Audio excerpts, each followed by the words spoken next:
Miyabi dreamed of creating fantasy architecture since childhood, studying designs and imagining living there someday.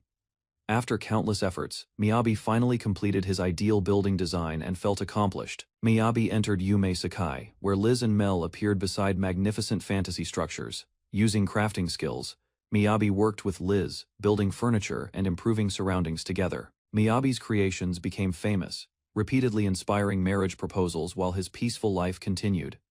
Miyabi entered Yume Sekai, a world of VRMOO where dreams could become reality. He admired the vast landscapes. He dedicated his time to crafting and building, fulfilling his childhood dream of creating magnificent structures. Despite being a corporate worker in real life, Miyabi found joy in crafting and making others happy.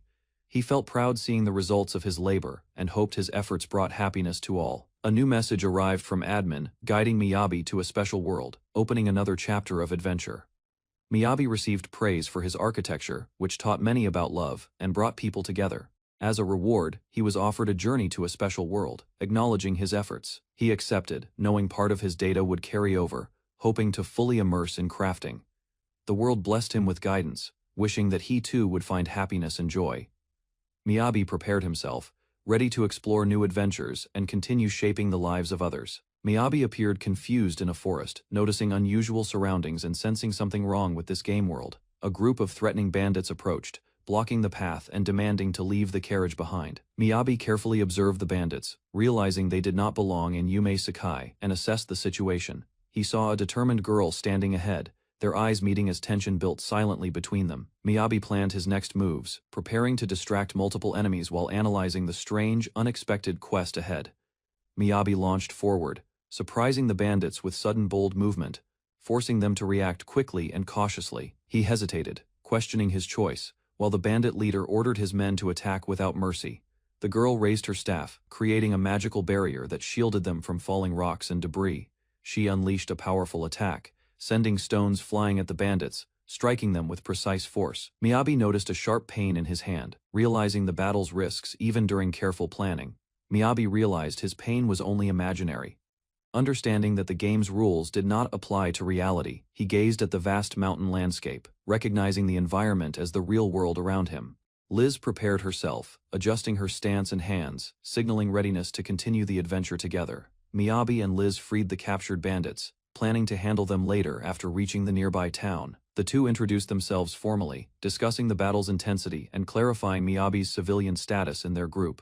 Miyabi asked for a moment alone, while the bandits and Liz waited for his return calmly. He gathered rocks and branches, carefully preparing supplies while staying cautious not to attract attention.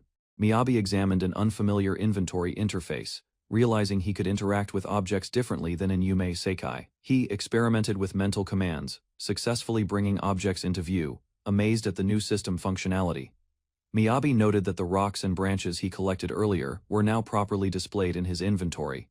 Miyabi selected the collected branches, preparing to test crafting using the new inventory system cautiously. He focused, mentally assembling the materials, and watched as a simple wooden table formed in front of him.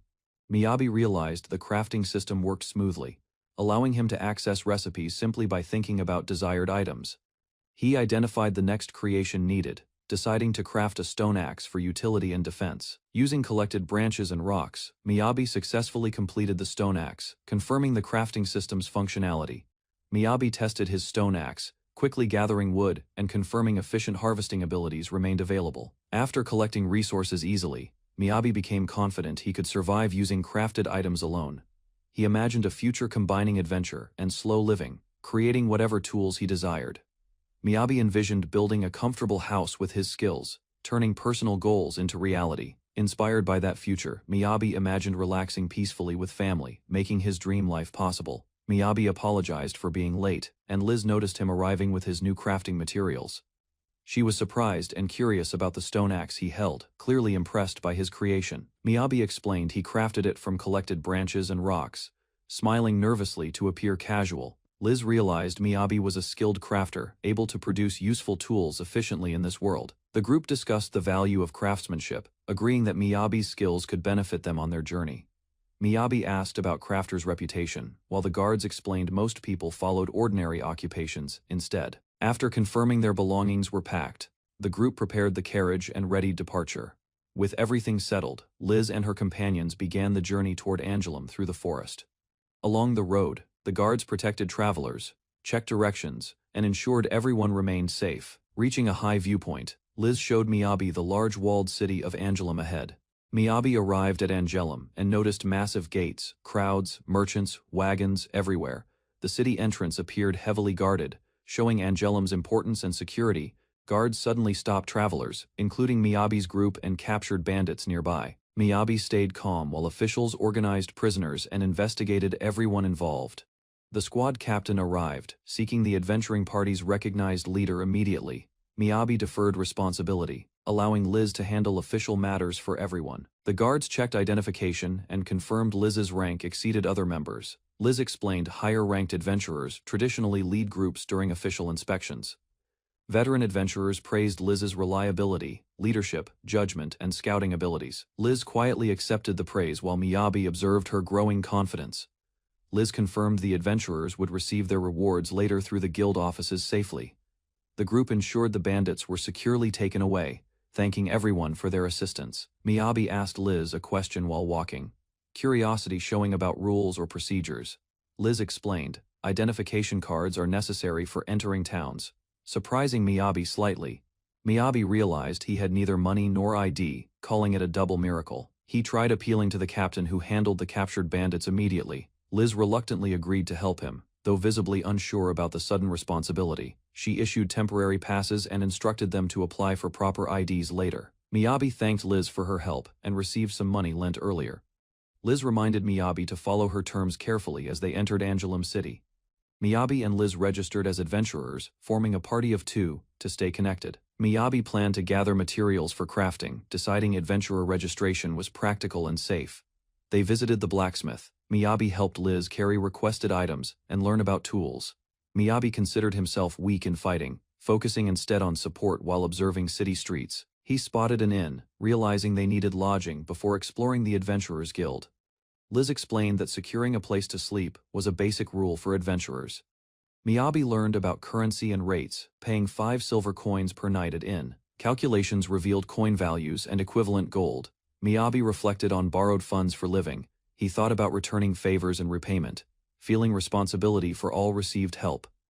Miyabi settled into the inn, determined to start his adventurer life with careful planning. Miyabi and Liz entered the Adventurers Guild, observing the grand interior and bustling activity. Miyabi's eyes widened with excitement seeing experienced adventurers, various species, and vibrant guild members. They walked through the guild hall, studying maps, request boards, and fellow adventurers. Liz explained guild structures, comparing them to the game, while Miyabi absorbed every detail. Eleanor, a guild staff member, welcomed them warmly and praised Liz for her escort request. Miyabi introduced himself politely, following etiquette, feeling nervous yet determined to join guild operations. Eleanor introduced herself, verifying Miyabi's adventurer registration, while Liz observed his growing embarrassment. Miyabi began completing the adventurer registration form, reading unfamiliar characters, while recalling game knowledge. He analyzed adventurer ranks. Understanding evaluation depends on completed requests and contributions to the guild. The adventurer card functioned as identification and a deposit system, simplifying currency management effectively. Miyabi read the guild's rules carefully, realizing adventurers must cooperate, greet, and behave civilly. He remembered corporate contract work, understanding why reading terms carefully prevented unexpected future problems. Liz explained most adventurers skip reading contracts, but Miyabi insisted, showing diligence and seriousness. Eleanor praised Miyabi's effort, acknowledging his reliability as Liz's acquaintance and serious adventurer candidate. Miyabi observed her writing, thinking the process must be difficult for newcomers or beginners. He realized he accidentally wrote his name in Japanese, causing a minor registration issue. Liz corrected him, instructing supporter as occupation, emphasizing role distinctions for temporary parties. Miyabi learned supporters perform background tasks, like gathering water, cooking, and maintaining equipment for adventurers. He understood supporter roles prevent fatigue-related mistakes, and assist with longer or dangerous requests. Miyabi reflected on the importance of supporters, appreciating structured teamwork for efficient adventurer operations. Miyabi agreed to register as a supporter, letting Liz handle remaining party application paperwork. Liz praised him for effort, encouraging Miyabi to maintain good work as supporter San. Eleanor issued Miyabi's adventurer card, confirming temporary pass and identity within the guild system. He demonstrated correct inventory usage, impressing guild staff and proving practical understanding of responsibilities. Miyabi realized producers rarely register as adventurers. Discovering production guild work differs from combat guild. Liz explained few producers handle full adventuring, often lacking stamina for continuous fieldwork. She encouraged Miyabi, emphasizing that production guilds now cooperate with adventurers to streamline requests. Miyabi learned collecting inventory materials increases item value and efficiency when submitting for purchase. He committed to paying off debts and bringing a variety of materials efficiently. Miyabi understood importance of gathering materials first, saving time and avoiding conflicts within guilds. He asked about safe areas outside the city to collect materials, planning efficiently. Miyabi arrived alone in town, surrounded by unfamiliar streets and countless similar buildings. He searched carefully for his inn, scanning rooftops while growing increasingly confused. The matching architecture frustrated Miyabi, making every street appear nearly identical everywhere. While wandering aimlessly, Miyabi noticed a young beast girl standing nearby alone quietly, seeing her sword. Miyabi guessed she was an adventurer and approached cautiously. Miyabi politely asked directions, hoping the beast girl could guide him correctly today. The beast girl looked surprised because Miyabi requested help before explaining details. Miyabi apologized, introduced himself properly, and explained his situation honestly afterward. The beast girl revealed her adventurer card, showing they shared similar occupations. Miyabi was shocked, discovering the small beast girl possessed remarkably high adventurer rankings. The beast girl observed Miyabi carefully, questioning if he possessed exceptional strength indeed. Miyabi introduced himself as an F-rank adventurer, explaining he was currently lost. Though low-ranked, he hesitated, attempting to recall specific details about the girl. He asked about the other adventurer, and the beast girl confirmed they shared age. The beast girl agreed to assist, guiding him toward a secure inn nearby. Miyabi discovered the inn enforced no alcohol and secured rooms for protection. Thankful for her guidance, Miyabi expressed sincere gratitude to the helpful beast girl. She realized forgetting his name, apologized, and introduced herself as Miyabi too. Miyabi wanted to show gratitude, offering her a specially handcrafted wooden gift. Using material disassembly, he skillfully created a high-quality wooden coaster for her. Miyabi explained material disassembly, converting logs into smaller crafting materials automatically efficiently. Using magic and experience, Miyabi carefully shaped wood into a decorative figure. Years of detailed crafting practice allowed Miyabi to work confidently and precisely. The finished wooden cat resembled Mel, surprising her with remarkable accuracy greatly. Mel accepted the gift happily, and Miyabi felt genuinely satisfied afterward today. Watching the night sky, Miyabi appreciated having someone value his craftsmanship. Later, inside the inn, Miyabi struggled against the unexpectedly freezing temperature. Without heating available, Miyabi decided breakfast. Downstairs offered the best solution. Miyabi met Liz downstairs, where both noticed the unusually cold morning. After thanking Liz, Miyabi prepared breakfast plans while waiting comfortably indoors. Miyabi served hot breakfast carefully, ensuring Liz wouldn't burn her hands accidentally. Miyabi immediately noticed Liz's hands were freezing, shivering, despite holding the warm meal. Liz explained her poor circulation, while Miyabi felt concerned and sympathetic for her. She admitted this morning was much better than previous escort work requests endured. Liz enjoyed warm food without cold wind, explaining why her hands often froze. Miyabi offered extra blankets and priority support, willing to pay silver coins daily. Liz suggested pausing escort requests for now, referencing discomfort from sleeping on hard ground together. They arrived at the request board, considering which adventure jobs to take. The board displayed C and D rank requests, allowing Miyabi and Liz to plan carefully. Nearby adventurers competed for higher-paying F and E rank requests, surprising Miyabi and Liz. Miyabi observed exhausted adventurers on the floor, realizing harsh competition for requests. He considered the challenges of solo adventuring, determined to stay with Liz instead. Liz noticed the messy request papers, commenting that they caused difficulties and confusion. Together, Miyabi and Liz examined the board, preparing carefully for their next request. Liz selected a request to eliminate ground sheep, noting potential dangers and required effort. Miyabi and Liz discussed whether taking this request would be manageable and appropriate. They observed other adventurers handling their requests, recognizing experience and careful planning mattered greatly. Miyabi noticed Liz's admiration for Eleanor's work, teasing her about being a fan secretly. Liz blushed at Miyabi's comment, flustered by his playful observation of her admiration. She admitted that receiving help from a beautiful person was a rare cherished experience. Liz compared Eleanor to an admired older sister, making Miyabi feel concerned. Eleanor greeted them warmly and formally accepted their ground sheep elimination request. Eleanor reviewed the document carefully, confirming details of the assigned mission ahead. She warned them about dangerous ground sheep attacks and possible lengthy investigations. Eleanor explained previous C-rank adventurers failed this request, increasing its reward considerably. Before departure, Eleanor wished Miyabi success and reminded him not overextend himself. Miyabi finally understood why Liz admired Eleanor's kindness and professionalism greatly. Eleanor's gentle smile inspired Miyabi, motivating him before beginning the mission. Liz teased Miyabi afterward, claiming he already thought like an older man. Miyabi looked over the wide western plains, planning his next crafting and exploration adventure carefully. Despite being a producer, Miyabi displayed remarkable stamina, surprising Liz during their long journey together. Liz noted Miyabi's endurance, amazed he walked long distances without showing fatigue or weariness.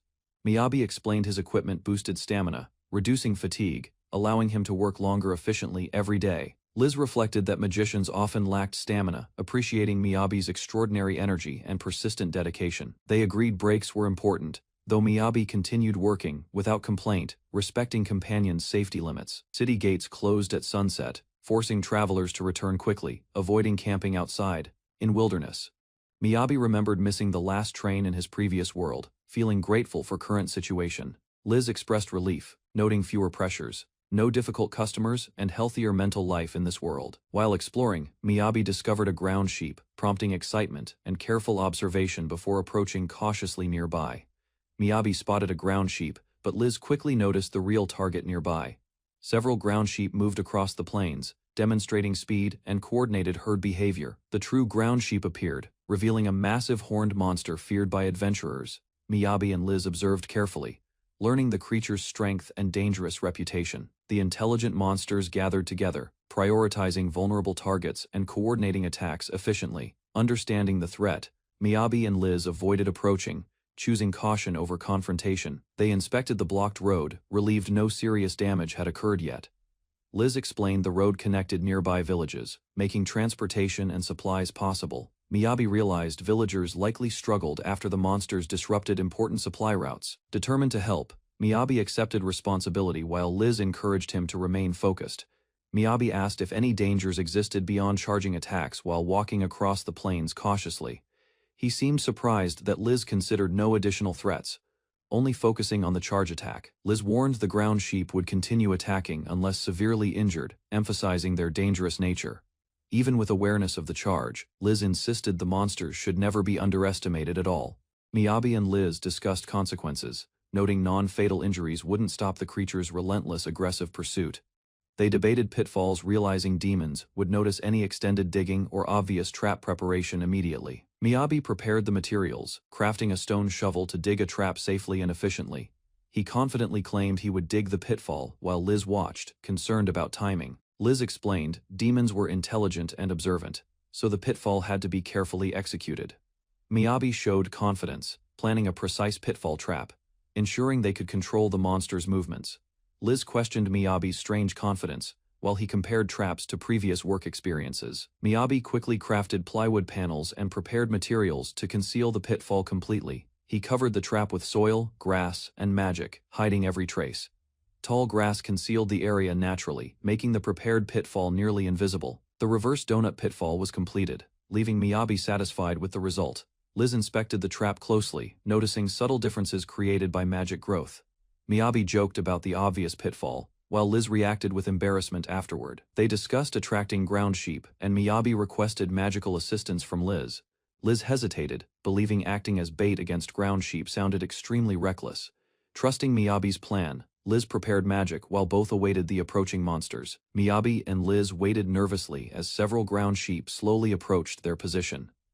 The monsters noticed them, causing both Miyabi and Liz to panic immediately. One ground sheep lowered its head and charged directly toward their location. Liz panicked, while the charging monster rapidly closed the distance between them. Overwhelmed by fear, Liz worried the pitfall would fail before activation completely. The ground sheep rushed forward without hesitation, focusing entirely on its target. The concealed plywood collapsed beneath the monster as it reached the trap. Miyabi pulled Liz away safely, while the ground sheep plunged downward, unexpectedly. The monster fell into the pitfall, surprising both Miyabi and Liz greatly. Liz realized the trap succeeded, but worried other monsters might discover it. Miyabi explained the trap was a pitfall, causing Liz to react with shocked disbelief. From above, the pitfall's depth meant falling monsters would suffer significant damage upon landing. Ground sheep fell into the trap, leaving them dazed and unable to continue fighting effectively. Miyabi and Liz observed a towering cliff. Falling from that height would be impossible to survive. Miyabi considered using his crafting skill. After a few minutes, Miyabi created a massive hole, ensuring no one would be injured. Liz watched, amazed and confused. Miyabi asked Liz to pay attention. He wanted to explain something important about the cliff, not a love confession. Liz noticed an enormous ice spear forming. She prepared to strike carefully while Miyabi assessed the situation. The enemy, a ground sheep, was tough. Liz decided to charge magic to increase her attack's power. With precision, Liz cast her spell and threw the ice javelin at the monster. Hitting it accurately, the enemy collapsed. Liz and Miyabi caught their breath while surveying the cliff and defeated foes. Miyabi explained how crafting gave them an advantage. Liz tried to comprehend his rapid, unconventional approach. Liz realized Miyabi stored entire monsters in his inventory. The concept was strange but effective. Liz questioned the inventory mechanics. Miyabi confirmed that even a whole ground sheep could fit inside, astonishing her further. Liz remained curious about Miyabi's inventory, while both prepared to collect materials nearby. During their break, Liz happily enjoyed fresh bread and relaxed peacefully outdoors. Miyabi revealed hidden bread from storage, surprising Liz with practical preparation skills. Liz questioned inventory capacity, but Miyabi explained he had barely used it. Miyabi described storage growth through gathering and crafting, leaving Liz increasingly puzzled. Liz explained special storage talents existed, though serious crafters rarely possessed them.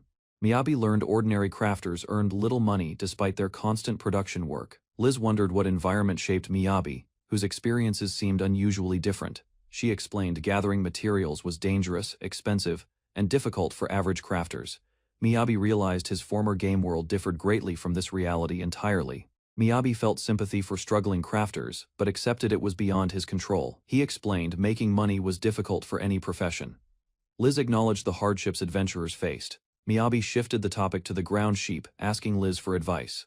Liz admitted the guild had planned to discard the wool, but Miyabi could keep it. Miyabi suggested disassembling materials. Liz was amazed to see meat, horns, and bones usable. They discussed practical benefits. Liz considered enjoying small comforts like hot baths after work. Liz appreciated having access to hot water.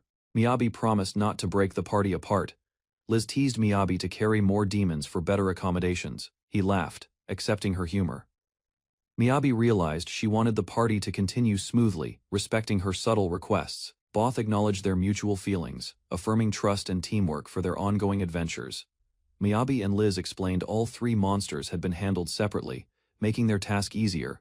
Miyabi debated admitting the simultaneous defeat, but kept pride as an adventurer intact. The guild requested proof of materials. The clerk complimented their luck and progress. Liz asked to borrow the dismantling room. Miyabi had already finished organizing everything. They counted the materials carefully. 3 sets of claws, horns, and meat from 2 creatures. Miyabi apologized for a piece sticking out of the tray, offering to move it. The guild assured him it was fine and asked them to submit the materials. They began transporting everything carefully, preparing for assessment by the guild staff. Other guild members noticed the enormous quantity, shocked at the sheer volume of meat. A commotion erupted, with staff and members scrambling to handle the materials quickly and efficiently. Children in the guild were amazed by the sheer number of ground sheep collected that day. Miyabi asked Liz about the popularity of ground sheep meat, learning it was widely appreciated. Liz explained the meat could even be eaten raw, due to careful handling by the guild. Miyabi realized Liz enjoyed ground sheep as well, though she did not eat it raw. The guild thanked them for submitting the materials and patiently evaluated the quantity carefully. They calculated payment for horns, nails, and meat, adding up to a significant sum. Miyabi debated why he received only part of the share but accepted responsibility for carrying. The guild praised Miyabi's contribution as extraordinary, joking about his mole efforts for the team. Liz noted that Miyabi did most of the work, highlighting his dedication and skill. Miyabi and Liz continued their adventure, earning respect and rewards while maintaining teamwork and trust. Miyabi insisted he was only a supporter and cared little about recognition. Liz thanked Miyabi sincerely and argued he deserved a larger reward share. While walking through town, they discussed how to divide the earnings fairly. Miyabi suggested an equal split, though Liz continued negotiating the percentages. Liz accepted his reasoning and reassured him the arrangement was perfectly fine. With the matter settled, Liz happily led the way through town while Miyabi followed beside her. Miyabi entered the inn for one customer, preparing for a quiet, relaxed evening stay. Liz led him happily toward the hot spring, carrying supplies and showing excitement. After earning extra money to feeding ground sheep, they upgraded from a business hotel to a luxurious hot spring inn. Miyabi urged everyone to hurry, enjoying the steam and familiar warmth of the baths together. He decided to go shopping before entering the hot spring, thinking ahead for supplies. Liz encouraged him to relax, letting him handle preparations while she warmed up. Miyabi reflected on the difficulty of adventuring, needing to prioritize life and careful planning. He focused on food as a standard of living, planning meals with ground sheep and vegetables. Miyabi measured the amounts needed, calculating how much to buy for upcoming meals. Merchants praised him for his careful planning, and he stored everything efficiently in his inventory. Miyabi visited several shops, purchasing salt, pepper, cloth, and other necessities carefully. After gathering supplies, Miyabi reviewed expenses and accepted the investment for future needs. While eating, Miyabi remembered another important task and searched throughout the town. His search led him into a weapon shop filled with impressive equipment. Miyabi examined a finely crafted knife, admiring workmanship beyond his own creations. A dwarf blacksmith noticed Miyabi's interest and approached him inside the workshop. The dwarf explained that genuine craftsmen always appreciate quality weapons and tools. Miyabi listened carefully while observing the workshop and the blacksmith's expertise.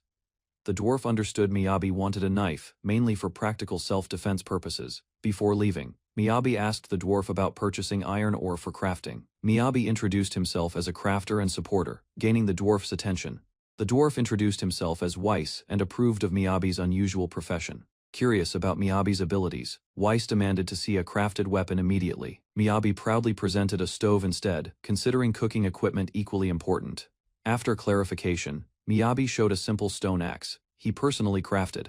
Weiss found the axe interesting and invited Miyabi deeper into his workshop. The dwarf guided Miyabi through restricted areas where craftsmen processed valuable materials. Miyabi stopped in amazement after discovering enormous quantities of stored iron ore. Although surprised, Miyabi admitted he had never witnessed raw iron ore directly. Weiss shared ore with Miyabi, helping support his future crafting projects generously. Weiss laughed and refused payment, recognizing Miyabi as both adventurer and crafter. Miyabi insisted on paying, but Weiss encouraged him to save money instead. Grateful for the help, Miyabi promised to forge something worthwhile using iron. Weiss challenged him to return later and proudly display his finished weapon. Miyabi accepted the challenge, determined to create equipment worthy of Weiss's respect. Before leaving, Weiss admitted excitement about seeing Miyabi's future craftsmanship develop. After departing, Miyabi wandered the city and quickly lost his direction. Remembering only the inn's name, Miyabi struggled to find the correct road. Mel unexpectedly appeared nearby and immediately noticed Miyabi's confused situation there. Mel guided Miyabi back to the inn, ending his troublesome detour safely. Miyabi thanked Mel for guiding him, appreciating her unexpected help and kindness. Mel continued holding his hand, leaving Miyabi unsure how to respond properly. She stared silently at him, expecting something while Miyabi grew increasingly nervous, realizing her intention. Miyabi decided to prepare a special reward immediately afterward. Using newly purchased materials, Miyabi planned a handmade gift for Mel instead. He activated his crafting skill, shaping thread and materials through magic carefully. Miyabi controlled the enchanted thread precisely, guiding every stitch with concentration. Before finishing, he checked every detail while Mel watched with curiosity nearby. Using ground sheep wool, Miyabi enhanced the creation with additional magical properties. The completed stuffed cat impressed everyone, and Mel happily received Miyabi's reward. The finished stuffed cat suddenly expanded, astonishing Mel and everyone watching nearby. Mel happily hugged the gift while Miyabi carefully adjusted its final details. Miyabi formally presented the stuffed cat, thanking Mel for guiding him earlier. Mel treasured the gift immediately, warmly calling Miyabi by his name. Returning inside, Miyabi met Liz, who welcomed him back from town. Liz cheerfully discussed the hot springs and encouraged Miyabi to relax. Concerned about him, Liz noticed Miyabi looked cold after wandering outside. Her kindness embarrassed Miyabi, causing him to overthink their age difference. To clear his thoughts, Miyabi finally entered the hot spring and relaxed. Miyabi entered the forest and immediately recognized valuable trees growing throughout everywhere. Excitement filled Miyabi as countless lumber resources appeared beyond his expectations. Earlier, Liz noticed poor adventurer requests and considered alternative work opportunities. The recent rain ruined quality requests, leaving few worthwhile jobs available. Liz suggested avoiding wasted time and searching forests for useful materials. Miyabi agreed happily, and both departed together to gather resources nearby. Upon arriving, Miyabi rushed ahead, unable controlling his crafting enthusiasm. Miyabi explained that crafters become excited whenever gathering opportunities appear unexpectedly. He observed numerous tree varieties, carefully identifying their valuable characteristics individually. Miyabi studied every species, planning efficient logging, while Liz watched cautiously. Miyabi started chopping trees carefully, while Liz warned fallen sounds attracted nearby demons. Liz briefly dozed off, believing Miyabi's strange harvesting ability seemed impossible. Despite witnessing results, Liz convinced herself everything remained part of dreams. Both silently agreed, avoiding questions was safer than discussing impossible abilities. Miyabi accidentally damaged his stone axe and realized its durability limits. While relocating, Miyabi considered crafting iron tools but lacked materials currently. Liz explained excessive logging could damage ecosystems and disturb demon habitats. Miyabi understood resource gathering required responsibility rather than reckless collection habits. Embarrassed, Miyabi scratched his head after receiving Liz's serious reminder today. Liz stopped Miyabi again, ensuring he harvested carefully and sustainably afterward. Liz suddenly sensed movement nearby and immediately focused toward the forest shadows. Reacting instantly, Liz launched ice needles and struck a hidden creature accurately. Miyabi and Liz approached carefully, discovering a massive wolf collapsed from attacks. Liz explained strong winds concealed sounds, making approaching monsters harder detecting. Miyabi struggled understanding tracking methods, while Liz relied upon experience instead. Another wolf appeared nearby, causing Miyabi concern despite Liz remaining composed, remembering inventory profits. Liz encouraged collecting materials from defeated monsters efficiently. Miyabi stored gathered resources while continuing work beneath towering forest trees. Near noon, Liz suggested resting because the damp ground remained uncomfortable. Confidently, Miyabi volunteered preparing lunch, eager to support their expedition today. Miyabi quickly built a large gazebo, astonishing Liz with another creation today. Liz protested because the structure resembled a complete house, not shelter. After observing closely, Liz realized the forest lacked resting facilities entirely. Miyabi admitted his oversight and accepted Liz's criticism about practicality immediately. To improve comfort, Miyabi crafted blankets and prepared resting places nearby. Although comfortable, Liz worried relaxation might reduce awareness of approaching demons. Miyabi agreed and suggested preparing food quickly before remaining too long. Using crafting skills, Miyabi created a stone stove inside the gazebo. Wanting fire, Miyabi experimented with enchantment techniques on wooden materials carefully. The enchantment overloaded unexpectedly, causing the wood to ignite uncontrollably immediately. After the failed enchantment, Miyabi searched his crafting system for alternatives carefully. Using available ingredients, Miyabi prepared a large Jinjitsukan meal successfully afterward. The completed lunch impressed Liz, who eagerly joined the meal immediately. Liz tasted the food and instantly enjoyed its rich flavor greatly. Miyabi also ate enthusiastically, amazed by the tender meat and vegetables. The fluffy milk bread surprised Liz and quickly became her favorite. Pleased by the bread, Liz encouraged Miyabi to make more later. Miyabi revealed he already stocked ingredients beforehand, surprising Liz completely today. As evening approached, both returned together after spending an enjoyable day. Liz praised Miyabi's efforts, realizing their successful trip depended on teamwork. Miyabi enjoyed a peaceful moment, gathering resources, crafting items, and tasting freshly prepared food happily. Liz contemplated her own dreams, walking with Miyabi through the quiet forest, thinking about her future ambitions. Liz expressed her desire to create unique magic and assist many people using her abilities effectively. She aimed to become a high-ranking adventurer, dreaming of honing her magical talents for real-world challenges. Miyabi admired Liz's determination, acknowledging her dream was distant, but encouraging her to pursue gradual growth. Liz reflected realistically on the difficulty of becoming a high-rank adventurer as a magician with intermediate abilities. Despite the challenges, she accepted the limitations, recognizing that adventurers required talent and consistent effort to succeed. Miyabi reassured Liz, believing she could achieve her goals with perseverance and the right guidance along the journey. Liz recalled other adventurers struggling through muddy forests, carrying gear, and facing challenges to complete difficult quests. She learned from their experience, understanding that preparation, planning, and resilience were essential to achieving success safely. Miyabi and Liz walked through the forest, reflecting on the recent successful adventure completed together. Liz considered her companions, noticing some adventurers refuse dangerous requests due to weather or party conditions. Miyabi thought about reliable adventurers who assist others with resources, weighing trust and teamwork carefully. Liz reassured herself she would continue striving despite difficulties, determined not to give up on her goals. Miyabi acknowledged that relying on strength alone is insufficient, emphasizing strategy, intelligence, and careful decision-making. Liz decided to entrust responsibilities to Miyabi, hoping to inspire confidence and improve the group's cohesion. Miyabi caught a large trout beside the river, while Liz quietly watched nearby. Miyabi prepared grilled trout, and Liz enjoyed the fresh meal during travel. Liz reflected on adventurer meals, while Miyabi explained ordinary travel food habits. Miyabi kept serving elaborate dishes daily, making Liz increasingly amazed and comfortable. After gathering crystals, Miyabi returned, while another feast awaited their evening. Eleanor thanked Miyabi for his efforts and noticed growing friendship nearby. 2 weeks passed since arrival, and Miyabi appreciated Liz's practical requests. Others noticed Liz smiling, often lately, while discussing Miyabi's helpful abilities.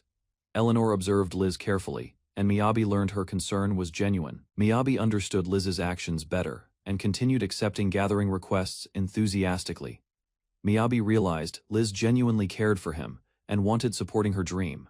Remembering Liz's goal, Miyabi decided avoiding obstacles while respecting her ambitions. After finishing requests, Miyabi considered spending free time improving enchantment techniques.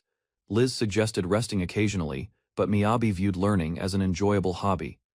Both accepted current limitations and agreed to continue progressing together steadily. Miyabi gathered materials and began practicing fire enchantments. Despite repeated failures, he reviewed compatibility rules between materials and magical attributes before continuing. Several experiments failed because incompatible materials caused magic leaking from circuits. Miyabi carefully adjusted magical output, determined to master difficult enchantment methods. Focusing intensely, Miyabi guided magic through circuits toward the deepest endpoint. After intense concentration, Miyabi finally completed a successful enchantment without leakage. The finished wooden block produced gentle warmth, proving his experiment successful.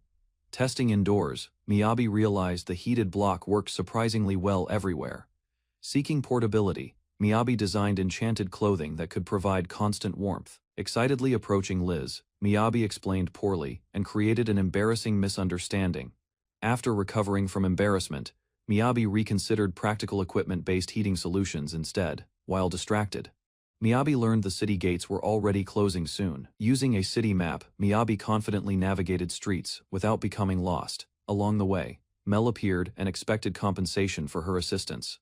Mel presented a weapon repair request, giving Miyabi another production challenge. Mel showed Miyabi her damaged sword, explaining its condition had worsened recently. Miyabi inspected carefully and discovered both durability and enchantment were failing. Interested in repairs, Miyabi asked permission to observe the restoration process. At Weiss's workshop, Mel received scolding for neglecting weapon maintenance repeatedly. Weiss noticed Miyabi's crafting experience and discussed the damaged weapon seriously. Recognizing Miyabi's abilities, Weiss suggested assisting through material synthesis techniques. Miyabi learned repairs restored durability by combining matching materials with equipment. Concerned about failure risks, Miyabi hesitated, despite wanting to help Mel. Weiss encouraged him, explaining valuable opportunities rarely appeared for skilled crafters. Mel offered a rare dragon fang, providing essential material for repairs. Miyabi prepared carefully, explaining his repair method resembled enchantment principles. He began focusing on connecting magic into the damaged sword circuits precisely. The magical circuit opened successfully, linking the material with flowing energy accurately. Weiss encouraged Miyabi, offering to share additional dragon fang materials if successful. Miyabi accepted gratefully, determined to repair Mel's sword, despite immense difficulty ahead. Outside, the town watched silently, hoping Miyabi's delicate manipulation would succeed completely. Miyabi continued intense concentration, moving magic through the weapon while maintaining stable energy. Nearby, Mel cheered and urged him, providing moral support during the tense process. Miyabi finally completed the repair, exhausted, but relieved his careful work succeeded. Weiss praised him, noting how rare it was to repair a high-quality weapon. Miyabi received praise from Weiss and Mel for successfully repairing Mel's sword entirely. Exhausted, Miyabi rested while Liz reminded him he was overworking on enchantment practice. Stretching after rest, Miyabi prepared to accept a new gathering request with Liz. Liz suggested the Jade Forest investigation request, noting its risks and difficulty level. She hesitated, admitting she had never attempted an investigation-type request before. Miyabi encouraged her, pointing out extra bonuses and safe strategies during exploration. Liz agreed, acknowledging Miyabi's advice would help gain experience and rank. They prepared for the investigation, with Miyabi noting his previous life skills might help. Eleanor reminded them to be careful, especially in unknown or dangerous areas. Arriving at the Jade Forest, they realized prior adventurers hadn't returned from their mission. Miyabi and Liz cautiously entered, aware of the dangers ahead in the forest. Miyabi and Liz waited inside Jade Forest, noticing unusual silence and missing adventurers. Liz observed the forest carefully, realizing absent demons made the situation stranger. They explored deeper, confirming Jade Forest normally housed numerous demons throughout regions. Miyabi recalled Eleanor mentioning disappearances, restrictions, and increased concern around forests. Liz explained ecosystems weaken when humans vanish, disrupting natural balances everywhere. She suspected demon populations should increase instead, making their investigation necessary. Documents revealed Galga wolves migrated away unexpectedly, suggesting environmental abnormalities nearby. To identify causes, Liz ordered Miyabi collect samples from suspicious remains. Embarrassed, Miyabi learned the sample was droppings, while Liz remained cheerful. After gathering evidence all day, Miyabi returned exhausted, preparing future analysis. Back home, Miyabi reviewed samples collected, finding clues, but no clear explanation. He worried because investigation records were incomplete, making reports difficult later. Miyabi accepted responsibility, realizing both investigators lacked experience and preparation beforehand. Determined to improve, he remembered their partnership and continued working diligently. Using crafting skills, Miyabi created paper, pencils, and materials for documentation. He organized observations carefully, transforming scattered findings into structured investigation records. Late that night, Miyabi completed reports and surprisingly enjoyed the process.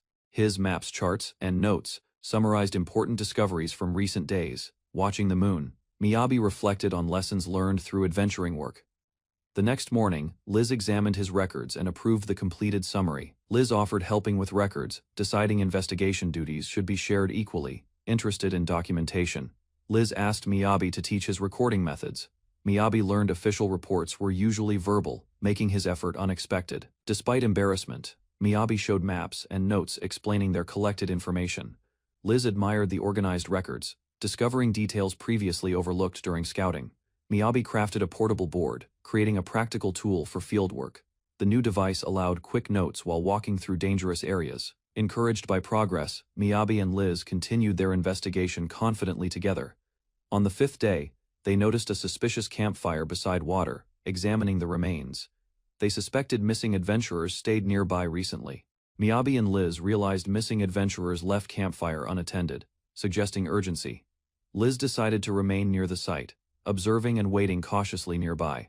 Miyabi crafted camouflage using leaves and branches to hide while observing effectively. They set up a comfortable stakeout spot, complete with cushion for long observation.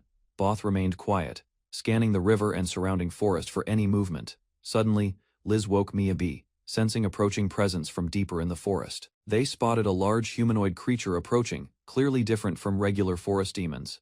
Miyabi identified it as a black orc, a rare C-rank demon unexpectedly inhabiting the area.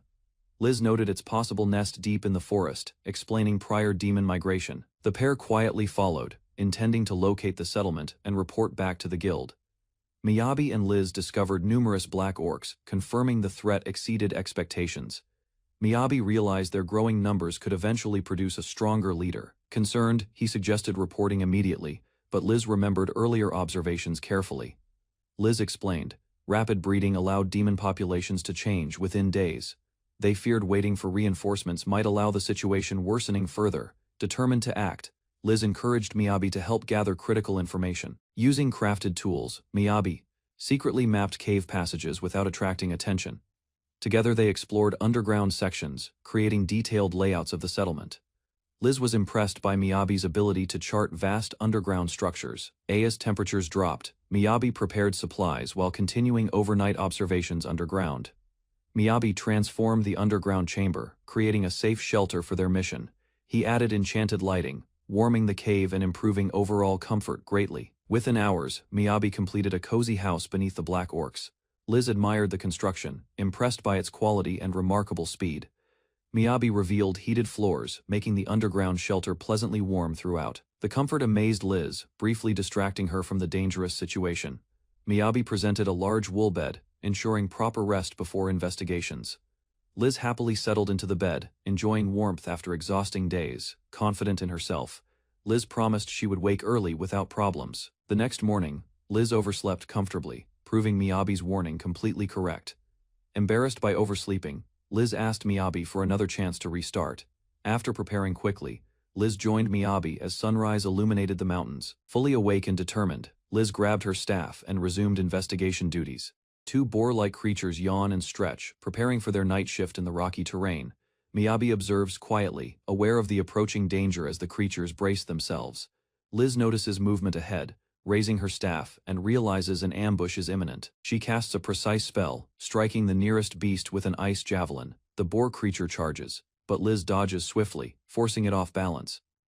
Miyabi watches anxiously as the creature crashes to the ground, defeated for now. The companions catch their breath, smiling at each other's teamwork after surviving. They discuss strategy, planning to retreat earlier, next time to avoid direct confrontation. Liz outlines Operation Mole, a careful tactic to minimize risk against stronger enemies. The group prepares quietly, ready to execute the new plan with coordinated precision. Miyabi and Liz discuss their strategy, planning underground passages to confuse approaching enemies. The boar creatures and the pair prepare, Liz ready to draw attention with magic. Miyabi considers cave structure, noting potential risks if higher species creatures appear unexpectedly. Liz decides to dig underground quickly, identifying additional exits to facilitate their escape plan. She suggests executing the operation at dawn, acknowledging her limited magical stamina. Liz observes a new herd, counting the fifth creature, ensuring no higher species spawns. Miyabi and the team block a charging boar, coordinating perfectly to halt the attack. A massive boar crashes, shaking the cave, testing the team's defensive formation. Miyabi questions the strategy, trying to adjust as unexpected dangers appear nearby. Liz calmly remarks on the black orc's taste, lightening tension after the battle. Miyabi and his allies spotted several black orcs they planned to collect materials and meet efficiently. Liz prepared her staff and focused. She resolved to defeat the creatures, ensuring they could harvest resources safely. Liz admitted she could not handle all orcs alone. She relied on Miyabi's mana to aid in battle. The black orc leader noticed Liz and Miyabi. He prepared to attack, unaware of their coordinated strategy. Liz charged, aiming precisely with her ice javelin. She moved swiftly to distract the orcs. Miyabi calculated timing carefully. He prepared to strike, while Liz engaged the enemies, minimizing risk. The orcs lunged, but Liz dodged effortlessly. She exploited their momentum, leaving them vulnerable for attack. They collided with stacked rocks, causing the orcs to stumble. Liz continued to evade and lead them. After defeating the orcs, Miyabi inspected the loot. They gathered everything into their inventory for later use. Among the items, Miyabi found a sword. He realized it belonged to a missing person, adding significance to their victory. Liz held the sword carefully, promising to return it to the person waiting for its owner. Miyabi agreed with Liz's decision, appreciating her thoughtful approach to honoring the fallen. They resolved to finish their remaining survey tasks before heading home, maintaining responsibility for their work. Miyabi reflected on the events, realizing the misfortune wasn't anyone's fault, and Liz remained composed. As they walked, Miyabi admired Liz's calm mindset, wondering how she kept her thoughts clear. Upon returning to the guild, the group felt a sense of relief and familiarity. Finally home. They reported the results of their investigation, explaining the black orc sightings near the forest lake. The guild acknowledged their report, providing a written summary compiled from the investigation for reference. Miyabi explained his role gathering vegetation and soil data to estimate demon population accurately. He admitted asking Liz for help due to her knowledge, showing teamwork and mutual trust between them. The guild recognized Miyabi and Liz for completing detailed research on the Black Orc settlement unusually fast. Guild staff were shocked upon seeing the scale of the Black Orc problem. 11 in total, Miyabi and Liz remained calm, preparing to explain that they had already defeated all the orcs. Some guild members doubted their report, suspecting mistakes or exaggeration without direct proof. Miyabi questioned Liz about the recommended rank for defeating a single black orc to clarify standards. Liz confirmed, but explained that fighting 11 black orcs together was an extraordinary challenge beyond a normal party. The guild murmured, unsure if such a small team could achieve the reported feat. Miyabi noticed skepticism from the guild and tried to reassure them, while Liz stood firm. Meanwhile, preparations were made to handle the orc meat collected during the expedition. The guild members collectively reacted in awe as the team demonstrated the results of their hard work. Guild members praised Miyabi, calling him the Meat Prince, for his efficient dismantling of black orc meat. Rumors spread among the guild about Miyabi's special inventory capable of holding unlimited amounts of meat. The nickname, Meat Prince, became official, highlighting his legendary reputation for meat management and dismantling. Even adventurers who knew him acknowledged that Miyabi's skill was extraordinary, rare, and impressive. The guild confirmed that all collected meat was indeed from black orcs, verifying the team's success. The chief of the dismantling team ensured every pile of meat was correctly attributed to the black orcs. Miyabi's technique was flawless, cutting meat precisely without scratches, showcasing divine-like skill in dismantling. Guild staff discussed his method, acknowledging the godlike efficiency and detailed reports produced by Miyabi. Despite widespread admiration, some staff admitted they couldn't cover or verify every detail this time. Miyabi's work continued to impress, solidifying his legendary status within the guild and the Meat Kingdom. Miyabi and Liz were approached by a guild member, requesting a moment of their time. They learned that someone higher in the guild wished to speak with them about the report. As they walked toward the guildmaster's office, both Miyabi and Liz worried, wondering if they had made a mistake. Miyabi felt excited for the upcoming Black Orc barbecue, eagerly anticipating the event after finishing routine daily tasks without delay.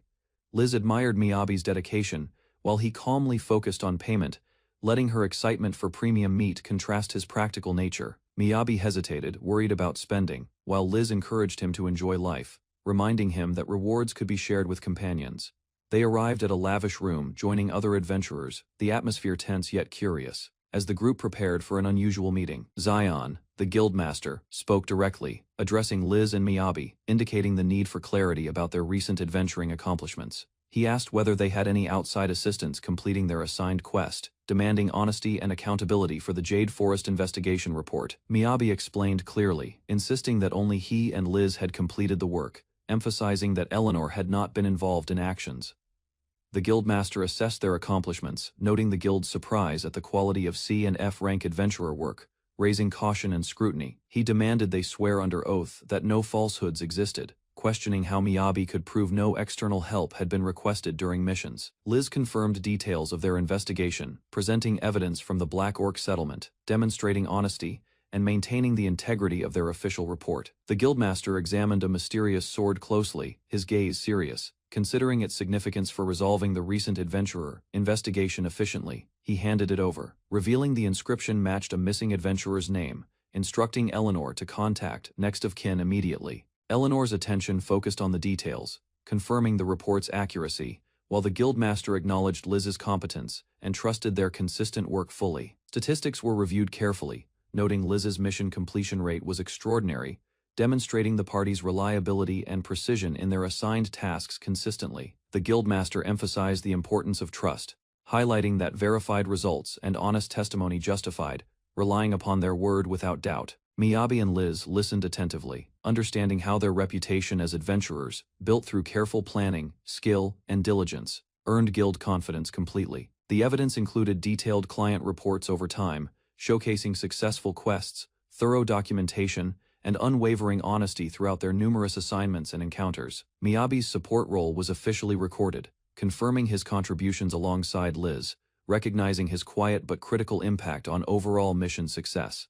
The guildmaster acknowledged the challenges faced, noting that even solo tasks like handling 11 orcs were successfully managed thanks to strategic collaboration. Ultimately, the guildmaster credited Miyabi's support indirectly, solidifying trust in the party's abilities and cementing their honorable reputation throughout the adventurer community. The guildmaster questioned their conflicting accounts. Liz credited Miyabi's strength, while Miyabi insisted he only provided support assistance. Before Miyabi could explain further, Liz reacted immediately, worried his modest perspective would undervalue his actual contributions. Liz bluntly described Miyabi as a living warehouse, emphasizing how extraordinary his storage abilities were during missions. She detailed massive quantities of supplies and materials Miyabi carried, leaving the guildmaster struggling to comprehend everything. The explanation became increasingly unbelievable, The guildmaster questioned whether such capabilities were even realistically possible. Miyabi clarified that his storage contained far more than meat, correcting assumptions while avoiding unnecessary exaggeration. Overwhelmed by the discussion, the guildmaster rubbed his forehead, wondering how many surprises Miyabi still concealed. The meeting concluded positively. Zion expressed gratitude for their honesty and encouraged future achievements from both adventurers. Materials recovered from the mission were secured by the guild, while Miyabi and Liz received official recognition. Afterward, Zion noticed Liz's staff and became nostalgic. He recognized it immediately from long ago. Eleanor explained the warehouse's immense size to Miyabi, noting adventurers' traditional mission rewards were small compared to production guild standards. She demonstrated material acquisition techniques, cautioning Miyabi about handling dangerous monsters efficiently, emphasizing skill and strategy over brute strength during tasks. Miyabi inquired politely about giving his share of survey mission rewards to the bereaved family of the sword's original owner. Eleanor calculated the reward, informing Miyabi it amounted to 100 gold, split evenly between him and her for fairness and transparency. Miyabi declared he wanted to follow his own intuition, acting independently while avoiding letting a heavy heart weigh his decisions down. Eleanor reminded him that reward money represented fair compensation for adventurers' risks, emphasizing not to dismiss its value casually under any circumstances. 2 days later, Eleanor formally acknowledged that Miyabi's contributions exceeded expectations, demonstrating responsibility and effectiveness far beyond the mission's original requirements. She presented the revised reward of 910 gold pieces, double-checked to ensure accuracy, reflecting the true value of their combined efforts. Miyabi accepted the revised reward humbly, understanding it honored both the mission and the integrity of all adventurers involved. The party's work concluded successfully, leaving Miyabi and Eleanor satisfied, with trust strengthened and their reputations within the guild firmly established. Miyabi learned the 910 gold reward, realizing half could help the grieving family, even if it didn't feel like enough. He quietly considered Eleanor's earlier advice, reflecting on his choices and how best to allocate the funds responsibly and fairly. The guild officially recognized Miyabi's support contributions, promoting him to D rank directly, skipping E-class due to exceptional performance and dedication. This rare promotion surprised him. His contributions were valued highly, demonstrating the guild's investment in his future despite his low rank. The guild requested Miyabi continue providing support, noting that his efficiency and work benefited guild operations far beyond ordinary expectations. Miyabi recalled Eleanor warning him about frequently donating half of his salary. Realizing the guild noticed and respected his generosity, he confirmed he intended to maintain his approach responsibly, ensuring support was provided without unnecessary burden on himself or the guild. Eleanor smiled, noting that Miyabi's quiet actions had a meaningful impact, encouraging him to continue without worrying about appearances or recognition. Miyabi accepted her guidance, understanding his donations would be handled correctly, benefiting families of fallen adventurers and maintaining his personal ethics. He laughed softly, embarrassed, while Eleanor observed calmly, satisfied that Miyabi understood the balance between generosity, duty, and responsibility within the guild. Miyabi and Liz completed their first reconnaissance mission, feeling relieved and accomplished, celebrating successfully surviving encounters with black orcs together joyfully. Miyabi suggested hosting a victory party, noting that with their materials gathered, they could celebrate safely, marking their mission's official completion. He prepared a black orc meat Chinese cuisine feast, inviting Liz to enjoy the dishes visually and tastefully before eating eagerly. Miyabi handled all grilling, demonstrating his skill with meats, while Liz watched carefully, anticipating tasting each dish and enjoying the feast together. Liz examined a meat-filled bun curiously, unsure what it contained, while Miyabi explained the filling, highlighting flavors and textures for her enjoyment. Miyabi smiled, explaining the buns were perfectly cooked, tender and savory, ideal for winter, and encouraging Liz to try them immediately. Liz sampled the buns, exclaiming how juicy and sweet they were, enjoying the mild spice balanced with soft dough and textures. Miyabi served more dishes, including gyoza, showing Liz how the rotating table made serving easier, while keeping the feast dynamic and fun. A small guest, Mel, arrived, drawn by the smell of food, surprising both Miyabi and Liz with her playful and curious energy. Miyabi and Liz guided Mel, sharing their feast, laughing together, enjoying a celebratory meal, after completing the challenging mission successfully. During the celebration, Liz and Mel discussed mutual acquaintances. Mel mentioned that blacksmith Weiss was searching for Miyabi urgently. Miyabi seemed confused, knowing Weiss only professionally. Liz reacted strangely, making him wonder whether something was being hidden. Before anyone could explain further, Weiss himself arrived unexpectedly, greeting Liz warmly and interrupting the ongoing gathering. Weiss requested a private conversation with Miyabi. Liz agreed, though Miyabi remained curious about their familiar relationship. Afterward, Miyabi learned Weiss was the legendary craftsman known as Black Iron Weiss, respected even by the royal family. The revelation shocked Miyabi further when Weiss casually revealed he had acted as Liz's adoptive father for years. Weiss finally explained his reason for searching. Duke Beldenai planned to renovate his grand mansion within Angelum, fixing Miyabi with a serious stare. Weiss offered him involvement in the project, leaving Miyabi completely stunned. Miyabi and Liz discovered they were unexpectedly summoned by the local lord, unsure why they were chosen for this important opportunity. The lord explained Miyabi would select personnel under a project manager. Both were stunned, realizing the responsibility and influence granted immediately. Liz emphasized the need for Miyabi to make a strong impression, hinting that only decisive actions could secure success in this new role. Miyabi calmly agreed to the challenge, determined to navigate the unfamiliar responsibilities while keeping his focus on gathering knowledge and resources. They entered the aristocratic district of Angelum, observing the sprawling residences and organized streets, appreciating the scale and prestige of their new environment. Approaching the Duke's estate, Miyabi and Liz were guided by Master Weiss, taking note of the meticulously arranged gardens and grand architecture surrounding them. Miyabi reflected on the opportunity, realizing he had maneuvered into an advantageous position, despite the chance being unplanned and filled with uncertainty. Exploring the estate gardens, Miyabi noticed unusual plants, recognizing that some required special attention to survive, signaling potential challenges in his tasks ahead. An expert explained the sepia rose's vulnerability to the northern climate, while Miyabi listened intently, considering solutions to protect the plants successfully. The advisor detailed climatic adjustments necessary for the estate, prompting Miyabi to carefully plan strategies that would preserve the gardens and fulfill his responsibilities. Miyabi hurried through the estate halls, realizing the lord's insistence on meeting everyone personally might complicate their schedule. Duke Trent Beldini appeared, introducing himself confidently and surprising Miyabi with his eccentric yet authoritative presence in the estate courtyard. Liz quizzed Miyabi on the local lord, emphasizing the need to study and understand the governance of Angelum's territory thoroughly.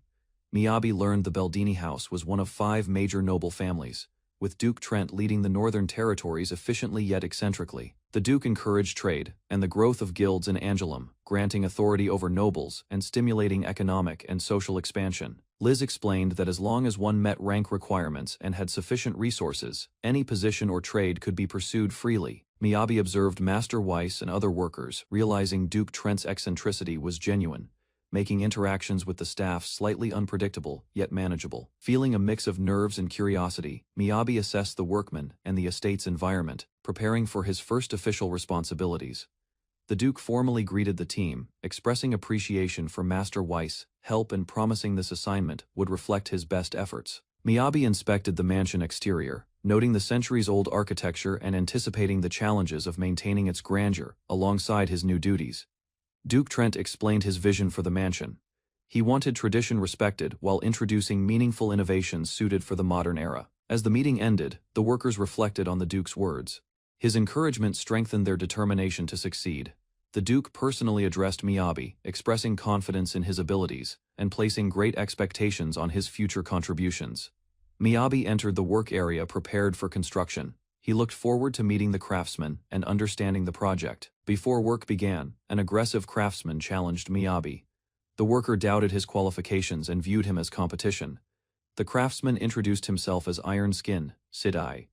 His reputation was well known and his attitude remained intimidating. Miyabi quickly clarified that he had no intention of interfering with anyone's responsibilities. He hoped cooperation would be possible. Master Weiss interrupted the growing tension. He reminded everyone that the renovation's success mattered more than personal disputes. The workers responded enthusiastically to Weiss's speech. Motivated by his leadership, they prepared themselves for the demanding project. Wanting to contribute immediately, Miyabi asked Weiss for instructions. He received documents and writing tools, ready to begin planning. Miyabi was assigned project lead without a blueprint. Master Weiss advised him to improvise, trusting his instincts and creativity entirely. Miyabi panicked internally, realizing the construction started immediately. He questioned how to satisfy the Duke's expectations with no clear plan. Despite his anxiety, Master Weiss confirmed that the assignment was intentional. Miyabi's improvisation was part of a test and challenge. A young worker introduced himself as responsible for the primary bath. Miyabi was surprised by the sudden responsibilities placed upon him. The worker's instructions were shouted, startling Miyabi. He struggled to keep up with the intensity and fast pace of communication. Miyabi sat alone for a moment, reflecting on the overwhelming tasks. He wondered why so many responsibilities had been placed on him. He observed Karen, a fellow crafter, who appeared nervous but diligent. Miyabi noted her unusual flexibility and adaptability as they worked. The main challenge became clear: designing the bath properly. Miyabi realized that proper planning and attention to detail were essential. Miyabi concluded that the project offered a unique opportunity. He could prioritize aesthetics and design without worrying about budget limitations. Karen struggled to communicate at first, but Miyabi appreciated her effort. Together, they prepared to cooperate fully on the construction project. Miyabi warmly welcomed Karen as his partner. While Karen prepared the demonstration area, Miyabi focused on creating a design. Karen reacted awkwardly to Miyabi's friendliness. Meanwhile, Duke Trent reviewed sketches and found every proposal disappointingly ordinary. Miyabi examined the rejected concepts. Seeing them dismissed so easily, he realized the Duke's standards were exceptionally high. Remembering Dreamworld's elaborate fantasy settings, Miyabi considered how ordinary architecture appeared when compared with truly imaginative designs. As he walked through the estate, Miyabi searched for inspiration. He wanted to create something original instead of copying existing styles. Returning to the worksite, Miyabi found Karen struggling with construction materials. Their progress remained slow despite continued effort. Miyabi suggested using inventory storage for carrying supplies. Karen suddenly remembered possessing the ability but rarely using it. Karen proudly revealed the inventory's contents. Instead of tools and materials, it was packed entirely with lunchboxes. Miyabi learned Karen had prepared enough meals for weeks. He was surprised by such dedication to food storage. After listening carefully, Miyabi borrowed Karen's hammer.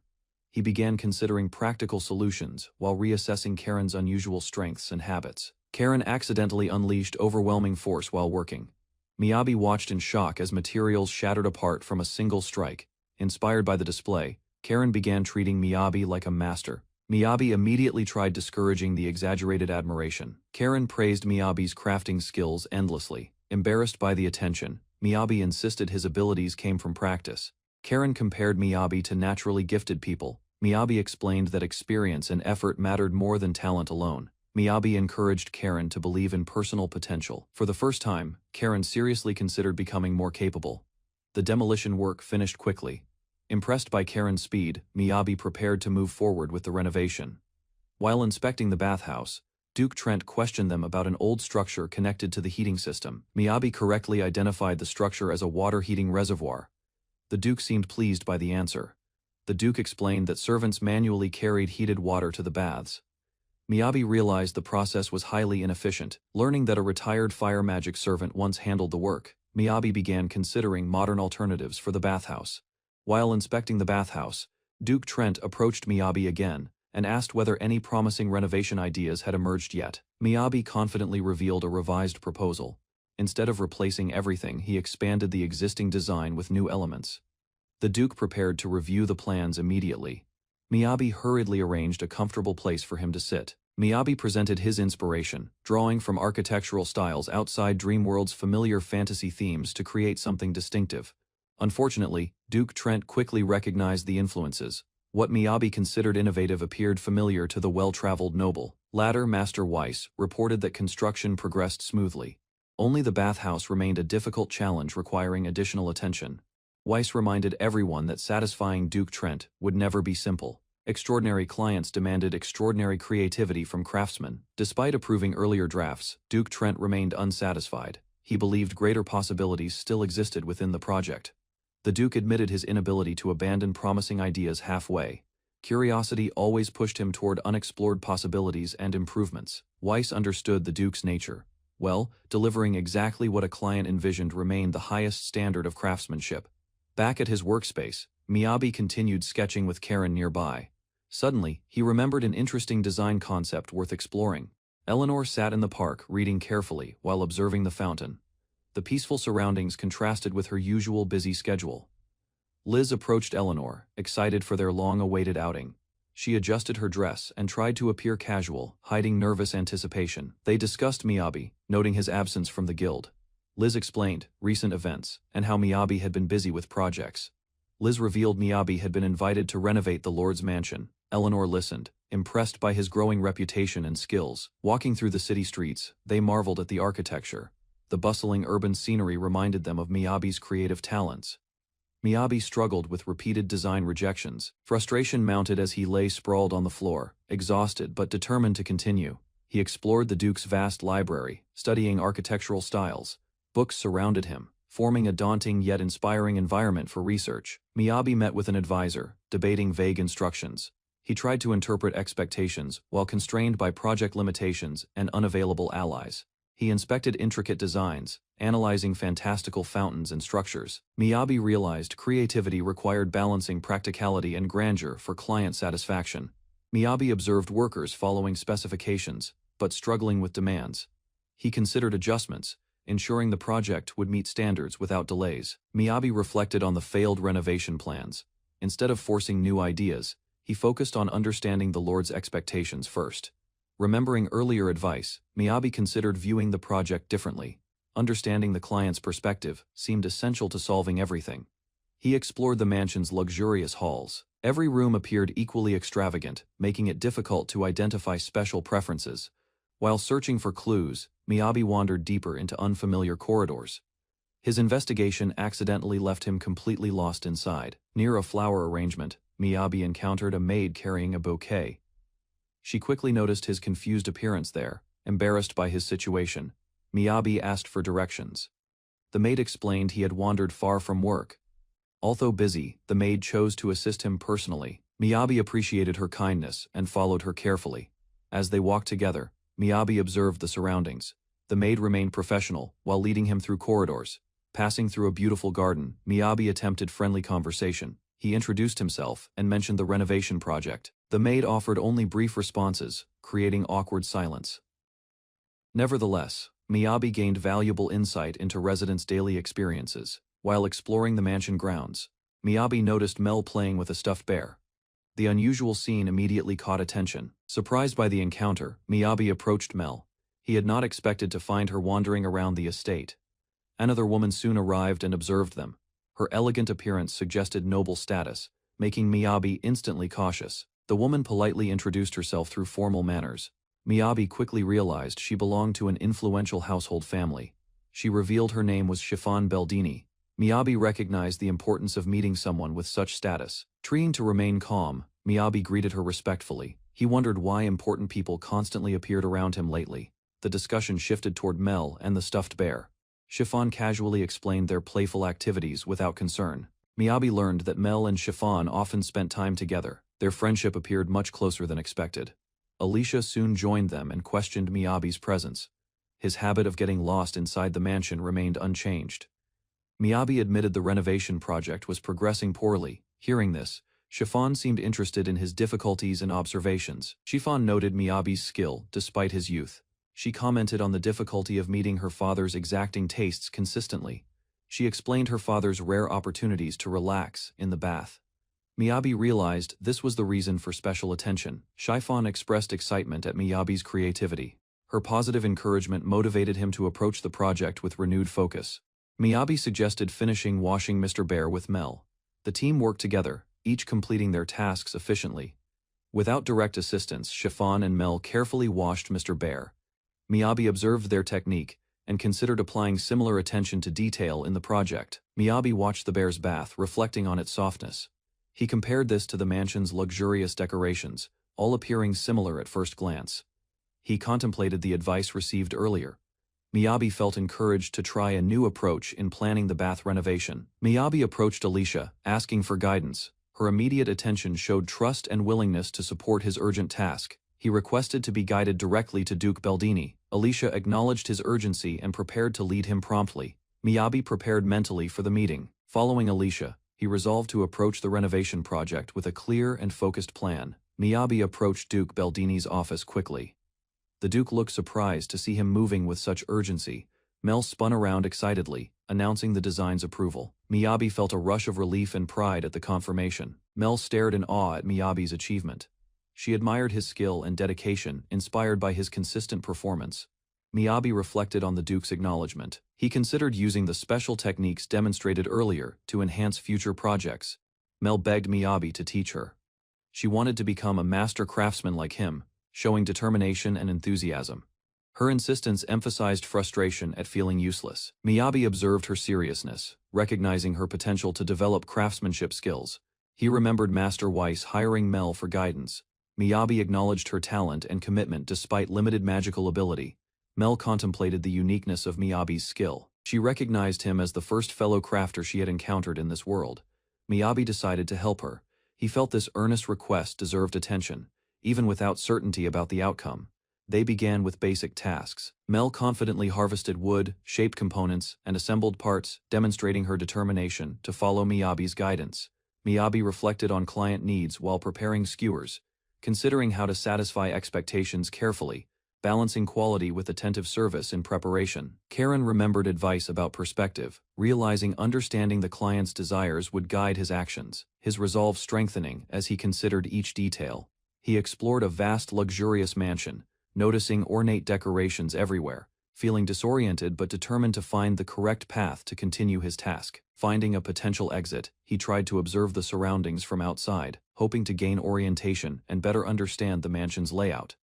A maid appeared, clarifying that the construction site was elsewhere, leading him to follow her. Understanding the task required accurate guidance to succeed. The maid guided him through the mansion, helping him navigate complex corridors, ensuring he remained on track while maintaining efficiency and order in the work area. Miyabi introduced Chiffon Beldini, a fellow craftsman, and they discussed collaboration, exchanging introductions while considering their respective roles in the project efficiently. Chiffon expressed admiration for Karen's skill, eager to learn from him, and Miyabi reflected on his capability, noting the opportunity for mutual improvement and practice. They began the task, gathering materials and preparing components, arranging water and fire-enchanted blocks for a prototype automated bathtub, carefully following Karen's plan. Karen instructed precise crafting techniques for the project, demonstrating steps and supervising Chiffon, ensuring that all components were functional and correctly assembled for the bath prototype.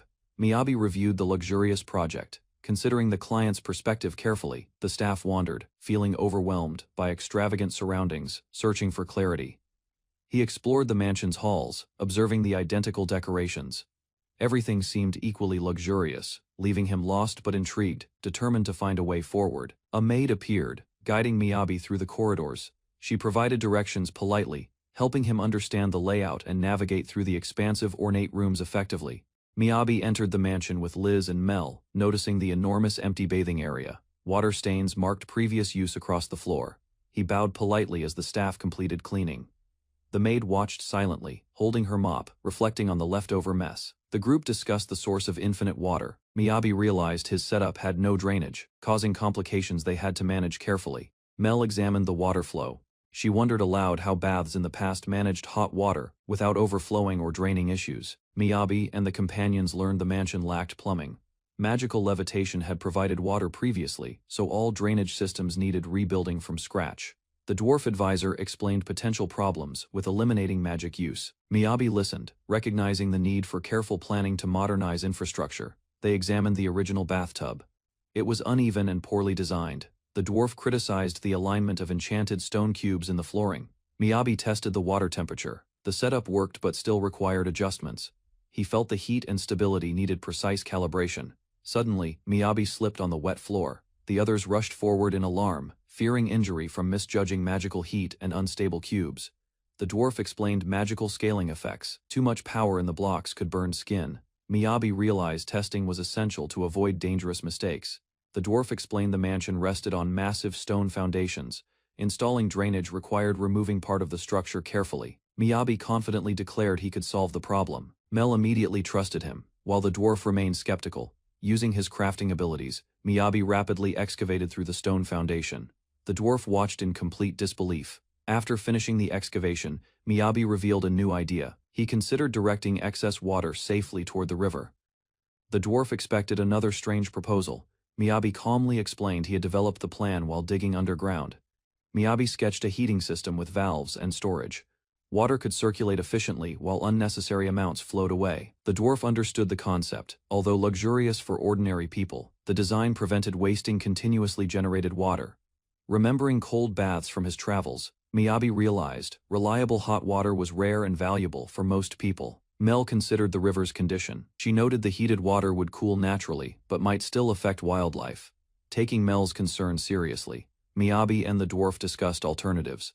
Together they searched for a safer solution. Late that evening, a noblewoman returned from town and reported suspicious rumors involving an adventurer accepting unofficial guild work. She explained the situation to her associate. The report suggested someone was bypassing procedures, creating concern throughout management. Meanwhile, Miyabi and his companions worked through the night. Curious workers approached and asked why they remained awake. Miyabi explained he was finishing a prototype relief carving. Mel helped nearby by preparing materials for assembly. When Miyabi showed the floral design, the workers praised it. However, he remained dissatisfied with several details. A craftsman named Cid stepped forward confidently, proud of his abilities. He offered assistance refining the carving. Cid immediately began reshaping the stone. His tools moved quickly as he refined petals and corrected imperfections. Before anyone could react, Cid completed an astonishing masterpiece. Intricate stone roses surrounded him from every direction. The workers admired the sculpture. The petals appeared delicate and natural, despite being carved entirely from stone.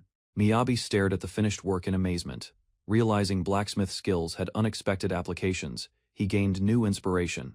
The workers laughed and commented. Cid revealed he was a sculptor, not a blacksmith, surprising Miyabi and the team. Miyabi learned the workshop employed diverse craftspeople. Some focused on blacksmithing, while others, like sculptors, explored unconventional trades and techniques.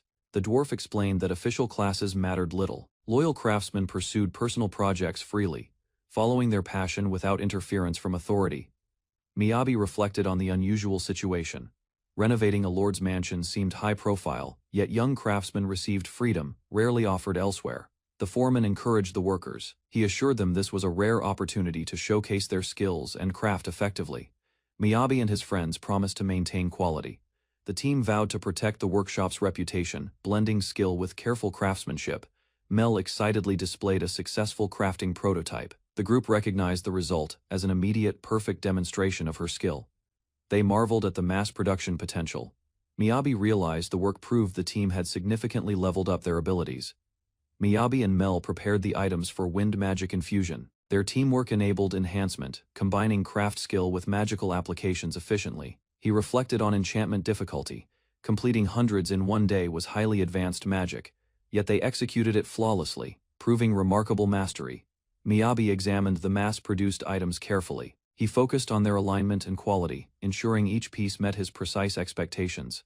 Cid appeared on site. He confronted Miyabi with skepticism but acknowledged the original draft was acceptable, suggesting minor adjustments might improve it. Miyabi resolved to strive for perfection. Good enough would not satisfy him. He aimed for his very best craftsmanship. Cid criticized the team as lazy compared to real sculptors. Miyabi remained unfazed, determined to continue learning and improving skills. Cid acknowledged Miyabi's determination. Hard work and ambition, he explained, were essential traits. Encouraging persistence and careful attention to detail, the team prepared to get hands-on.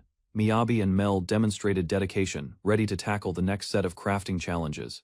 Cid agreed to teach sculpting techniques. Miyabi's humility impressed him, and he decided to offer guidance to enhance their abilities. Cid encouraged Miyabi, noting that knocking off arrogance and learning practical skills was essential for success in advanced crafting. Miyabi and Mel began following basic sculpting principles. They worked directly from observation, combining careful planning with hands-on practice. The team continued practicing together. Miyabi guided Mel, refining techniques while other workers followed along, building skill and teamwork simultaneously. The team worked steadily. Supervisors observed from above, noting the progress of construction and preparation across the workshop and site. Cid and Miyabi's work caught attention. Their efforts reflected dedication, though some team members found their speed and style unusual. The Duke himself visited for a site inspection, usually handled by secretaries. This personal walkthrough emphasized the importance of progress. Cid had realized the remaining tasks focused on Miyabi's personal room. He prepared to finalize adjustments before the Duke's evaluation. Miyabi and Mel coordinated with the team. Each detail received attention, ensuring craftsmanship, layout, and magical elements met high standards. The Duke's inspection approached. Workers and apprentices readied the site, understanding the importance of presentation, quality, and technical precision. Miyabi arrived at the Duke's mansion and nervously prepared for the inspection. The nobles gathered to evaluate his renovation project. He explained his design choices carefully, describing how comfort and warmth balanced the mansion's cold stone architecture throughout. As everyone followed him deeper inside, Miyabi steadied himself and prepared to reveal the completed centerpiece project. The doors opened, revealing a grand bathhouse beneath a glass dome filled with trees, statues, and natural light. The visitors stared in surprise as they entered the renovated bath. The Duke examined every detail with interest. Miyabi presented the concept, explaining how relaxation, healing, and comfort guided every feature included within the facility. He showed the original layout, highlighting its simple structure and limited functions before the extensive renovation work. Next, Miyabi revealed the redesigned version, featuring multiple baths, gardens, and new spaces for different experiences. The Duke reviewed the improvements and acknowledged the effort behind the project. Miyabi felt relieved by reactions. Before finishing the inspection, the Duke hinted that he noticed another hidden feature, prompting Miyabi's attention. After the presentation, Miyabi noticed workers preparing something nearby. Several helpers gathered together and started moving equipment. The workers struggled with a large covering, but everyone cooperated. Their teamwork prevented delays during inspection. The Duke carefully watched the activity unfold. He believed every stage of the official inspection should proceed perfectly. As evening arrived, hidden lights illuminated the bathhouse. The combination of nature and architecture impressed the Duke. Miyabi explained that he preserved valuable artistic elements from the original bath while modernizing the overall design. The Duke expressed sincere appreciation for Miyabi's work.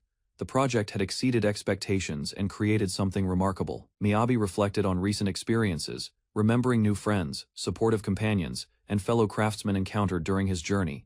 Although he had faced setbacks and difficulties, Miyabi felt proud that his efforts had finally succeeded. With the tour completed, the Duke decided to begin a thorough inspection of construction quality and plumbing. The Duke personally tested the bath facilities. While relaxing comfortably, he confirmed Miyabi's renovation performed exactly as intended. During the celebration, the Duke spoke with guests while admiring the completed renovation. The atmosphere remained lively and welcoming. Miyabi attended the reception with his companions. Although surprised by the formal gathering, everyone enjoyed the invitation. A dwarf craftsman praised Miyabi's creativity. He admired the multiple bath designs and recognized the careful planning. Miyabi explained that researching the Duke's interests changed his approach. Understanding the client became more important than assumptions. He realized the Duke valued peace and comfort rather than endless luxury. That insight guided every decision. Remembering Chiffon's remarks, Miyabi designed a place where the Duke could relax and recover from daily burdens. The final design blended calming sounds, natural elements, and elegant architecture while still reflecting Miyabi's personal style. Looking across the reception hall, Miyabi felt grateful for accepting the project and completing the challenge. His companions enjoyed the feast enthusiastically. Their excitement and support made the successful evening even better. Later that night, the Duke's daughter arrived in the garden. Her appearance suggested an important meeting ahead. After the reception ended, the Duke's daughter spoke with her father and praised the warmth maintained inside the garden. The Duke explained how Miyabi's heating system circulated unused hot water beneath the floor, protecting delicate plants. Chiffon happily admired the restored roses.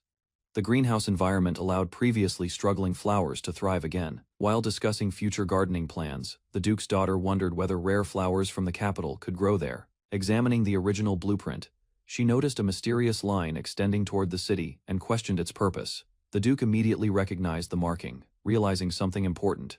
He quickly called for Miyabi's assistance. Meanwhile, Liz found Miyabi and dragged him through the streets. She insisted they were already running late. Following Liz, Miyabi noticed a crowd gathered ahead. Curious townspeople appeared excited about a special event. The crowd surrounded a newly opened public wading pool. Families and children enjoyed the warm water together. Miyabi explained that excess heat from the bath system supported the public facility. The Duke listened with growing admiration. Miyabi, Liz, and Chiffon sat together at a warm new shop. They enjoyed relaxing after completing the renovation project. Liz explained that Eleanor asked Miyabi to arrive early. They walked through the heated floor area, noticing thriving plants. The group paused in slight confusion. Each of them processed the unusual calm environment and the morning's instructions. They entered a quiet chamber. A superior figure left them alone, signaling that Miyabi and his friends would handle matters. The Adventurer Guild representative apologized.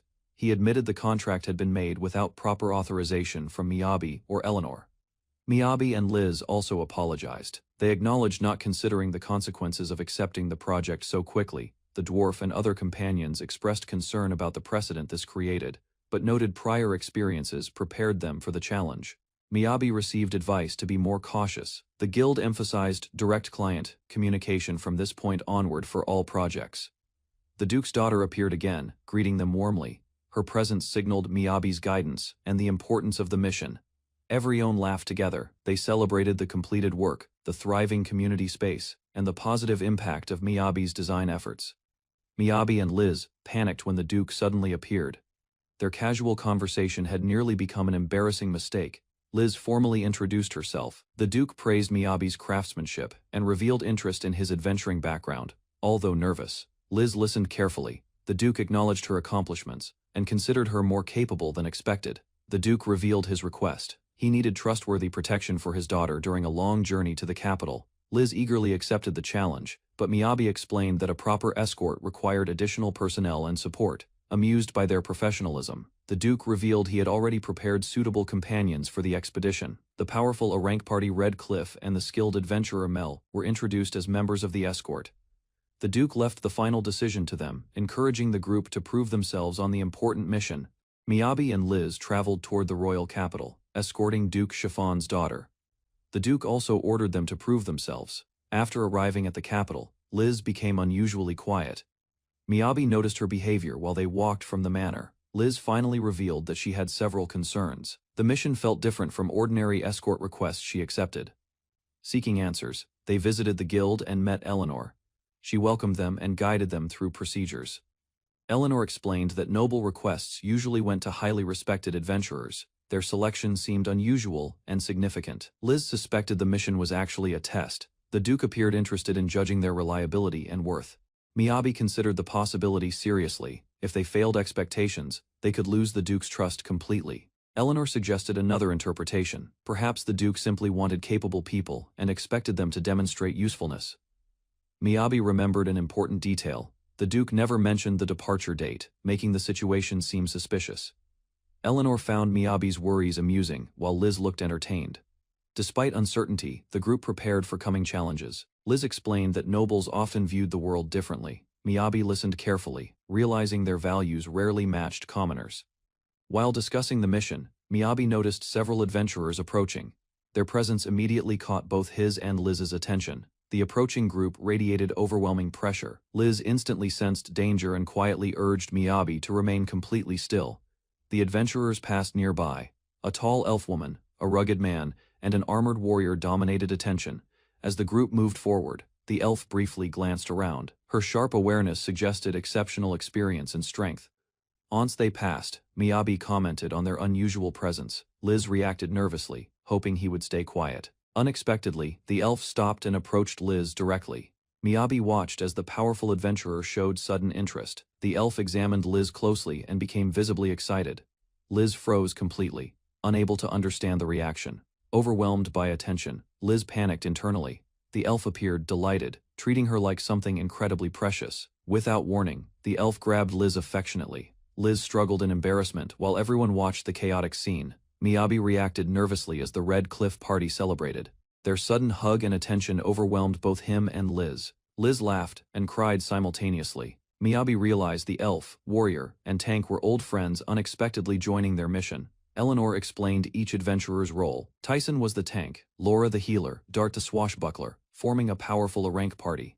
Liz recognized Laura as an elf with distinctive ears. Miyabi noted Laura spoke with a unique dialect, unusual for her kind. Miyabi introduced himself to the group.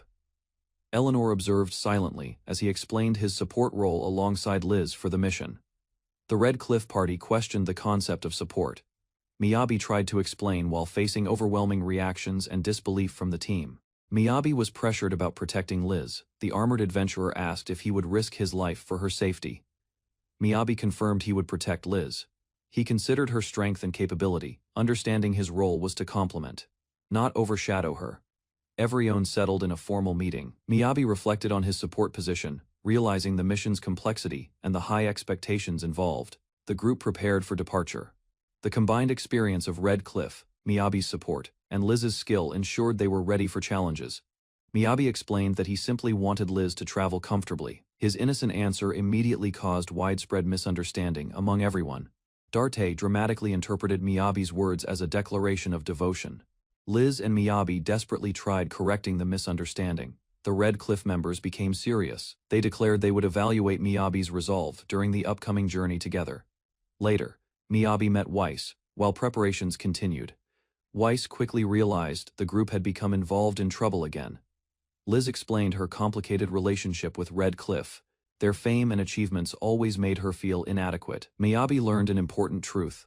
Liz's biological father had once been a respected member of Red Cliff. Liz remembered her childhood fondly. Before missions, the adventurers often spent time playing and caring for her. Her expression softened as she revealed the tragedy. 8 years earlier, her father died during a mission. After the loss, everyone became extremely protective of Liz. Miyabi finally understood the source of their behavior. Liz thanked Weiss for supporting her family. Looking at her father's staff, she quietly remembered him again.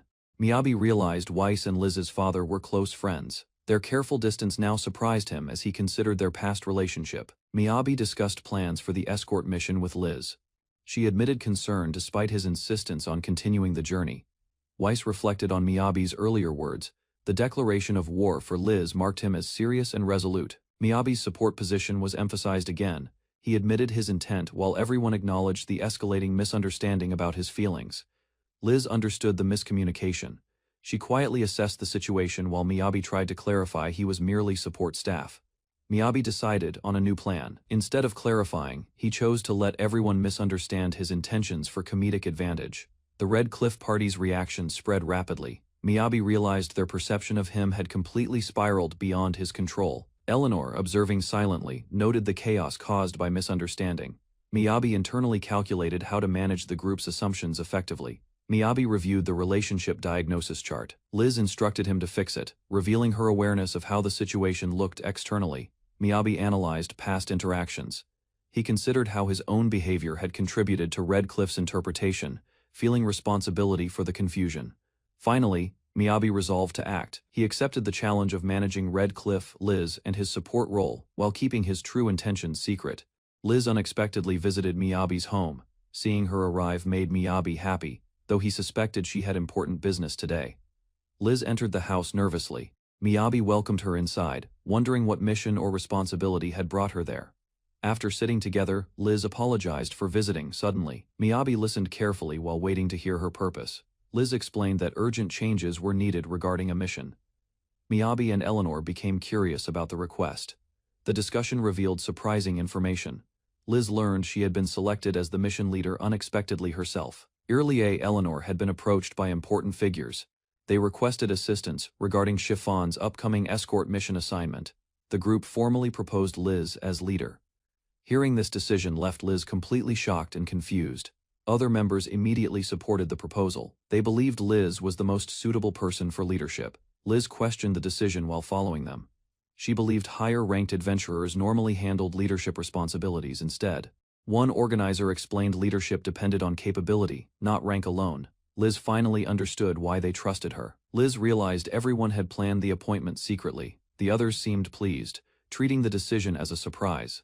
Eleanor explained, the client had already approved everything. Liz remained shocked, unable to understand such sudden responsibility. Miyabi tried encouraging her, but the explanation only confirmed that powerful nobles fully supported the unexpected appointment. Miyabi argued that leading the mission would earn recognition. Liz doubted his reasoning and questioned his judgment. Miyabi described how an elite party entrusted Red Cliff to someone ordinary. The entire situation sounded unbelievable. Concerned about future attention, Miyabi worried the arrangement would attract scrutiny and create unnecessary complications for everyone. After the discussion ended, Miyabi reflected alone. It seemed that new problems continued appearing without warning lately. Elsewhere, Duke Belden sat inside his study. Alicia arrived seeking clarification regarding recent decisions and appointments. Alicia questioned why inexperienced personnel received important positions. Belden explained that Red Cliff had strongly supported it. Alicia remained unconvinced and worried about Chiffon's safety.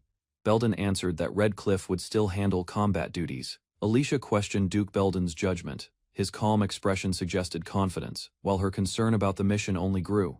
Belden acknowledged her worries, but insisted his decision was deliberate. He appreciated her loyalty toward Chiffon's safety. The Duke ended the discussion firmly.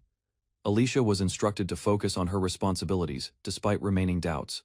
Soon afterward, preparations began. A carriage stood ready near the city as departure time approached quickly. Miyabi and Liz arrived at the city gate. They noticed movement nearby and turned toward it curiously. Mel appeared, carrying a small bag. She greeted the group and revealed she had packed lightly. Miyabi approved of the simple luggage. Mel confidently stated that she would be relying on his support. Before departure, additional members arrived. Red Cliff's powerful adventurers approached the gathering, drawing everyone's attention immediately. Their arrival surprised Miyabi even more when several members jokingly claimed they had packed too little. The strange comments confused Miyabi. Liz quickly stopped the nonsense while reminding everyone to behave properly. Liz endured endless teasing from Red Cliff. The veterans exaggerated their jokes while Miyabi watched awkwardly nearby. Red Cliff suddenly announced a trial. Their leader challenged Miyabi to prove his abilities through luggage handling. Miyabi confidently accepted the challenge. The veteran adventurer grinned, curious whether the young support specialist could succeed. The test began immediately. Several enormous bags were placed before Miyabi as everyone gathered to observe. Using his inventory skill, Miyabi stored the luggage effortlessly. The result shocked the experienced adventurers completely. The veterans quickly realized they had underestimated him. Their assumptions about Miyabi's abilities were proven completely wrong. Liz scolded the troublemakers for creating unnecessary problems. The embarrassed adventurers quietly accepted responsibility for their actions. As punishment, the veterans were ordered to reflect. Miyabi and Liz watched while they obediently complied. When Chiffon arrived, Liz reminded everyone that she was the mission leader and expected proper respect. The escort group finally assembled beside the carriage. With preparations complete, the mission was ready to begin. Liz officially reported as mission leader. She introduced Chiffon and Alicia, while Miyabi and the others observed carefully. The guildmaster encouraged Liz. He reminded her the escort mission offered valuable leadership experience for future responsibilities. Mel rested inside the carriage. Alicia explained she would cover the night shifts, keeping watch during travel safely. Red Cliff led the escort caravan. Miyabi followed, while the group departed. Beginning the first day of the mission, the group stopped in the forest. Everyone prepared lunch, organized equipment, and discussed logistics for trial number 2 efficiently. The outdoor setup surprised the group. The seating arrangement was larger than usual, accommodating everyone comfortably for meal preparation. Red Cliff explained the plan.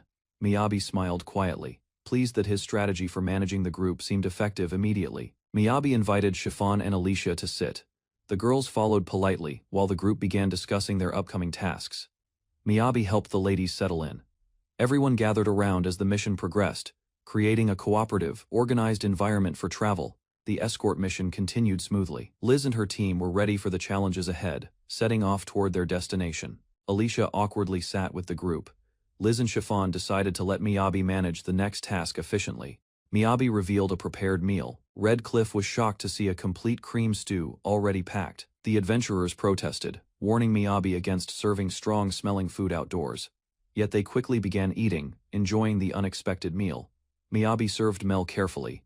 She asked for slightly more while he loaded the oxtail, ensuring everyone was satisfied. The team continued traveling. Liz observed progress and noted the smooth pace, pleasantly surprised by Miyabi's management. Red Cliff insisted Miyabi stay alert. Even with progress, the veterans reminded him not to relax during travel. Daylight faded, signaling the next task. Setting up a comfortable campsite became the obvious third trial for Miyabi. Miyabi was ordered to show the prepared camp. He confidently promised to demonstrate a proper setup for the group. The group watched in awe. Miyabi prepared to reveal his camp setup, impressing everyone with efficiency and planning. Red Cliff urged Miyabi to show the mysterious structure. Liz and companions watched anxiously, expecting another unusual crafting surprise today. When the building appeared, everyone froze. Miyabi stood calmly beside a complete house that had materialized from nowhere at all. Miyabi proudly explained the facilities, including stables. Red Cliff demanded answers, struggling to understand the scale of everything created there.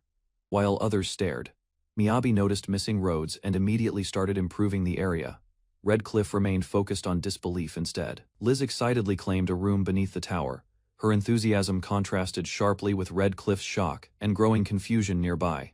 Miyabi wondered whether his group seemed strange. He intentionally overwhelmed Red Cliff with repeated surprises until resistance gradually weakened further. Following his simple strategy, Miyabi kept adding sensible improvements. He trusted persistence would eventually overcome doubt and hesitation completely too. Red Cliff, Liz, and their companion refused surrender. Even after many surprises, they continued examining the extraordinary property carefully together. Red Cliff reflected on difficult adventures, compared with cold, hunger, and tents. Miyabi's comfortable house seemed almost impossible to dismiss. Determined to protect Liz, Red Cliff challenged every remaining flaw. Yet Miyabi's craftsmanship continued, proving the house practical, reliable, comfortable. Red Cliff, Liz, and their companion entered the house. The spacious dining area immediately impressed them with comfort and organization. The visitors explored further. Liz admired the interior design while Miyabi accepted the praise and observed everyone's reactions. The group's expressions turned complicated. Miyabi noticed their stunned silence, but continued preparing dinner, unconcerned by their confusion. Elsewhere, a maid paused outside during the evening. She quietly stared ahead, uncertain about what awaited her. After finishing a bath, Eleanor stepped inside. The unfamiliar surroundings and unexpected comfort left her completely bewildered. Eleanor learned the cottage belonged to her group. She had never expected proper bathing facilities during a journey. A maid respectfully explained Miyabi's arrangement. The private cottage allowed Eleanor a quieter and more relaxing night. Eleanor found her maid exhausted after driving the carriage all day. She realized her loyal attendant needed rest. The maid admitted feeling useless when others handled everything. She struggled with being unable to contribute enough lately. Eleanor reflected on years of service. She finally recognized her maid's unwavering dedication and dependable abilities throughout countless hardships. Eleanor embraced Alicia gently, praising her effort. The maid felt encouraged, reassured her work mattered despite exhaustion. Eleanor reflected on long journeys. Noble blood did not eliminate fatigue, and she noticed how soft the bed truly was. The maid regretted failing to help earlier. Despite reassurance, she could not stop feeling inadequate, determined to improve next time. As night fell, the rain began. Eleanor resolved to become a better maid and maintain perfect service for her lady. Heavy rain continued through the second day. The house sheltered the group, protecting them from storms while they remained indoors. Mel struggled with wet conditions. Miyabi observed the situation calmly, noting that some duties persisted despite the downpour's intensity. The group agreed to wait for a rain lull. They postponed departure, assessing the weather carefully to avoid unnecessary risks. Liz analyzed the unpredictable climate. She decided to check again at midday, considering the possibility of staying one more night. Mel demanded a breakfast reward after night watch. Miyabi acknowledged her effort, planning a special meal to honor her responsibility. Mel received black one sirloin ramen. The dish symbolized recognition for diligence, maintaining morale, while the group remained indoors during heavy rain. During breakfast, Mel enjoyed her special meal. Liz became interested immediately, surprising Miyabi with her morning appetite once again. After eating, Miyabi suggested checking on the older travelers. The rain still continued, and everyone remained inside. Miyabi visited another cottage and called for Darte, Laura, and Tyson. No one responded from within the building. The silence worried the group. Considering the late hour, they suspected something unusual had happened during the stormy night. The door finally opened. Alicia appeared exhausted and confused, stepping out in sleepwear after apparently oversleeping badly. Alicia realized the group had delayed departure because of rain. Relieved, she learned nobody had left without them. Miyabi greeted Alicia politely and offered practical advice. He suggested preparing properly before joining everyone for breakfast. Suddenly then, did Alicia notice her appearance. Embarrassment quickly replaced confusion as she realized she remained in pajamas. Watching her reaction, Eleanor criticized Miyabi's blunt approach. Miyabi remained puzzled, unaware he had caused embarrassment. Later, Alicia changed clothes and apologized. Miyabi dismissed the matter kindly, then offered to prepare any meal she desired. Chiffon praised Alicia's strong sense of responsibility. Encouraged by the recognition, Alicia expressed enthusiasm about working alongside everyone. The rain continued without stopping. Miyabi decided the group should remain another day and observe changing conditions carefully. Red Cliff, Liz, and their companion eventually appeared. Embarrassed, they sincerely apologized for their unexpected oversleeping incident. The truth emerged quickly. Comfortable blankets had trapped them in deep sleep until late afternoon, leaving them ashamed. After eating Miyabi's ramen, their energy returned. The delicious meal restored spirits and ended their gloomy mood. By the third day, the weather finally improved. Miyabi noticed clear conditions and felt confident about traveling again. The surroundings looked peaceful and safe. While Miyabi prepared for departure, Mel focused mainly on obtaining food. Alicia appeared early and properly dressed. Proud of avoiding another oversleeping disaster, she greeted everyone confidently. Others praised Alicia's determination. Eleanor revealed Alicia had even slept on the floor to resist comfortable bedding. Alicia approached Miyabi with renewed confidence. Seeing breakfast preparations underway, she looked ready to contribute once more. Far away, Master Zion arrived at a grand estate, his attention focused on matters requiring immediate investigation and judgment. Zion encountered Production Guildmaster Georgie. Their meeting appeared formal, though Zion clearly wished to avoid the discussion. Zion respectfully apologized, again regarding problems connected to a renovation contract. Georgie remained unimpressed by the explanation offered. Georgie criticized Zion harshly. He blamed guild management failures and expressed contempt toward a certain crafter involved. Despite the insults, Zion accepted responsibility. He promised greater vigilance in future matters and requested forgiveness professionally. After Georgie departed, another noble approached Zion. The newcomer mentioned Georgie's long-standing prejudice against crafters and artisans. The noble invited Zion elsewhere. Curious, Zion followed him through an elegant building filled with remarkable architecture. Outside, Zion witnessed extraordinary construction and gardens. He struggled to believe a single individual had created everything. The noble explained further. Unlike common assumptions, this crafter possessed abilities rivaling talented youths from prominent families. Interested by the revelation, Zion requested a background investigation.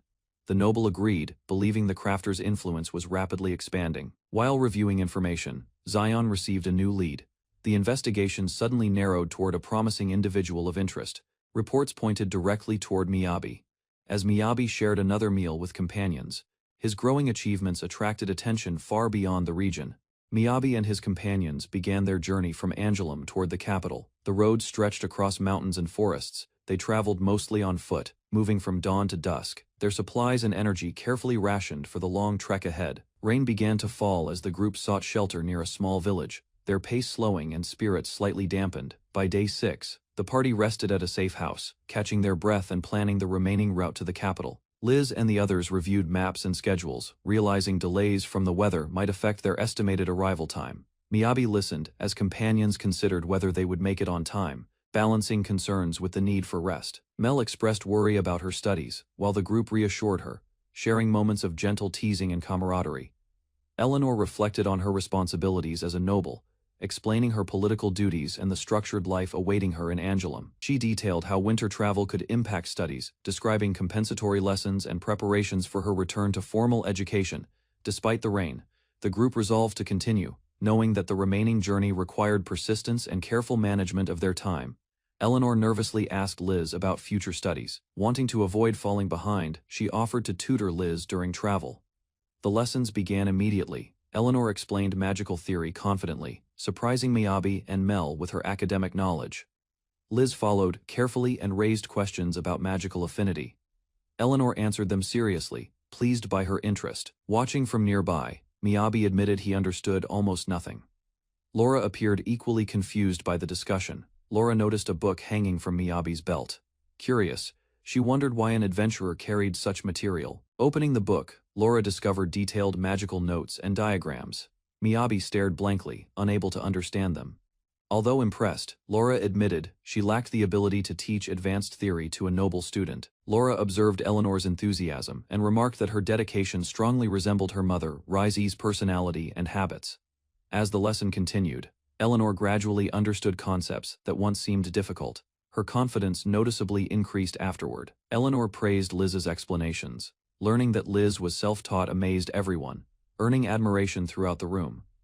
Eleanor explained she worked at the Adventurers Guild library, avoiding burdening Uncle Weiss with tuition fees. Miyabi and Mel admired her diligence. The group expressed amazement at Alicia's remarkable dedication and capabilities. Eleanor admitted she could only repeat learned theory. Liz listened, quietly impressed by her honest self-assessment. Outside, Mel sneezed in the rain. The group argued playfully over clothing and staying warm during showers. Rain continued unusually early for the season. Miyabi, Eleanor, and Mel noted the strange weather pattern with concern. A man arrived urgently, requesting an immediate meeting with the group to discuss unexpected developments in the region. He explained he had quickly traversed a nearby village to report pressing information. Everyone prepared to listen closely. A guild member reported that the village had endured non-stop rain for a week. Data from past 5 years confirmed anomalies. Eleanor checked records and realized the rainy season had arrived unusually early, confirming the village reports. The man warned of a more serious concern beyond the rain. Snow was approaching unexpectedly, creating potential danger for the region. The group studied maps of the mountains. Peaks around the capital were steep, creating natural barriers and dangerous travel conditions. Miyabi, Liz, and the others realized that their slow pace reduced chances of avoiding snowstorms during their journey. The leader decided Liz and Miyabi would ride in the carriage from tomorrow to prevent exhaustion and frostbite. Eleanor considered the plan carefully, aware that the higher altitude would mean lower temperatures and higher travel risk. The leader explained they must double their foot speed, sprinting for 8 hours each day to reach safety efficiently. He questioned whether Liz and Miyabi could keep up with such a grueling schedule, noting even enhanced equipment may not suffice. Liz admitted she could not sustain the pace, feeling overwhelmed by the physical demands of continuous travel. The leader shifted responsibility, assigning Liz to manage scouting while protecting the party from hazards and gathering intelligence. Day 7 began. The party prepared the carriage, horses, and equipment to navigate the treacherous mountain path carefully. Eleanor observed snowfall ahead, indicating that snowstorms were imminent. The team braced themselves for harsh conditions along the route. Miyabi cleared obstacles on the road, allowing the carriage to pass safely through rugged terrain without delays. The journey continued smoothly. Even rough paths felt manageable, and Mel suggested adjusting meals for higher energy needs. That night, Eleanor admired Miyabi's abilities. She acknowledged how essential he was for the group's travel and scouting success. Miyabi received praise for detecting enemies and distances accurately, demonstrating precise magical control that impressed even seasoned adventurers. Liz fell asleep quietly, leaving Miyabi to reflect on his unique skills and the responsibilities only he could fulfill. Eleanor pondered her own contributions, wondering what tasks only she could complete, contemplating her personal growth and potential. The team prepared for mountain travel. Snowstorms were expected ahead, and the party knew frostbite and cold posed significant risks. Miyabi worked inside the building renovation site. While organizing materials, he practiced inventory control by storing large quantities efficiently. Sid had helped nearby and attempted inventory training as well. His awkward behavior caused trouble, earning immediate criticism. After calming down, Sid explained he was training his inventory capacity. Miyabi listened while workers continued renovating. Sid had followed the special training routine Miyabi left behind. He worked hard, hoping to reach Miyabi's level. While continuing training alone, Sid had thought about Miyabi's journey. He hoped his master remained safe and successful. Elsewhere, Miyabi noticed Liz seemed unusual during their travels. Her expression appeared calm, but something felt different. Liz explained her condition was manageable. Riding inside the carriage reduced physical strain throughout the long journey. Miyabi remained concerned about Liz. He understood recent decisions were necessary, yet her lingering sadness became noticeable. Remembering earlier preparations, Miyabi reflected on Liz's dedication. She studied routes and monsters seriously before departure. Another companion blamed Darte's leadership decisions for current problems. Miyabi realized those events deeply affected Liz's emotions. Darte called Miyabi and Liz outside. They approached cautiously, aware that important instructions or warnings were imminent. Darte explained the statue marked a border between territories. Miyabi and Liz examined the structure carefully. They looked beyond the marker. Snowy mountains appeared, revealing the royal capital just beyond the peaks. Liz noticed flying monsters approaching. She prepared her weapon while Miyabi and Darte stayed alert for danger. Liz cast the Ice Needle spell toward the attacking monsters, aiming precisely to protect the group from above. Miyabi observed the ice needles flying. Liz's magic dodged and struck the creatures, demonstrating her growing skill in combat. The monsters tried to evade, flapping violently. Liz adjusted her aim, ready to intercept further threats effectively. Liz confirmed she defeated the leader of the flying monsters. The remaining group scattered, securing a temporary safe distance. Liz reflected on the use of the elemental magic Ice Needle. She considered its effectiveness against airborne threats. Sid confirmed the attack was successful. Liz smiled, feeling reassured about her strategy and magic abilities while traveling with companions. The mage explained that Ice Needle normally travels straight. However, she noticed the projectiles changing direction unexpectedly mid-air. Liz revealed the technique relied on precise magic manipulation. She described it as advanced control rather than new magic. Fascinated by the explanation, the mage listened carefully. Liz explained that changing trajectories required extensive practice and concentration. Excited by the concept, the mage eagerly asked Liz for training.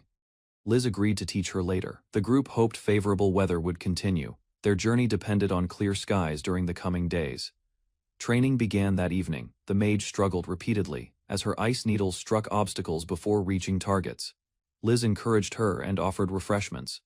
She explained that every beginner faced similar difficulties during training. While resting, they enjoyed Miyabi's cookies. The break helped relieve tension and restore their energy. Their conversation shifted toward Miyabi. The mage recalled how his inventions and practical ideas constantly surprised everyone. She explained meeting Miyabi after he became lost near Angelum. That chance encounter eventually formed their party. Liz reflected on Chiffon's unusual fighting style. A rearguard mage flying alone seemed inefficient and unexpectedly risky. Liz asked about Chiffon's magical training. Chiffon admitted she focused more on magical knowledge than manipulation practice. Chiffon praised Liz's natural talent. She explained that magical ability often depended heavily on innate potential. Chiffon described 3 foundations of magic: magical power, practical skills, and theoretical understanding working together. She explained that magical power was largely determined at birth, unlike techniques and theories acquired later. Unable to increase her power significantly, Chiffon devoted herself to theory and precise magical control. Despite constant effort, naturally gifted individuals advanced faster. Chiffon felt the difference growing wider each year. Overwhelmed by frustration, Chiffon viewed herself as insignificant compared with talented mages surrounding her. After gathering herself, Chiffon resolved to keep moving forward and focus entirely on improving her abilities. Noticing Chiffon's struggle, Liz reached out gently. She requested Chiffon's hand, preparing to offer support. Liz placed her hand over Chiffon's and demonstrated a magical technique.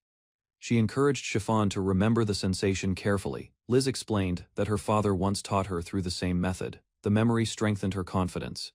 Meanwhile, Miyabi arrived at the lodge looking exhausted.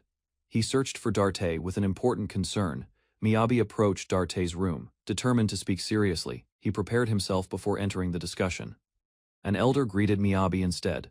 Darte was resting, forcing Miyabi to explain his concerns elsewhere. The elder offered herbal tea and listened patiently. Miyabi appreciated the opportunity to discuss the situation. Miyabi revealed that Liz had appeared depressed since traveling inside the carriage. The elder already noticed it. The elder explained that Liz openly displayed her emotions. Unfortunately, there was no simple solution available. Miyabi clarified that leadership decisions troubled him more than the carriage arrangement itself. He remained concerned for Liz. Miyabi questioned whether Liz's experience qualified her for leadership. He believed her abilities deserved greater recognition. The elder admitted feeling emotional, surprising Miyabi. He explained that witnessing Liz's growth had brought unexpected tears. He recalled memories of Liz as a child, reflecting on how much she had matured over the years. Miyabi apologized for bringing up concerns. The elder reminded him that discussing it now might worsen matters. The elder requested that Miyabi leave all leadership matters for Red Cliff to handle, emphasizing trust in his judgment. He entrusted Liz to Miyabi, instructing him to ensure she was never alone during the journey. Miyabi accepted the responsibility seriously, recognizing the importance of protecting and supporting Liz at all times. 2 days later, the group reached a new area. The elder and companions commented on Miyabi's attentiveness to Liz. Upon arrival, they observed the Valley of the Dragons. Miyabi marveled at the sight of dragons flying above. Liz explained that most dragons coexisted peacefully with humans. She cautioned that aggression increased during nesting season. Darte warned the party that the road was blocked for several months due to dragons' breeding grounds, requiring a detour. The group studied the map carefully. A detour existed around the mountain, though it would add days. Liz disliked the delay and pressed for alternatives. Everyone gathered around, searching for a faster solution. Dart proposed another route across the mountain. The unusual path immediately left several companions confused. They approached a steep rocky formation. The mountain appeared difficult to cross through ordinary travel methods. Soon, a massive tunnel appeared through solid rock. Miyabi immediately realized something about the situation seemed strange. The party discovered the tunnel was newly created. Some jokingly referred to its creator as the Power Shoveler. Following the passage, they entered vast limestone caverns. Underground rivers and stone formations stretched into the distance. While exploring deeper, the group admired the cavern's scale. The shortcut seemed safer than expected. Suddenly, Miyabi noticed unfamiliar objects above him. His expression changed as he sensed approaching danger. An attack erupted without warning. Darte ordered everyone to locate the enemy while Liz questioned how scouts missed it. Magic flows from palms as Chiffon demonstrates, guiding hands, sharing sensations, teaching mastery, and instilling skill, wonder, and understanding of magical principles. The group discovers a cavernous dragon valley, observing majestic dragons peacefully nesting. Cautious strategy, careful detours, teamwork, and cautious awe enveloping adventurers in thrilling, surreal landscapes. Miyabi watched in shock as a giant slime burst from the flooded ground. The creature emerged beside him unexpectedly. Remembering a previous underground battle, Miyabi realized the situation was similar. Water surrounded the area and limited movement. Miyabi examined the flooded pit carefully. He understood hidden monsters could be waiting beneath the water's surface nearby. Liz rushed forward immediately. She grabbed Miyabi and carried him away before the approaching slimes could surround them. A beastkin girl launched a swift attack. Her spinning strikes scattered several slimes and slowed their advance. The slimes regrouped quickly and attacked again. The beastkin warrior continued moving through them without stopping. Eleanor followed behind while supporting the group. She searched for an escape route through the dangerous cavern. The tunnel ahead was completely blocked by countless slimes. Eleanor realized there was no safe passage remaining. Without hesitation, the beastkin warrior charged directly into the swarm. Her attacks carved a path through enemies. She broke through the slime-filled tunnel and opened a route forward. Miyabi, Liz, and Eleanor followed safely behind. The beastkin warrior returned after opening a path. Eleanor watched closely while the group prepared for another attack. Miyabi identified the monsters as slimes. Their corrosive bodies could dissolve flesh and bone when contact lasted. Eleanor analyzed their weaknesses calmly. However, the crowded cavern and trapped carriage made defending everyone much harder. As slimes attacked again, Darte blocked them. Acid struck his arm, leaving a painful injury behind. Laura immediately began casting advanced healing magic. A large magical circle spread around the carriage and party. The healing spell restored Darte's damaged arm. Everyone watched carefully as Laura maintained the demanding magic. Laura concentrated deeply while continuing her spell. The group recognized the remarkable healing abilities of elven magic. Eleanor refused to remain passive. Seeing Darte injured strengthened her determination to help protect the party. She tightened her grip on her staff and gathered courage. Eleanor decided she would contribute to battle. With Laura healing and Darte defending, Eleanor stepped forward. The party regained confidence and prepared to advance. The cavern suddenly trembled. Eleanor watched in alarm as the ground beneath the carriage began rising unexpectedly upward. A massive structure emerged from below. The entire battlefield shifted as something enormous pushed through the cavern floor. Darte reacted immediately. He unleashed a powerful annihilation spell that swept across the cavern and engulfed every slime. After the attack ended, silence returned. Eleanor realized this overwhelming strength was what true rank adventurers possessed. Miyabi looked across the cavern in disbelief. Every visible slime had vanished, leaving the area completely cleared before anyone could relax. Liz noticed Darte weakening. The veteran warrior struggled to remain standing after battle. Laura approached calmly and observed Eleanor. She sensed potential within the young mage and decided to guide her. Laura placed a hand on Eleanor and shared her magical power. Eleanor felt an unfamiliar energy flowing through her. As the power resonated, Eleanor remembered Laura's teachings. Guidance and control were more important than raw magical strength. Eleanor recalled Laura's advice about precise magic inspired by those lessons. She prepared to master her abilities. Laura reminded Eleanor that powerful magic required knowledge and control. Eleanor listened carefully and considered every lesson. Laura challenged Eleanor to find another solution. Remembering the slime's nature, Eleanor searched for a smarter answer. Eleanor finally understood the weakness. If slimes entered through gaps, sealing every gap would stop them. Following Laura's guidance, Eleanor manipulated magical particles around her. She applied techniques learned during previous training. Despite the difficulty, Eleanor focused completely. She realized she could influence Laura's magic before activation. Laura released an advanced freezing spell. Eleanor assisted by directing the magic throughout the cavern efficiently. Darte immediately recognized the technique. The freezing magic resembled methods once used by Rise in battle, exhausted but determined. Eleanor watched the spell spread. Ice rapidly covered the battlefield from every direction. Miyabi stared in amazement. Every remaining slime became frozen solid, trapped between the cavern floor and ceiling. With the threat eliminated, the party advanced deeper. Miyabi noticed a distant light and asked Darte about it. Miyabi examined the distant opening carefully. Instead of crossing frozen terrain, he proposed creating a faster route. Using crafted metal pieces, Miyabi began designing special attachments. He carefully shaped each component for movement.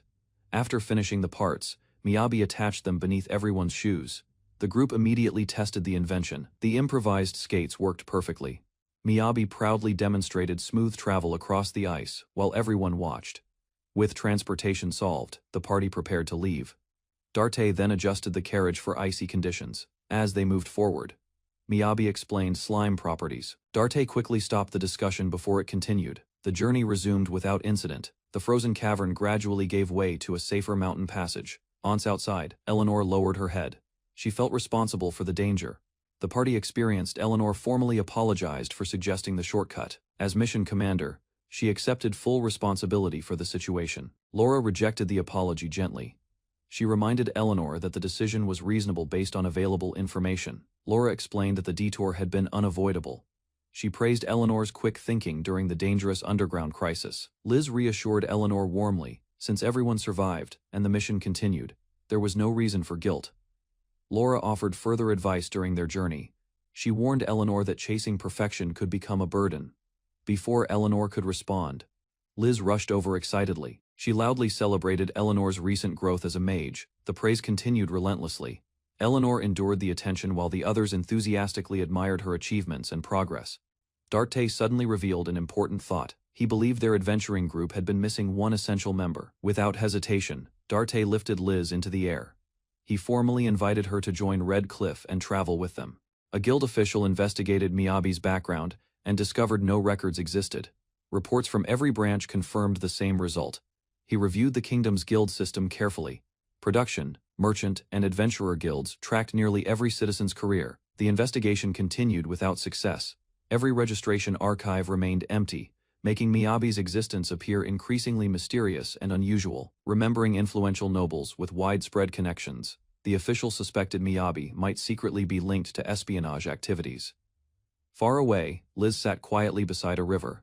She recalled receiving an invitation from the famous Red Cliff party. Miyabi found Liz alone and noticed her troubled expression. He stayed nearby while she organized her thoughts.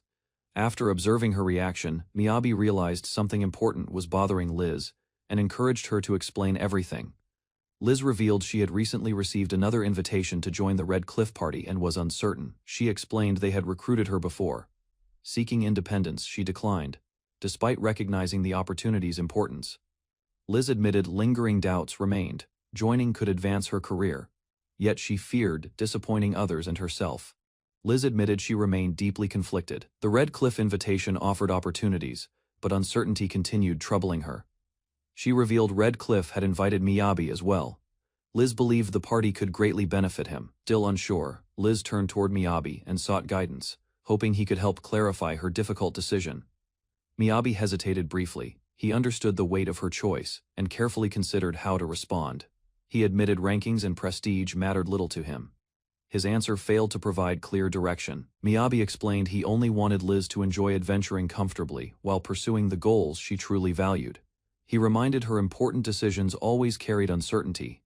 Regret could appear, regardless of whichever path she selected. Miyabi explained future hardships might cause second thoughts, but endlessly dwelling on alternatives created greater regret.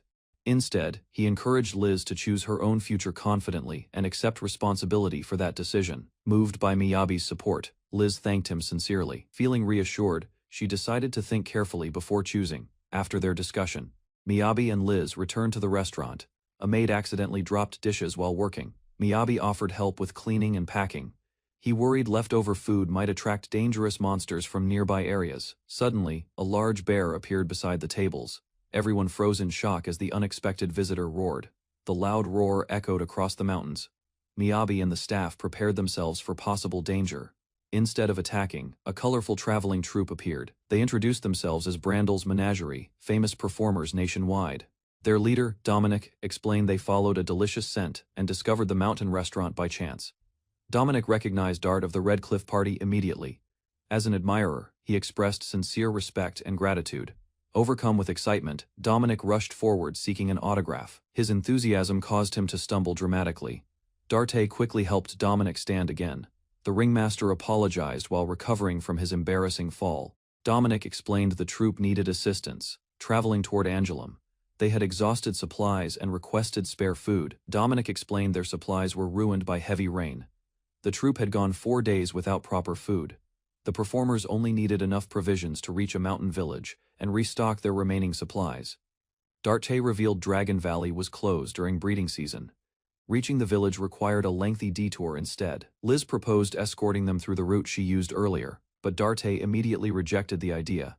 The alternative path crossed dangerous slime-filled caves. Even experienced adventurers struggled to protect such a large group. Miyabi calculated their available food. Unfortunately, his storage contained far less than the troop required. Even giving away everything would not solve the problem. Most remaining supplies would spoil before long. Hearing this, Dominic became discouraged.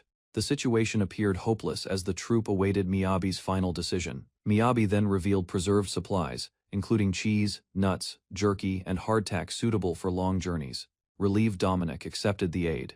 Meanwhile, Lady Beldini requested Darte continue patrolling the area temporarily. Lady Beldini agreed the exhausted performers deserved rest. The troupe gratefully settled down while preparations continued nearby. Miyabi unpacked additional supplies he had prepared beforehand. His careful planning impressed everyone watching the situation unfold. While organizing equipment, Miyabi considered Liz's future. Joining Red Cliff seemed increasingly beneficial for her ambitions. The troop received food and supplies.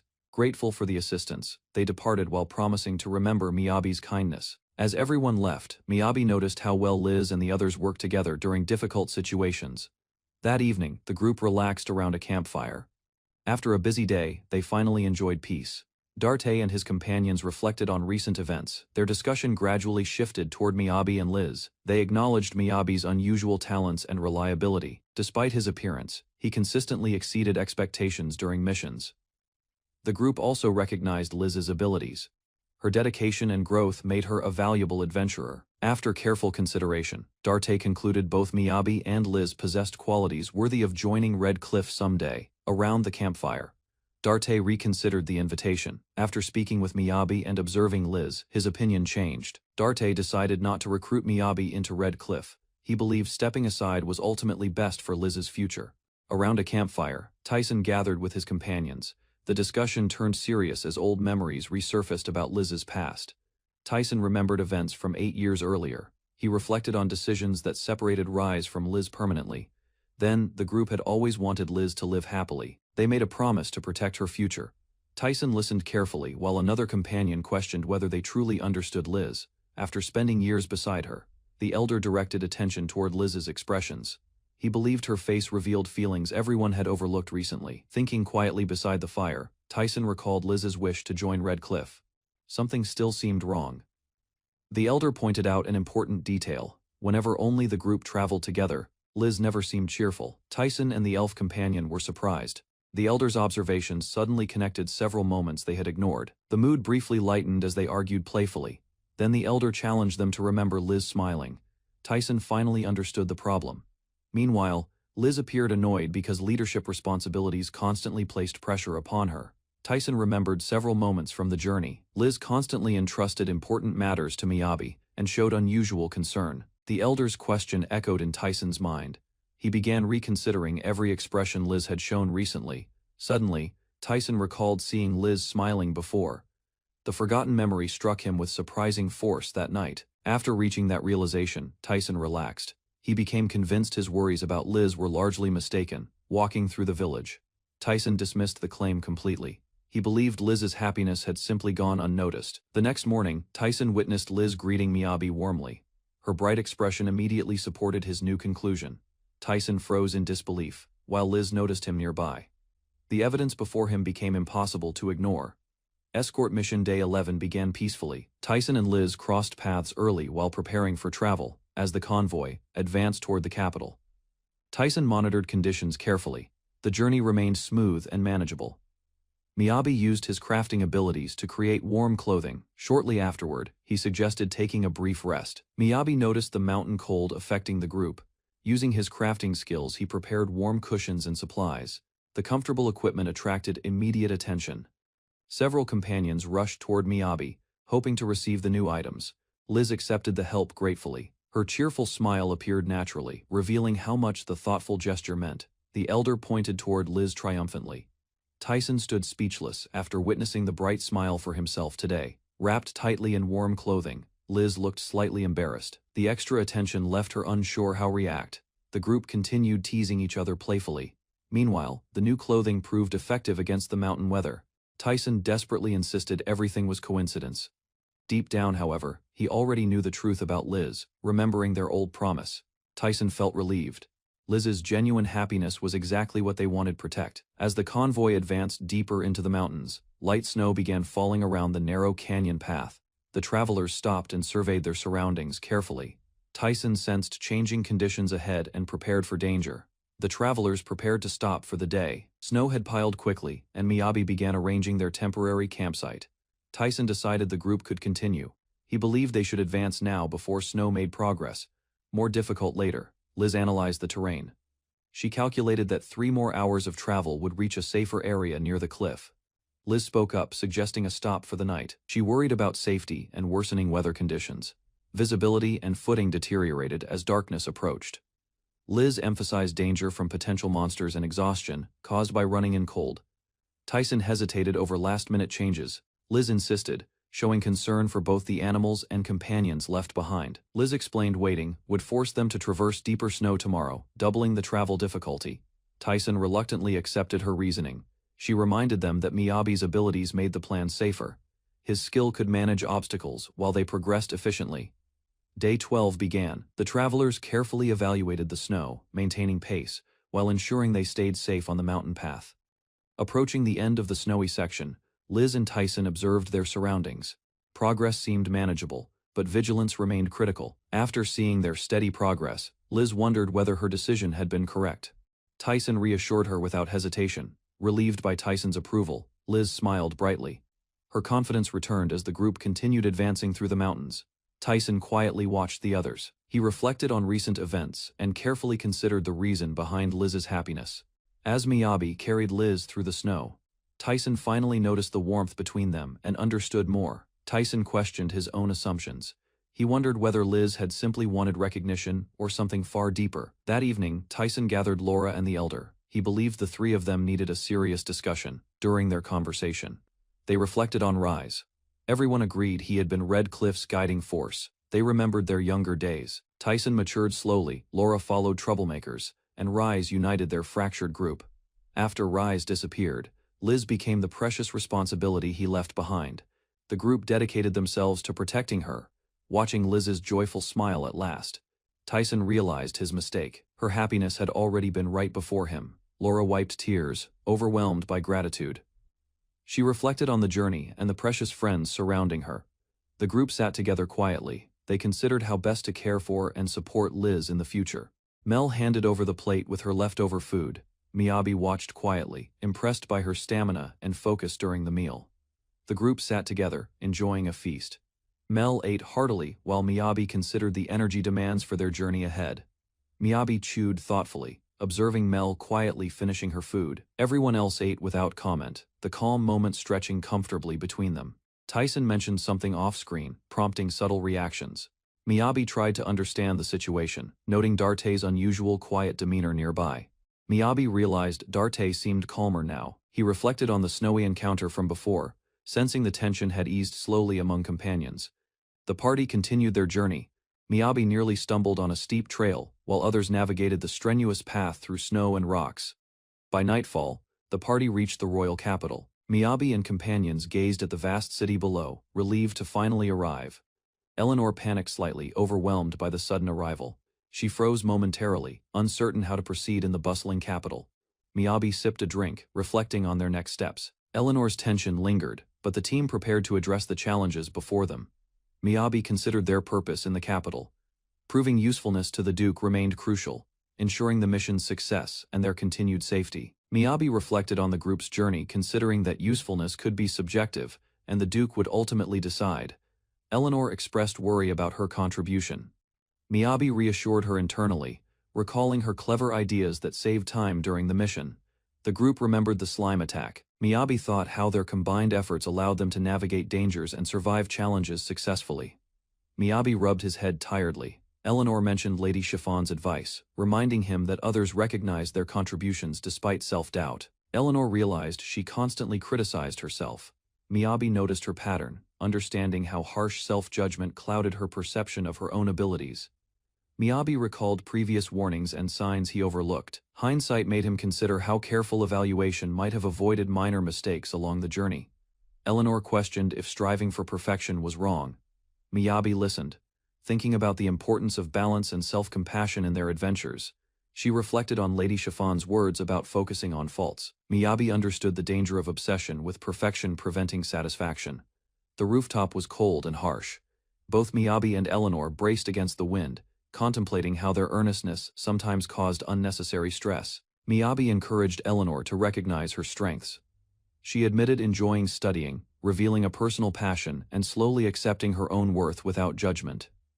Miyabi began a lecture on self-esteem. Eleanor listened uncertainly, unsure what to expect from the sudden lesson. Miyabi encouraged Eleanor to praise herself. She struggled to think of anything, feeling overwhelmed by the request. He whispered advice to Eleanor, explaining the importance of trust and careful observation in personal growth.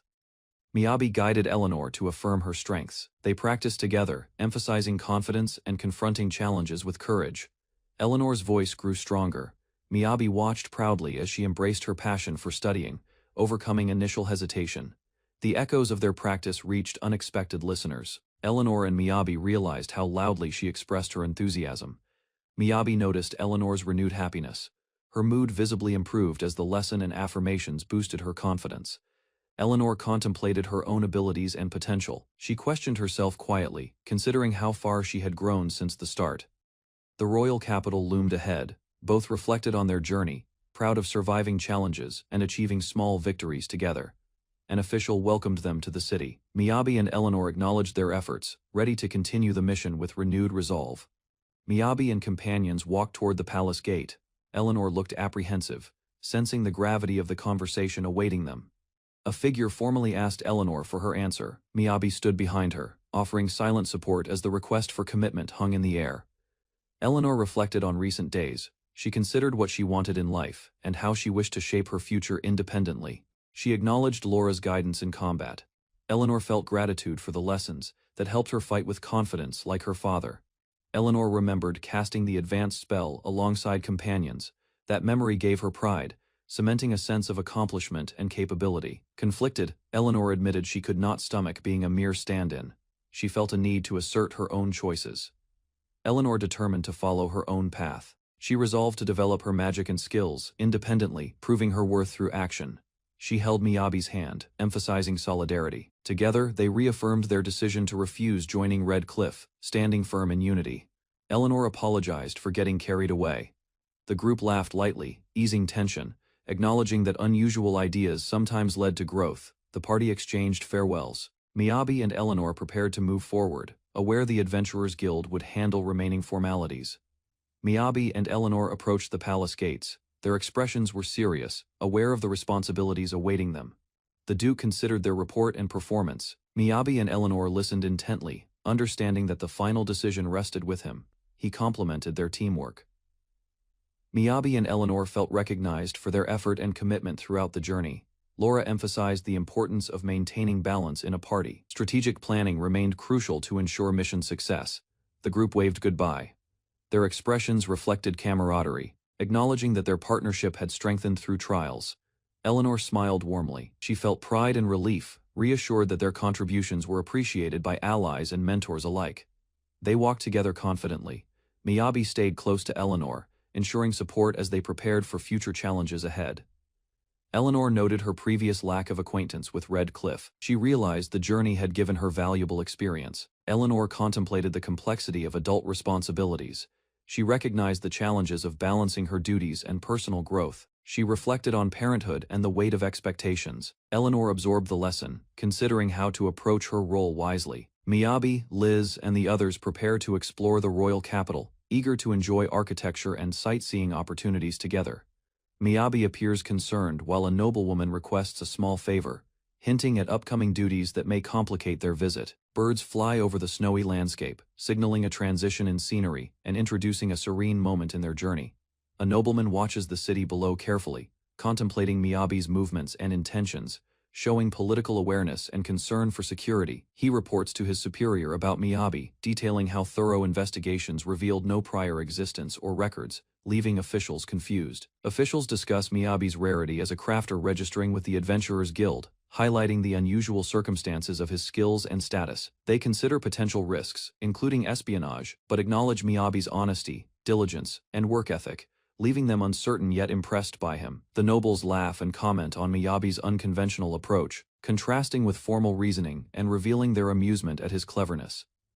They debate Miyabi's analysis skills and approach to Master Weiss, noting he didn't consider other influential factors, emphasizing his practical focus. Despite differing opinions, the nobles agree Miyabi values earnestness and hard work above all, concluding his motivations are pure and trustworthy. A young adventurer expresses self-doubt, Miyabi reassures. Debate over contributions sparks laughter, introspection, teamwork, and personal growth. Liz, Miyabi, and companions practice self-esteem, affirm strengths, comedic misunderstandings, discovering love for studying, personal confidence, playful encouragement, emotional support emerges. Group enjoys walking in the capital, observing architecture, gentle conversation, favors requested, camaraderie, strengthens, distant city overview, birds in flight, reflective atmosphere. Authorities discuss Miyabi's abilities, evaluating credentials, government officials, debate credibility, crafting class observations, potential foreign espionage, considered, careful deliberation, strategic planning, societal hierarchy revealed. Characters reflect on past actions, gratitude and mentorship, self-discovery, personal growth, decision to reject joining Red Cliff, resolve strengthened, emotional farewells, new paths ahead. Miyabi arrived at the grand estate, carrying his journal. Alicia, attentive and composed, watched as he prepared to write. Alicia reminded him to rest, warning that the first day's errands might be too exhausting. Miyabi remained determined to proceed. Miyabi paused, considering the concern for his well-being. He acknowledged Alicia's advice, but continued planning his immediate activities without hesitation. Alicia observed silently, realizing Miyabi's focus would not be deterred. She noted that he intended to write in his journal regardless. The maids moved efficiently around the hall. Alicia confirmed Miyabi's safe return from his small tasks outside the main estate. From the main gate, Miyabi observed the estate's vast architecture. He felt satisfaction at the stability and order around him. Miyabi reunited with Liz and companions outside the estate. They reflected briefly on the helpers and Mel, who was already gone. The group discussed celebrating after completing their tasks. Liz expressed disappointment over missing a proper wrap-up gathering for their efforts. Miyabi reacted quickly to prevent Liz from rushing off. They debated the risks of pursuing Mel alone, considering her keen senses.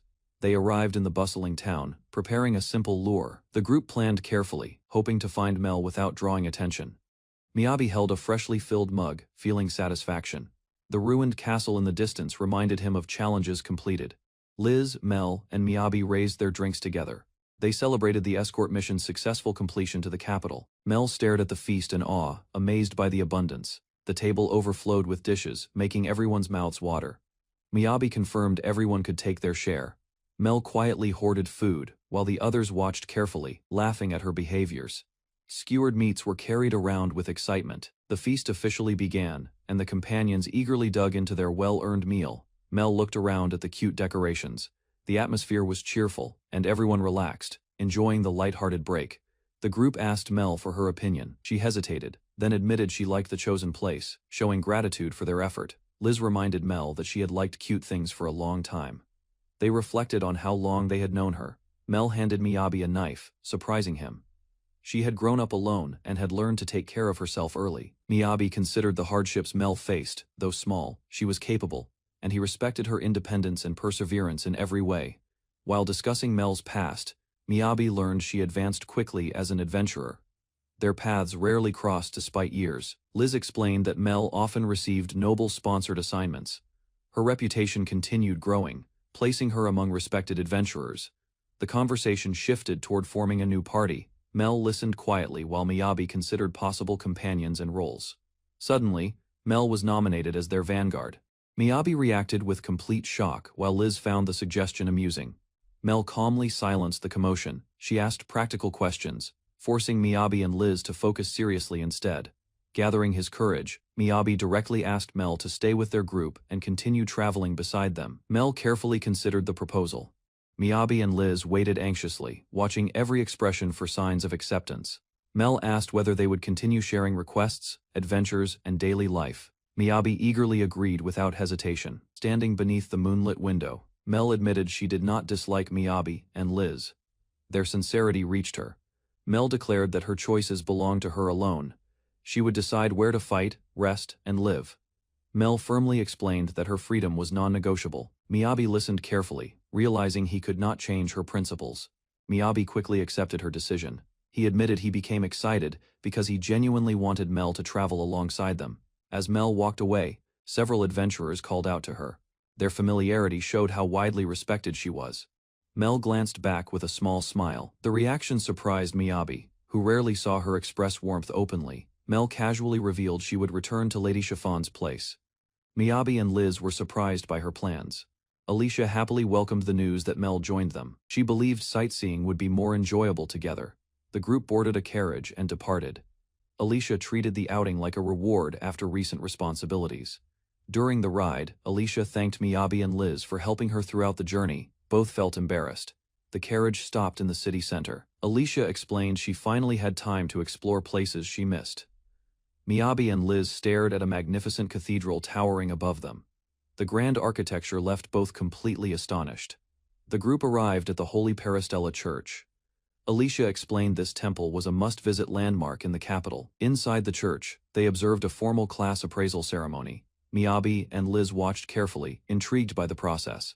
Alicia explained how classes subdivided beyond combat and production. Miyabi learned that skills, inventory, and roles were further detailed. Miyabi observed a magical appraisal stone. Each child inherited class-based abilities from their parents automatically as they matured. Liz mentioned that early appraisals prepared parents for their children's futures. Lineage typically determined whether a child became swordsman or wizard. Miyabi was amused at how casually city adventurers treated class appraisals. Tourists also bought sealed documents as souvenirs. Alicia offered a small gift for Chiffon upon arrival. The gesture showed thoughtfulness and added charm to the sightseeing trip. The companions proceeded through the church with curiosity. They marveled at the architecture while considering the appraisal's significance. Alicia guided the group toward the appraisal area, pointing out those without class documentation. Miyabi and Liz stayed attentive, learning quietly. When Miyabi was born, a crimson light filled the temple. Priests declared the child blessed with unusual potential and fortune. The gathered adults admired the newborn's power. Miyabi's parents felt relieved, believing his future would be secure and bright. Years later, Miyabi arrived for class appraisal. The kingdom taught that powerful combat classes guaranteed status, wealth, respect, and success. Alongside other youths, Miyabi entered the grand hall. Priests prepared the sacred ceremony that would reveal everyone's destiny. The priest explained that classes were gifts from the 12 goddesses. Every participant waited nervously for their result. A girl stepped forward first. After touching the pedestal, a purple mark appeared, proving she possessed magician abilities. While others celebrated her result, the girl wondered about Miyabi. His unusual talents seemed capable of creating almost anything. Miyabi placed his hands upon the pedestal, expecting tremendous magical power. Everyone watched carefully as the ceremony continued. Suddenly, an overwhelming light exploded throughout the cathedral. The brilliance spread across the hall, shocking every witness present. Outside, people noticed the flash from afar. Miyabi staggered in confusion, struggling to understand what had just happened. The priests were shocked at Miyabi's reading. His magical power exceeded expectations, leaving the temple staff confused and astonished. Miyabi placed his hands again. The radiant light continued, overwhelming the hall and startling everyone present during the ceremony. The head priest finally spoke, reluctantly assigning Miyabi a crafter class. His massive magical potential seemed almost wasted in crafting. Miyabi left the hall, confused. Liz followed, her expression uncertain, silently questioning the results and their implications for his journey. Liz displayed frustration quietly. Miyabi noticed, realizing that her reaction was unusual, hinting at deeper feelings or hidden concern. Other companions discussed Miyabi's overwhelming power. They noticed something extraordinary, recalling the earlier light and how different he seemed. The head priest explained prior expectations. Despite 50 years of experience, even royal appraisals never revealed magic like Miyabi's before. Miyabi reflected alone by the sea. He felt greedy, letting his guard down, surprised by the event's intensity and the light. He considered his VRMO past. Hard work, grinding, and creating skills now seemed connected to the magical abilities he displayed in this world. Miyabi accepted his situation. Though shocked by the overwhelming magical revelation, he resolved to continue growing, using his talent to craft and create. Miyabi and Liz admired the ocean together. Liz revealed she rarely left the capital, making the sight especially meaningful. While answering Liz's questions, Miyabi carefully hid the truth about his origins. He worried about maintaining believable explanations. Their group overlooked the city below, discussion shifted toward past disasters that had damaged Angelum years earlier. Mel explained that magical barriers protected much of the capital. Without them, the destruction would have been far worse. The companions learned how court mages defended vast regions. Even so, rebuilding beyond the outer walls remained incomplete. Curious about the neglected districts, Miyabi suggested investigating. The group quietly decided to explore the affected area. Upon arrival, they witnessed a merchant insulting a young vendor. The atmosphere immediately became tense and uncomfortable. The arrogant merchant boasted about serving nobles. He treated poorer residents with contempt, drawing attention from nearby crowds. The young vendor defended her right to operate. Miyabi stepped forward after seeing the unfair treatment continue. The confrontation escalated when large men approached the girl. Liz immediately reacted, determined to stop the intimidation. Liz stepped forward and demanded the merchant release the girl. She tried resolving the dispute peacefully before violence erupted. Before the situation worsened, Alicia arrived. Her calm presence immediately shifted attention, causing both sides to hesitate. One thug attacked Liz without warning. She remained composed, calculating the threat while preparing to defend herself. Alicia suddenly moved. Her graceful motion stunned everyone as she intercepted the attack before it could reach Liz. The thug crashed onto the ground. Alicia stood firmly over him, revealing herself as Liz's personal knight. The arrogant merchant froze in shock. Alicia casually examined the nearby vegetables, ignoring the commotion entirely. Observing Alicia's elegance and confidence, the merchant assumed she belonged to a powerful noble family. Alicia requested to purchase the vendor's entire stock. The young girl could hardly believe her ears. When the merchant mocked the vegetables again, Alicia calmly questioned judging value solely through outward appearance.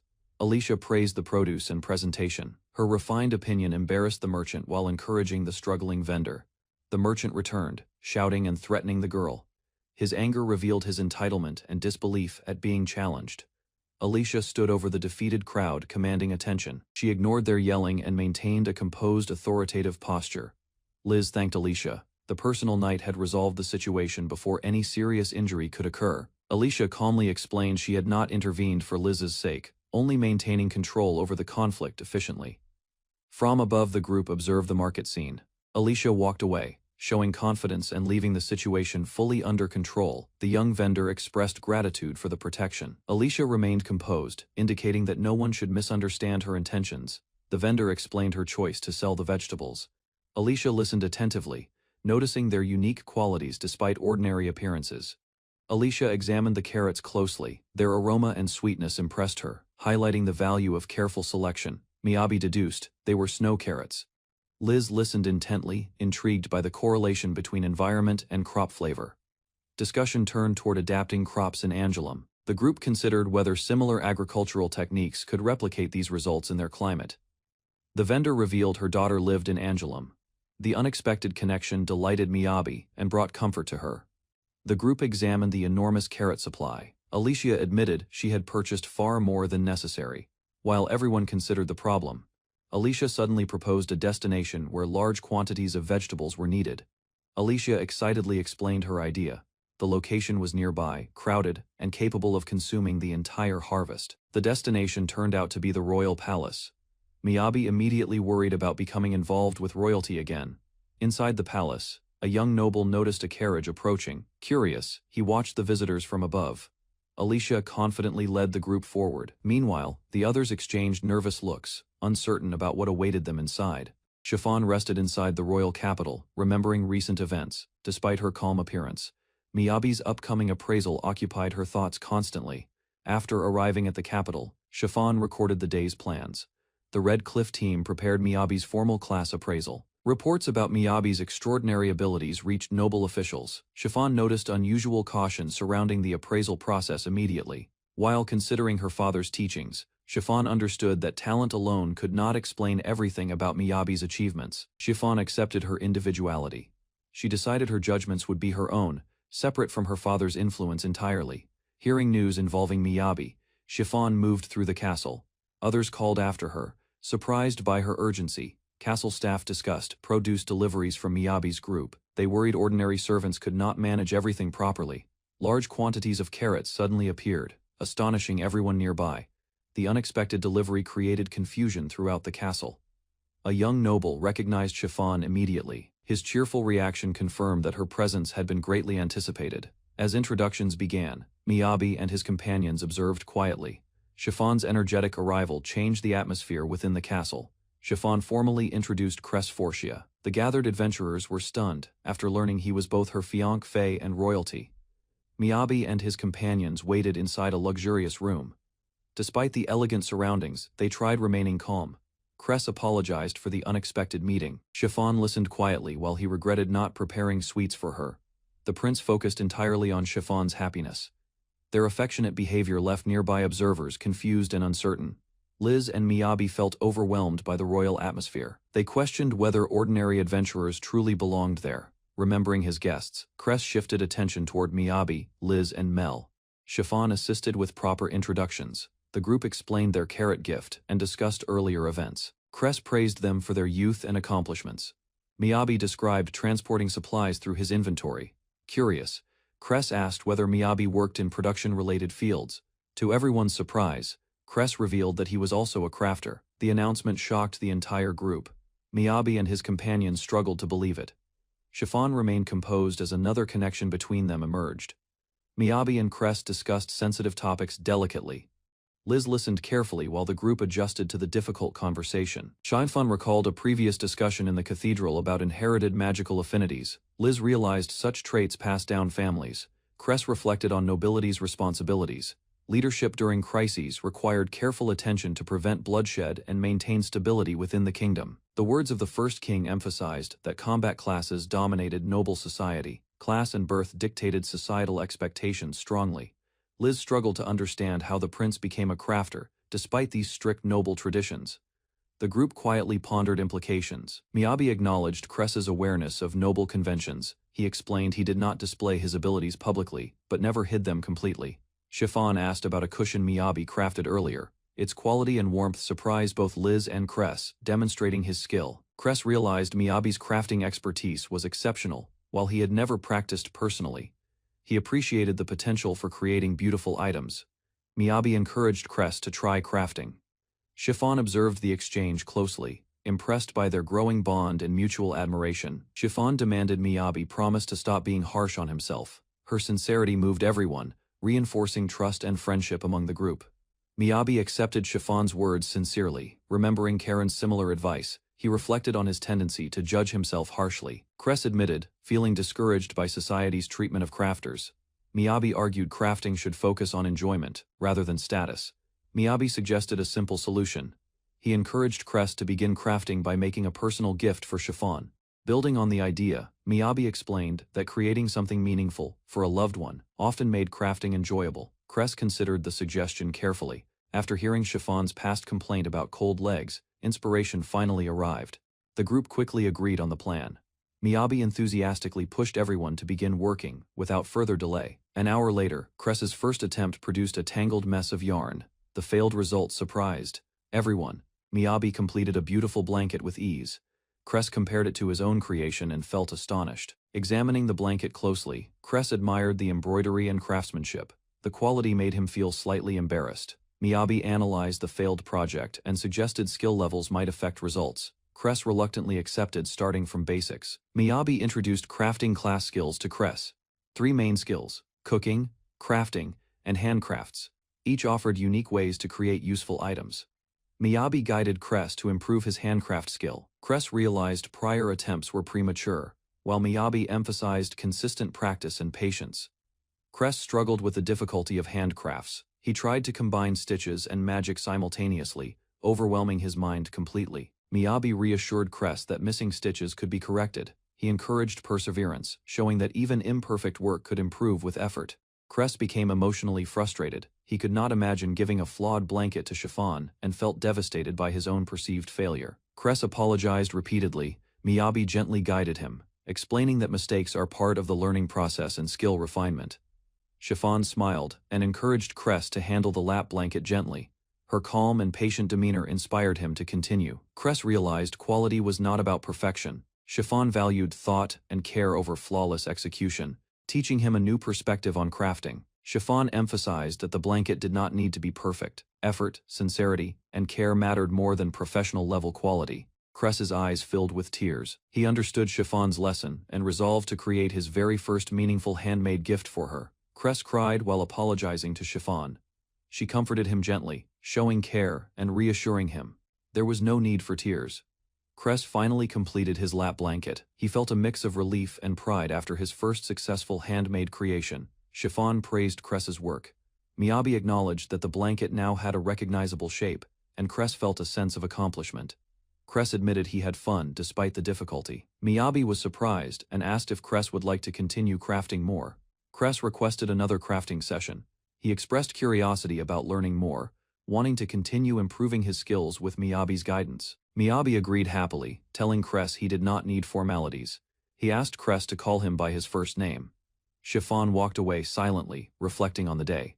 She felt it was a shame to end the moment, wanting more time together. Chiffon thought the day had been ideal. She cherished the time spent freely with the people she loved, away from societal expectations.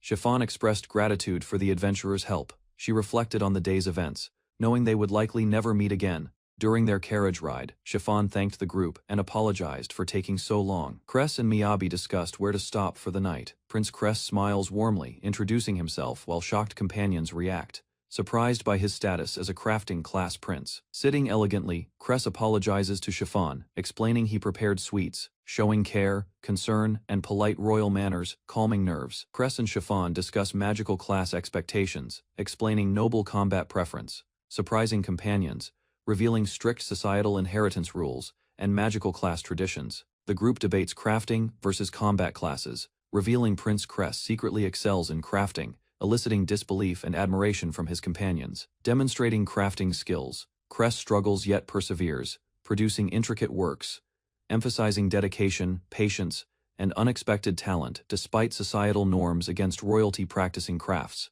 Lady Chiffon arrived safely in the capital, completing her mission with all reports confirmed and nothing amiss. Miyabi noticed a man smoking outside the estate. The habit surprised him since the man previously claimed to have quit. The man explained it was a mere change of pace. Chiffon observed him quietly, noting his odd behavior regarding Miyabi. Chiffon carefully reviewed the full mission report. She found no errors and prepared it to send to the Duke's estate. The man decided to personally deliver the report himself. Chiffon silently wondered about his immense free time and unexpected attentiveness. Chiffon considered inviting him to share a meal together. She reflected on his unusual actions and the curiosity it sparked. That night, the party set up camp under a starry sky. Miyabi and the companions rested after the day's long travel. They arrived at a large, elegant estate. Chiffon showed the group to their rooms and ensured their comfort for the night. The servants quickly prepared the group, providing new garments and handling chores to make their stay smooth and organized. Everyone gathered for dinner. Miyabi, Liz, and others shared a meal together, enjoying food and planning for the coming adventures. Chiffon rested her eyes for a moment, the estate stretching silently beneath the night sky, calm and imposing in the moonlight. Suddenly, chaos erupted. Chiffon reacted with alarm as unexpected intrusions disrupted the evening, shattering the quiet of the estate grounds. Inside the rooms, servants and adventurers argued about protocol. One complained about unnecessary bowing and imposed rules, challenging the strict etiquette. Frustration flared. Some envied Chiffon's authority, claiming she obtained leadership without qualifications. Others expressed disbelief at her influence over the group. Miyabi observed the chaos, realizing that their mission had been complicated by reckless actions. Comrades' contributions inadvertently endangered Chiffon during skirmishes outside. Tensions escalated. One adventurer openly declared another unfit for the job, emphasizing their lack of skill despite prior efforts in combat.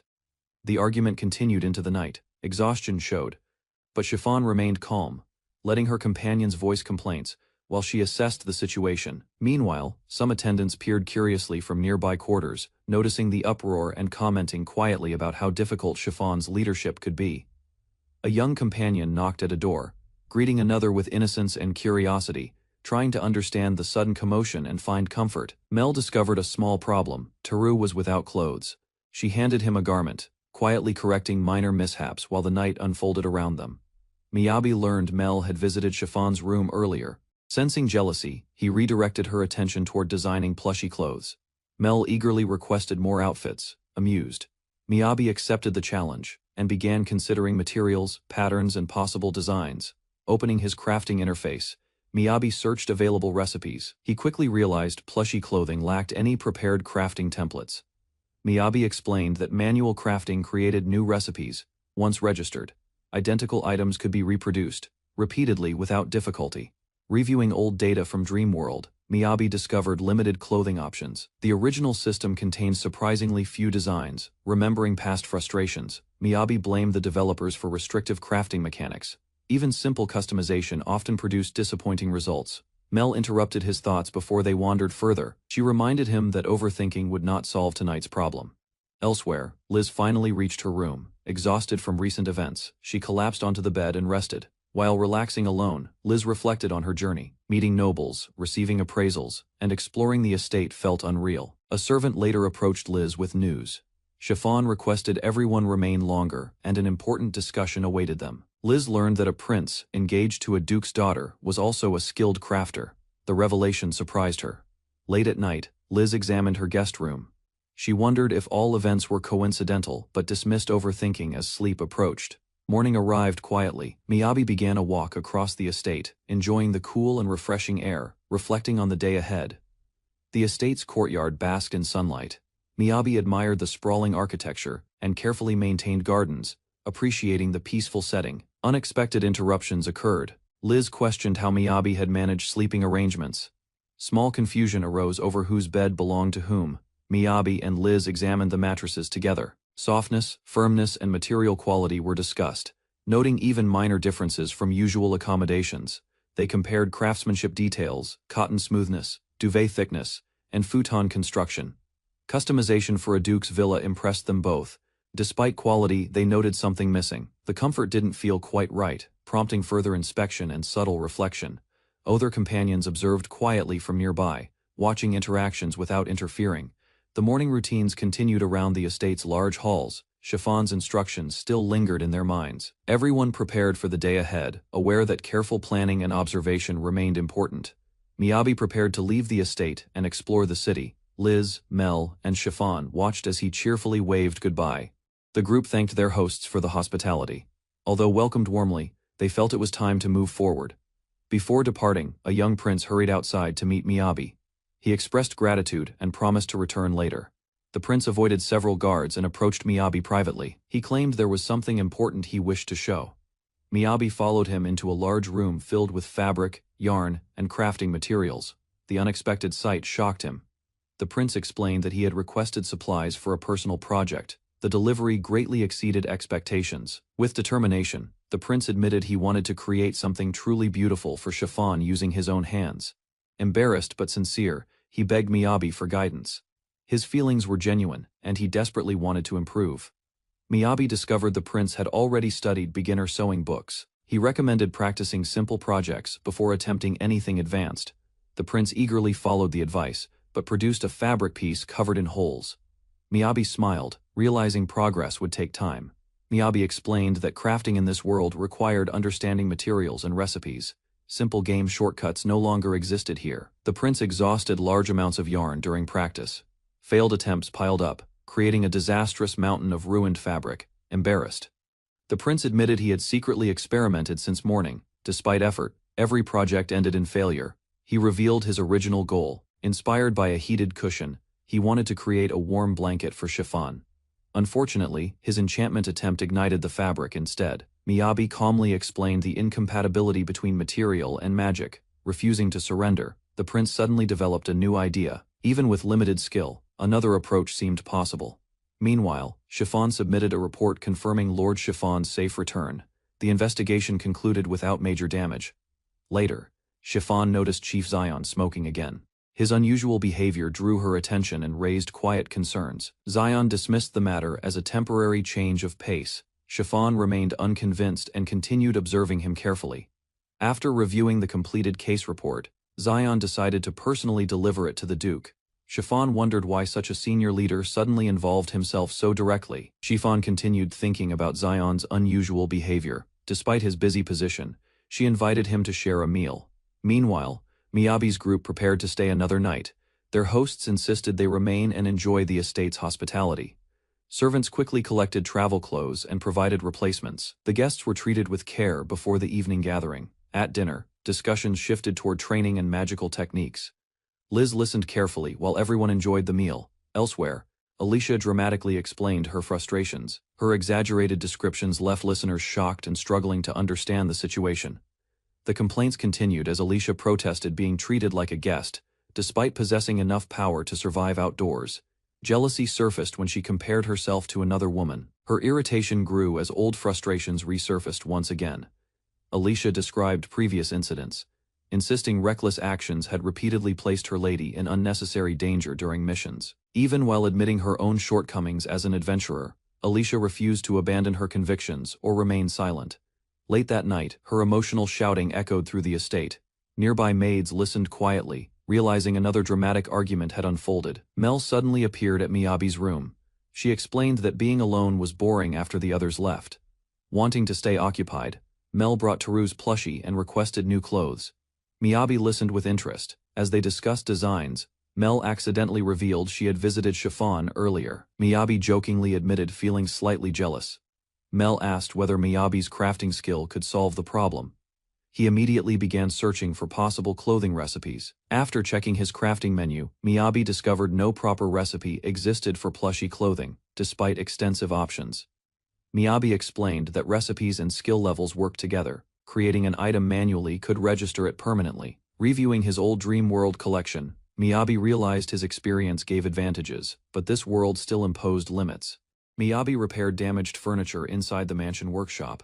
The restored items looked completely new, impressing the noble overseeing work. After observing the repairs, the noble returned to an earlier topic involving fire magic and magical enchantments. The noble reviewed a book carefully and questioned how fire attributes could be added safely onto cloth. Miyabi listened while the noble explained that fire enchantments were difficult because fabric burned too easily.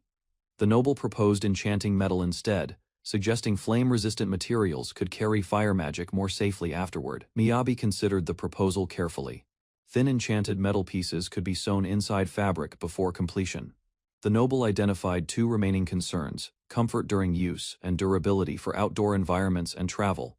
To solve them, the noble suggested soft fur outside and chainmail, hidden inside for support. Miyabi examined the design closely. Though heavier than common blankets, the structure appeared practical and stable. After hearing Miyabi's approval, the noble gained confidence and immediately rushed toward gathering materials for production. The noble began creating chainmail manually. Steps included shaping wire, wrapping it around a pole, cutting, and separating rings carefully. After finishing, he held many identical metal rings. Miyabi suggested slowing down, warning it would be harder if done in order. Miyabi explained the complexity of chainmail, noting that thousands of small links make it difficult to enchant successfully. The noble struggled to figure out how to enchant each ring properly, thinking deeply about distributing magic efficiently across all links. Miyabi observed the rings glowing slightly as the noble focused. He had acquired the rings during sword practice sessions. The noble reflected that crafting was unexpectedly enjoyable, expressing joy in making something with his hands for the first time. He acknowledged the challenge of the crafting class, recognizing that it forced him to work hard for people he cared about. Miyabi thought about balancing various skills like politics, swordplay, and crafting. The noble felt effort compensated past personal failures. Seeing Chiffon's happiness from the crafted items gave the noble a warm, heavy feeling, strengthening his resolve to continue improving. The noble held the completed work thoughtfully. His appreciation of crafting and the responsibility it carried made him deeply contemplative. The prince admitted his desire to create things personally. Miyabi noticed the sincerity behind those words and listened carefully. Miyabi misunderstood the prince's passion for a moment. While correcting him, their experiment suddenly caught fire again. Flames spread across the work table unexpectedly. Both rushed into action, abandoning discussion and focusing entirely on containment. The fire grew larger despite their efforts. Miyabi quickly ordered water while searching for the cause. Realizing oxygen worsened the blaze, Miyabi tried limiting airflow. Nearby attendants arrived after hearing the commotion. Outside, guards and servants noticed the disturbance. The unusual smoke drew attention throughout the royal residence. Elsewhere, Liz traveled by carriage and wondered whether Miyabi would manage safely without her assistants nearby. Feeling nervous, Liz accompanied a noble invitation. She worried about unfamiliar situations and the expectations surrounding her. As the carriage approached its destination, Liz questioned social customs, but became excited after spotting the academy gates. The magnificent Royal Academy of Magical Sciences appeared before her. Liz stared in amazement at the enormous campus.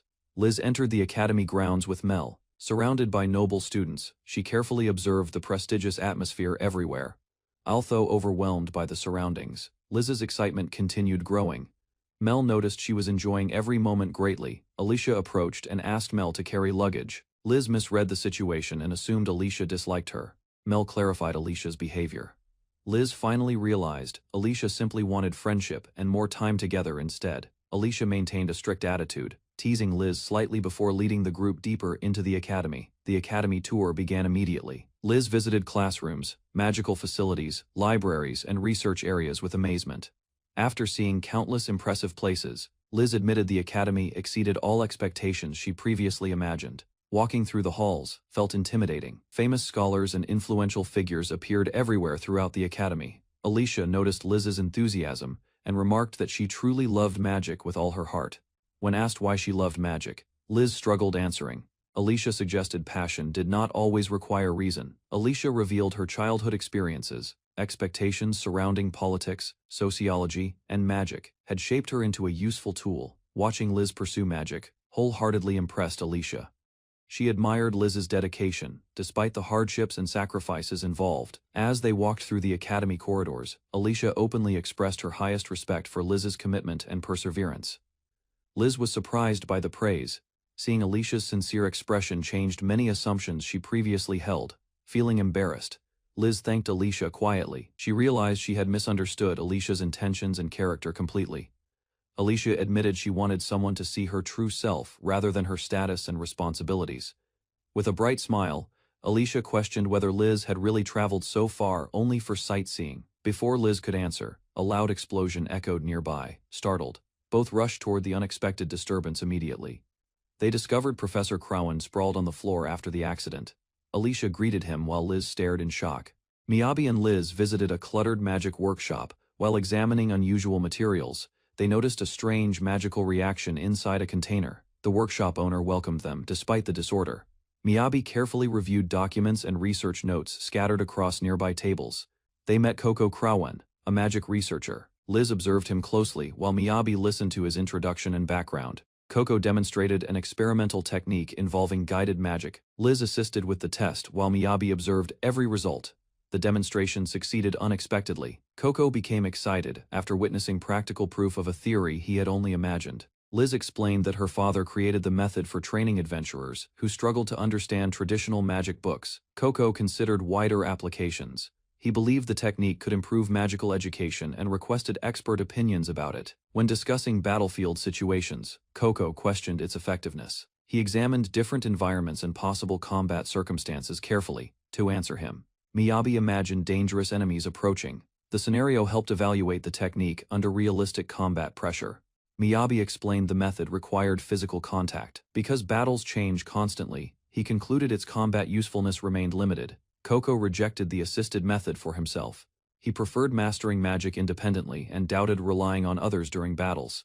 Liz proposed applying the concept to production magic. She believed the idea deserved consideration despite Coco's objections. Coco explained that combat and production magic functioned differently. Their magical properties conflicted, making direct compatibility extremely difficult. Using examples, Coco described how combat magic resonated with living beings while production magic connected with materials and tools. Miyabi considered the explanation carefully. Even when imagining practical situations, the proposed resonance still appeared impossible to achieve. Liz immediately challenged that conclusion. She pointed out similarities with magical charging and enchantment techniques already used successfully. The discussion intensified as Coco and Liz exchanged theories. Both defended their positions using research, examples, and logic. Neither side backed down. The debate became increasingly technical, leaving the others struggling to follow every argument. Eventually, Coco discovered that some references supporting his position were outdated. The revelation weakened part of his case. After learning Liz had taught herself advanced magical theory, Coco was shocked and questioned why she remained an adventurer. Coco advised Liz to reconsider her choices. He suggested alternative paths while emphasizing the difficulties of private magical education. Liz discovered Coco sensed her magical limitations. He noted she lacked the raw power necessary to succeed as an adventurer. Despite doubts, Coco praised her talent. He explained the Royal Academy welcomed gifted students, offering opportunities without relying on family connections. Coco outlined academy admission requirements. Liz learned that letters of recommendation and guidance from tenured professors were essential for enrollment. Liz reflected on the chance to attend. She realized Coco orchestrated this meeting to guide her toward academic advancement. She considered Coco's expectations seriously. His encouragement made her feel capable of achieving excellence if she chose the academy path. Liz struggled to comprehend Coco's effort. She questioned why he went so far to support her personally and academically. She recognized his plan included Cress's involvement. The realization deepened her understanding of the careful arrangements behind this opportunity. Miyabi confirmed Coco's strategy. Liz acknowledged that entering the academy could significantly influence her future while shaping her magical abilities. Ultimately, Liz faced a difficult choice. Attending the academy would require sacrifices, including adjusting her adventurer lifestyle and possibly leaving her party behind. Miyabi reassured Liz that she underestimated herself. His sincere respect moved her deeply and eased many lingering doubts. Liz admitted she wanted both paths. She desired magical research but could not imagine leaving Miyabi behind completely. Remembering Miyabi's determination inspired Liz. She decided she would continue adventuring regardless of future academic opportunities and challenges. Liz recalled heroic adventurers celebrated by the public. Their courage and sacrifices had shaped her childhood dreams and ambitions. She explained those heroes represented adulthood to her. Their example motivated her to pursue adventure despite difficulties. The noblewoman apologized for past misunderstandings. She acknowledged differences between commoners and nobles while seeking Liz's trust. She clarified that her feelings remained unchanged. Whatever Liz decided, she intended to support her wholeheartedly moving forward. After reflecting carefully, Liz concluded the noblewoman seemed trustworthy. Her instincts encouraged her to place faith in her. The discussion ended when new visitors arrived. Among them was a military officer searching specifically for Miyabi. The officer introduced himself as Alicia's older brother. He thanked Miyabi for helping his sister and assessed him closely. A royal message arrived unexpectedly. The captain of the royal guard personally delivered it, drawing everyone's attention immediately. While discussing future plans, the prince asked Miyabi about returning to Angelum and continuing his crafting studies. The conversation revealed surprising news. Liz had received a full scholarship opportunity, leaving Miyabi completely stunned. Overwhelmed by gratitude, Liz accepted the announcement. Miyabi celebrated enthusiastically, while she struggled to process everything happening. Miyabi focused on practical matters. He insisted the occasion deserved a proper celebration before discussing serious decisions. Liz finally expressed her wish clearly. She wanted to study while continuing her adventures alongside Miyabi whenever possible. Miyabi quickly agreed to remain together in the capital. His immediate response left Liz unexpectedly nervous and embarrassed. Miyabi checked whether Liz was comfortable leaving Angelum. She admitted concern about friends and companions remaining behind. The reality of separation suddenly struck Liz. She worried about abandoning relationships and responsibilities she had built there. Studying the map, Miyabi calculated the journey. The enormous distance between regions made frequent travel highly impractical. Miyabi considered traveling options. Walking to Angelum was impossible, so he began searching for a faster, practical way to close the gap. The cityscape revealed transportation possibilities. Miyabi spotted paths and infrastructure, realizing a creative solution might allow them to manage the long journey. He concluded a train was the best solution. Using rail transport would efficiently connect the capital and Angelum, saving significant time and effort. Miyabi noticed Liz looking confused inside the room. She became curious after hearing him mention a strange transportation system. Miyabi explained that a railway used iron tracks and large metal vehicles.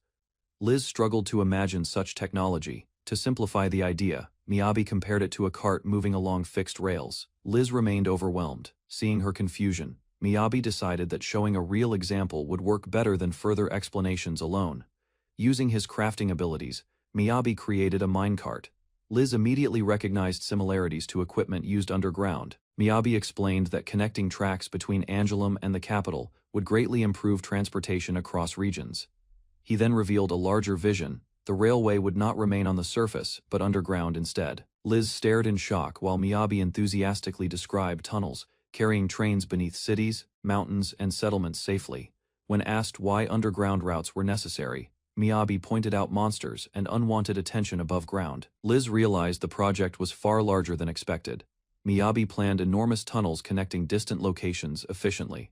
Miyabi explained a problem with the project. Liz became concerned, questioning whether inspiration justified action without proper approval. Miyabi clarified that building a railway without permission could cause serious consequences. Liz reacted, realizing potential legal trouble. Liz explained the production guild manages all roads. Unauthorized large-scale construction could result in arrest or punishment for anyone involved. Miyabi reflected on the issue, acknowledging the difference between having ability to build and receiving permission from authorities.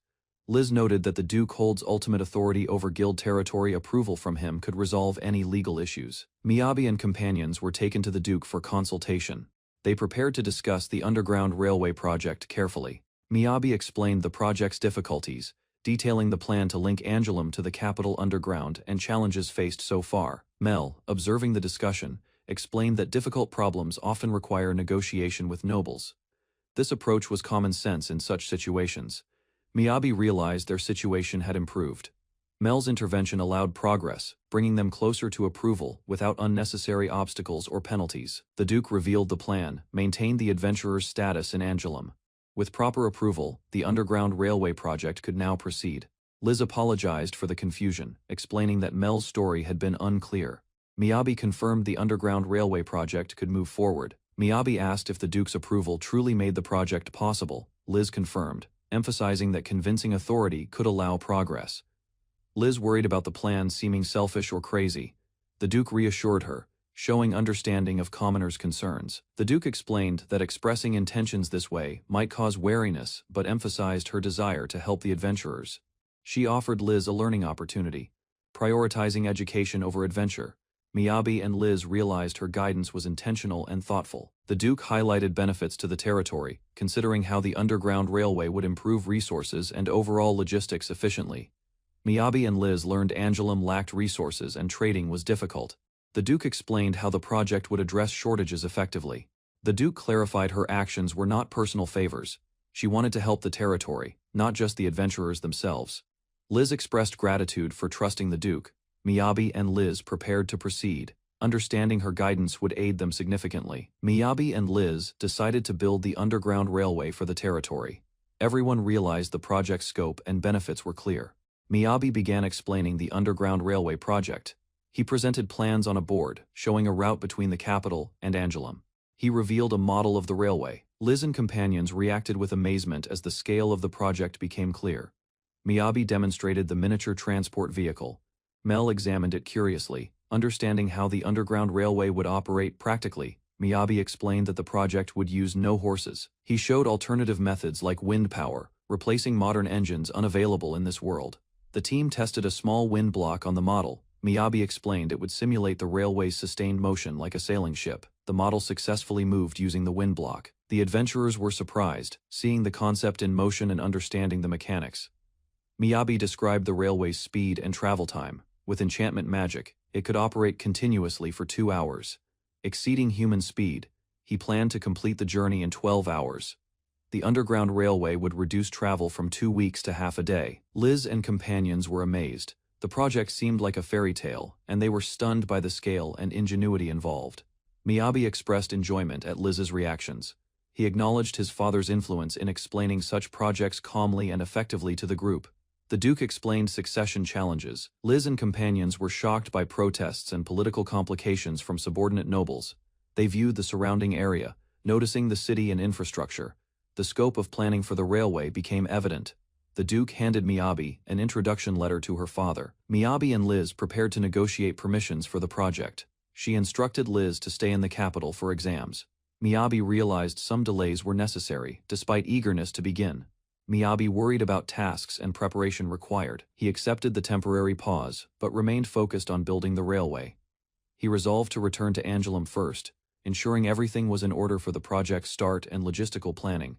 Miyabi decided he would handle negotiations. Mel would accompany him to monitor the situation and ensure proper implementation of plans. The Duke warned Miyabi that others might attempt to secure rights to the railway for their own benefit. Unexpectedly, she emphasized careful planning, noting that noble words often hide schemes, whether intended for good or bad purposes.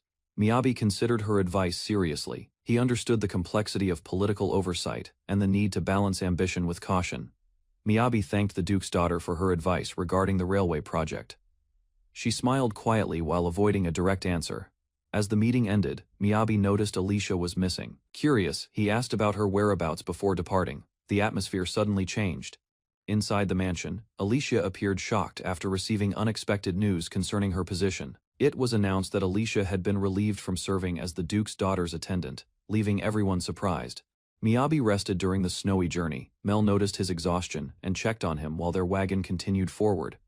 After many difficulties and delays, Miyabi and Mel finally reached the outskirts of Angoulême together and prepared to enter. The wagon traveled through snow-covered roads toward Angoulême. The city walls appeared ahead as their destination approached. Inside the city, Miyabi thanked Mel for accompanying him. Both safely arrived after completing their long journey together. Mel explained their trip went smoothly overall. Despite small problems during travel, Miyabi managed every challenge successfully.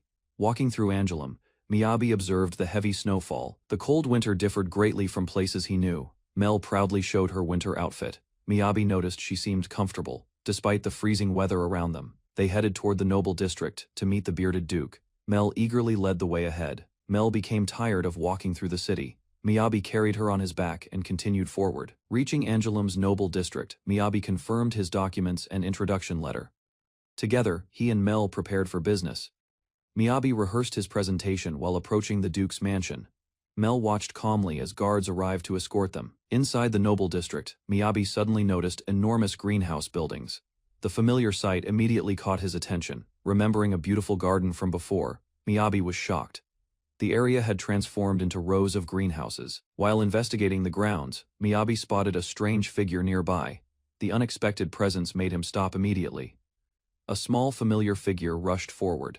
Miyabi panicked briefly, mistaking the sudden movement for a dangerous monster.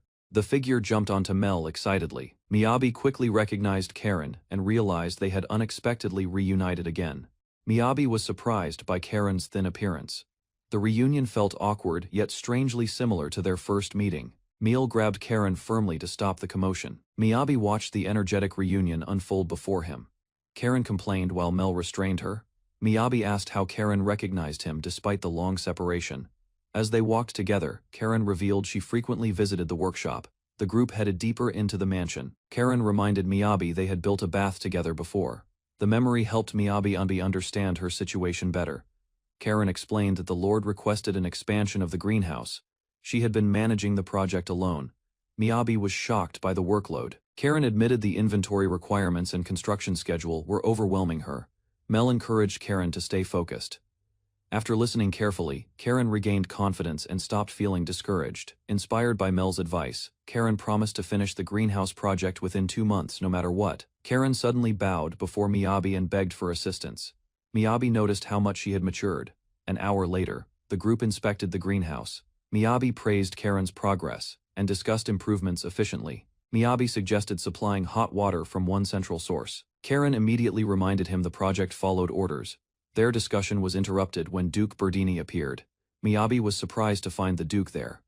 Personally, Duke Berdini praised Miyabi's achievements and confirmed the requested work was complete. Then he guided everyone onward. Miyabi entered a formal meeting room. Several influential leaders had gathered to discuss an important proposal for Angoulême. Miyabi recognized the Adventurers Guildmaster Zion and the Crafting Guildmaster Georgie among the attendees immediately. Merchant Guildmaster Elda was also present. Miyabi realized the meeting involved Angoulême's most powerful organizations. Duke Berdini introduced Miyabi's proposal to everyone. The room grew serious as discussions officially began. The Duke explained that the proposal concerned a project on an unprecedented scale. Miyabi became nervous instantly. While reviewing the plans, Miyabi revealed an underground railway concept. The idea surprised everyone at the table. Elda showed interest in transportation between cities. She considered the proposal valuable if it could be achieved. Georgie strongly opposed the plan. He argued the railway remained a dream and would waste resources. Hearing the criticism, Miyabi quickly searched for ways to overcome concerns regarding cost and construction. After listening to every opinion, Duke Berdini reached a decision. He agreed to support the project personally. Duke Berdini acknowledged the railway's potential. However, he warned that failure would cause enormous financial losses. The leaders questioned Miyabi about vehicle designs and research time. Miyabi estimated development could require several months. Ignoring the estimate, Duke Berdini demanded results within 3 months. Miyabi was stunned by the shortened deadline. The Duke proposed a compromise. A 1-kilometer test section would be completed first to prove feasibility. The test railway would connect Angoulême and Repetala. Success would determine whether the larger project continued. Zion supported cooperation with skilled craftsmen. He suggested involving Weiss workshop to strengthen the project's development. Georgi questioned whether Miyabi should participate in guild affairs. Duke Berdini insisted negotiations could be managed later. Georgi complained about repeated exceptions to traditional rules. The others chose not to continue the argument. Elda shifted the discussion toward commercial benefits. She wanted to know merchant access rights after completion. The debate moved toward ownership and usage policies. Elda prioritized trade opportunities while Georgi remained skeptical throughout. Elda questioned merchant rights regarding the railway. Miyabi realized the discussion involved political authority beyond transportation itself. Miyabi suspected every faction wanted advantages. Unsure how to respond, he carefully listened to their arguments. Considering the situation, Miyabi thought about speaking privately later. Suddenly, someone struck him under the table. Mel warned Miyabi to protect his own interests. Her advice reminded him the negotiations affected him directly.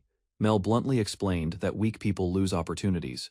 Miyabi finally understood the importance of speaking up. Remembering Liz and her ambitions, Miyabi realized why he had become involved with the railway project. Liz urged Miyabi to say something.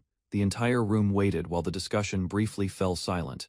Gathering his courage, Miyabi stood up. He decided to openly state what he truly wanted. Miyabi boldly declared his intention to claim his rights. His sudden statement shocked everyone present. The room fell into stunned silence. Miyabi admitted he proposed the railway because he wanted to use it himself.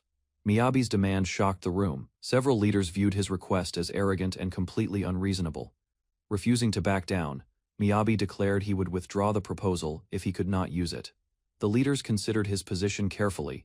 Duke Berdini reminded Miyabi that success would bring enormous rewards. Miyabi rejected the money and insisted on personal access. For him, using the railway mattered most. After a brief discussion, the leaders accepted his condition. There seemed to be no practical alternative. Duke Berdini added a final warning: if the test run failed, every agreement would be cancelled. Miyabi confidently promised success.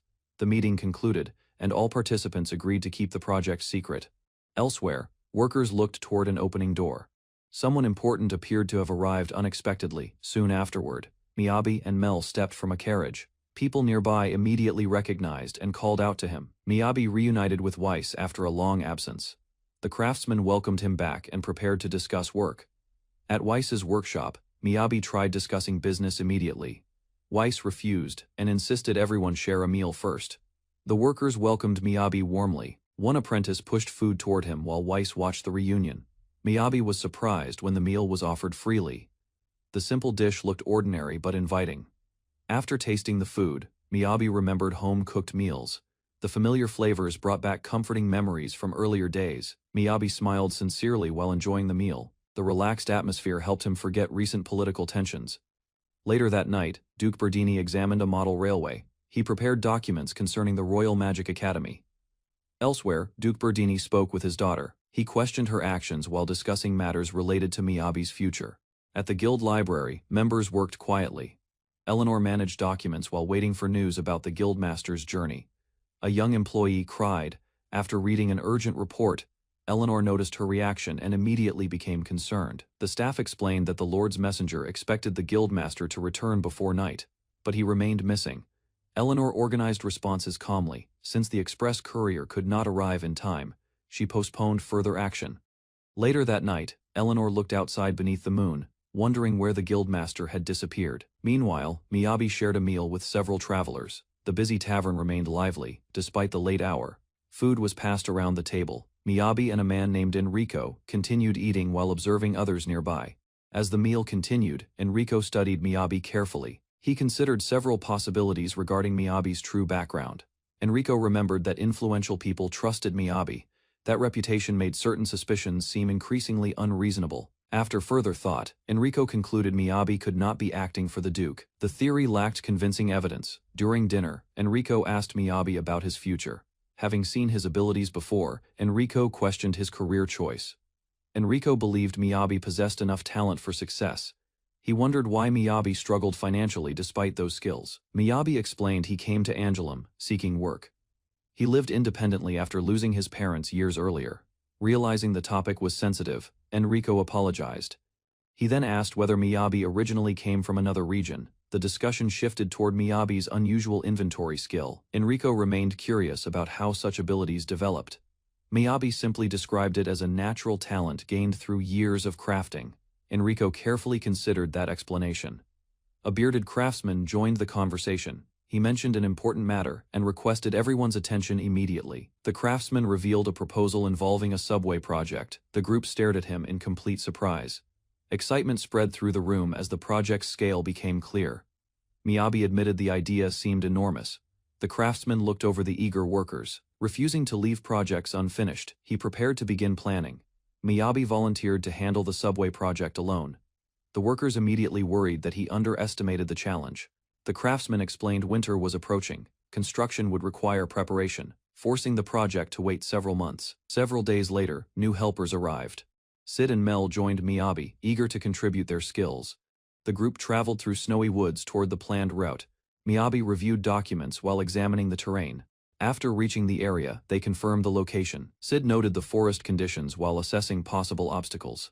Sid proudly offered guidance as a senior craftsman. Moments later, he became excited after spotting a remarkable tree. Miyabi remained calm while Sid reacted dramatically. The others watched his excitement with confusion and amusement. Mel defended Sid's behavior out of loyalty. Even so, she admitted his recent enthusiasm seemed unusual. As they continued walking, Mel asked Karen about his inventory skill and storage capacity for supplies. Karen proudly demonstrated his improvement. He could now store far more lunchboxes, helping future work proceed smoothly. Miyabi praised Karen's improvement. Karen explained that constant collecting and inventory training had steadily increased his capacity. To help further, Miyabi prepared iron axes. He encouraged Sid and Mel to practice gathering materials themselves. Time passed beneath the winter sky. The group continued working while the snowy forest remained quiet around them. After exhausting labor, Sid collapsed into the snow. He struggled to remember why they had come there. The workers suddenly remembered the subway project. Realizing their delay, they rushed back toward the main task. Upon returning, they discovered the tunnel already completed. The sight left Sid completely stunned and speechless.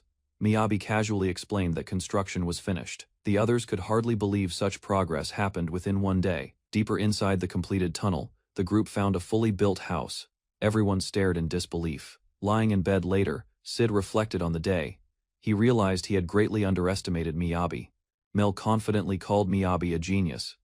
While praising her master, she reminded everyone not to become overconfident. The next morning, Sid woke up exhausted. Despite his fatigue, he remained determined to prove himself during construction.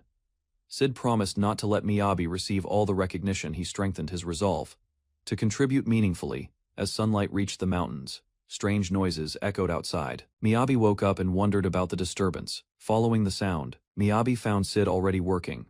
Sid was carefully taking measurements across the construction site. Sid explained that accurate measurements were essential. He had prepared tools overnight and organized the work plan. Miyabi praised Sid's efforts and allowed him to lead. Sid focused on designing the future vehicle. Inspired by the responsibility, Sid vowed not to lose. Miyabi quietly watched his enthusiasm and growth. Nearby, Mel observed the competition. She encouraged the others not to crush Sid's motivation or confidence. With time remaining before testing, the group discussed priorities. They decided to construct the vehicle's body. First, Miyabi clarified the objective of the test run. They only needed to confirm the vehicle could move and stop safely. The test vehicle was finally ready. Miyabi introduced the prototype, while Mel immediately noticed its simple appearance. Miyabi explained the power system carefully. After preparing the mechanism, he asked everyone to stand back. The experiment began unexpectedly. The vehicle launched forward with tremendous force, shocking Mel and the observers. The sudden acceleration sent Miyabi flying. Certain disaster seemed inevitable as the runaway vehicle raced ahead. At the last moment, Mel grabbed Miyabi and prevented a serious accident. Both tumbled through the air. After landing safely, Miyabi thanked Mel repeatedly. He admitted the experience had frightened him more than expected. Learning from the failure, the group reviewed the results. Miyabi stressed increasing power gradually during future tests. With adjustments complete, Miyabi and Mel prepared another attempt. This time they focused on maintaining control. The vehicle moved smoothly along the rails. The wheels remained stable as the test run continued successfully. When the vehicle stopped correctly, the team celebrated. Their prototype worked, and the subway project finally advanced forward. During the next test, Miyabi observed a major flaw. The vehicle moved well but failed to stop properly. Miyabi explained that cutting the power alone was insufficient. Mel initially believed that would completely solve the problem. After another attempt, the vehicle finally slowed and stopped. Miyabi calmly confirmed his earlier prediction. Reviewing the results, Miyabi realized proper brakes were necessary. Unfortunately, he lacked detailed knowledge about machines. While thinking through possible solutions, Miyabi concluded the answer was simple. The key would be creating friction. Determined to test the theory immediately, Miyabi rushed back onto the vehicle with a rough prototype. Using a wooden rod, Miyabi pressed against the wheel. The friction successfully reduced the vehicle's speed. The experiment worked temporarily. Exhausted from the effort, Miyabi stopped the vehicle and reviewed the outcome. Sid admitted he still barely understood the subway project. Even so, he recognized how dangerous the machine was. Miyabi continued refining the design. Inspired by bicycle brakes, he began developing a wire-controlled braking mechanism. Miyabi worked with Liz and a small helper, repeatedly testing a new rail vehicle. After many failures, the mechanism finally moved. The three carefully watched the machine operate. Seeing the wheels turn successfully, Miyabi felt relieved that their efforts produced results. Miyabi examined the brake system closely. Various materials and metal adjustments were tested to improve stopping performance and stability, despite improvements. Every brake material wore out quickly. The stopping power remained unreliable, forcing Miyabi to reconsider everything. After exhausting work, Miyabi and Liz relaxed in a hot spring near the snowy construction site. While reviewing progress, Liz wondered about their next step. Meanwhile, the helper noticed that Karen refused to join their discussion. Miyabi reflected on the approaching deadline. With only a month and a half remaining, the test run weighed heavily. Liz admitted their current method was ineffective. Miyabi agreed a different approach was necessary, but lacked a practical solution. Several ideas were considered and rejected. Miyabi remained focused on the brake problem, unwilling to settle for imperfect results. While quietly soaking in the hot spring, Liz continued thinking. A new possibility slowly formed as she reviewed everything. While resting in the hot spring, Miyabi noticed Liz acting strangely. Her unusual behavior immediately caught his attention. Miyabi concentrated deeply on the problem. Liz teased him, comparing his serious expression to a troubled insect. Using a crafted tube, Miyabi suddenly sprayed water. Liz was startled, and the playful attack disrupted her teasing.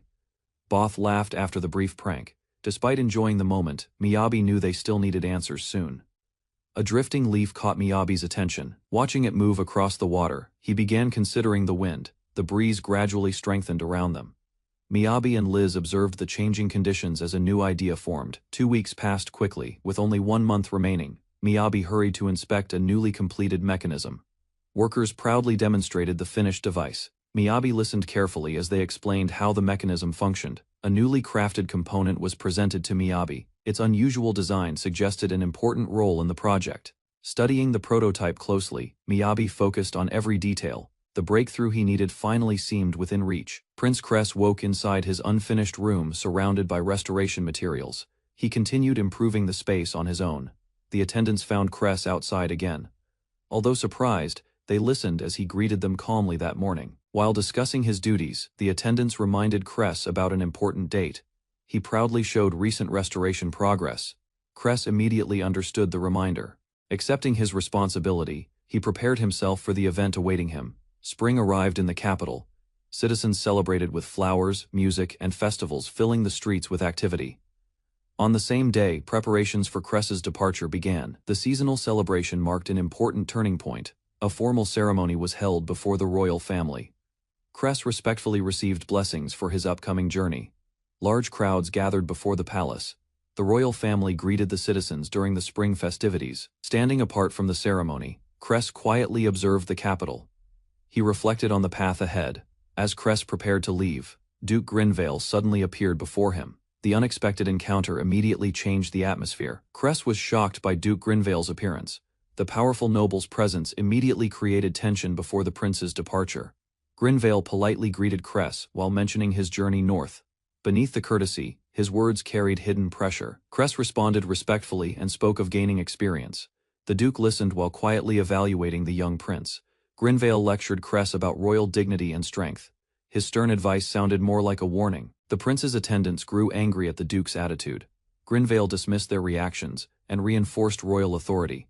After delivering his message, Grinvale stepped toward a waiting carriage.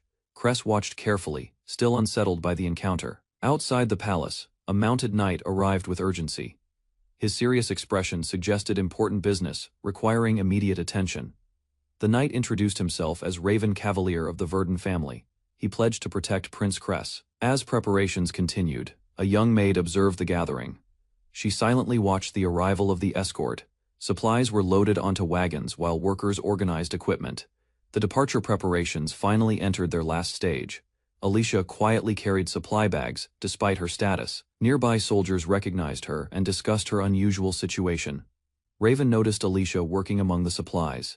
Concerned by her actions, he immediately approached and questioned her.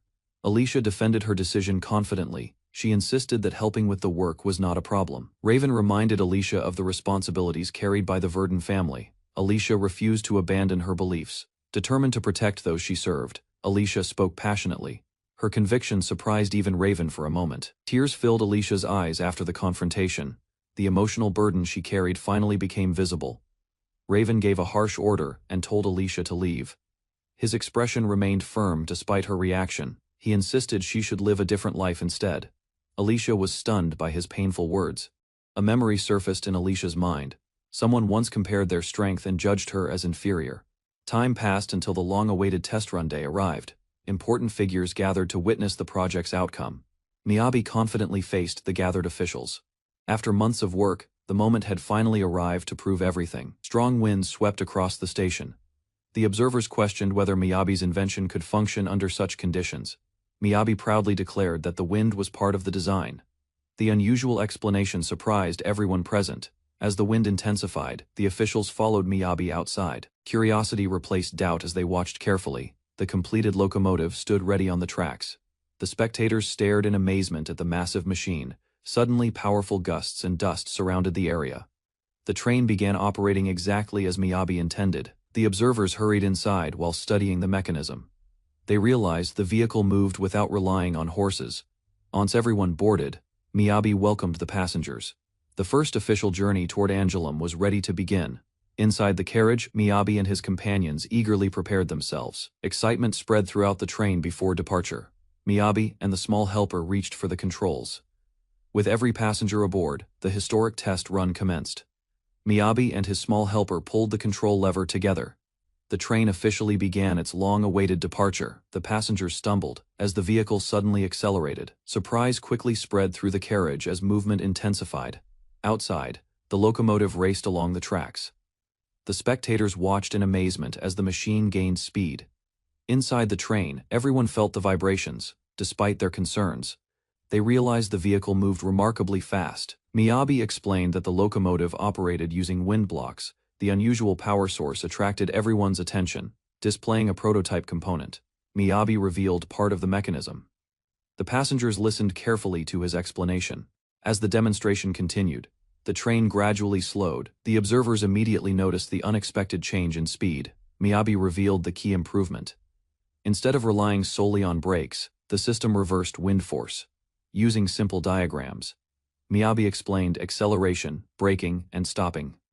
Airflow direction determined how the train behaved. For the final demonstration, Miyabi activated another mechanism.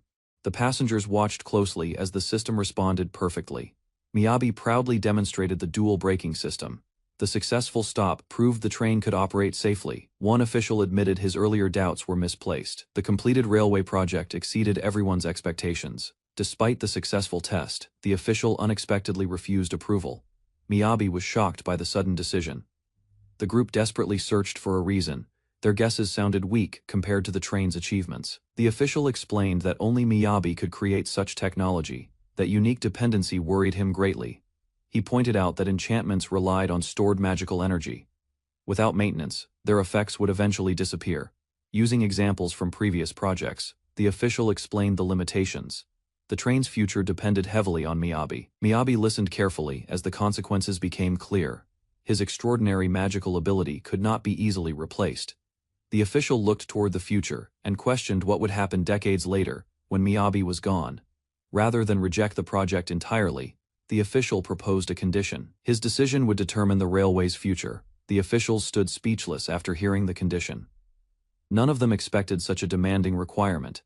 Miyabi understood their reaction. Compared to horse-drawn travel, the train's speed far exceeded ordinary expectations.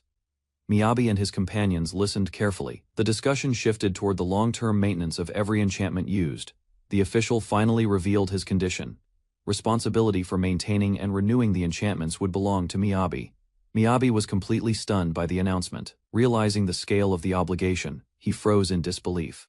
Miyabi and the academy officials began a large test run, examining the completed magical facilities built across the academy grounds. The entrance examination ended successfully. Candidates waited quietly while officials reviewed results and prepared the next evaluation stage. One student reflected on months of effort and research. Her instructor acknowledged the dedication she had shown. The instructor carefully reviewed her thesis. He found the work impressive and praised its magical theory research. Although encouraged by the praise, the student remained dissatisfied because she believed the project still needed improvement. The instructor reminded her that relentless effort had produced excellent results. Afterward, he left to enjoy his day.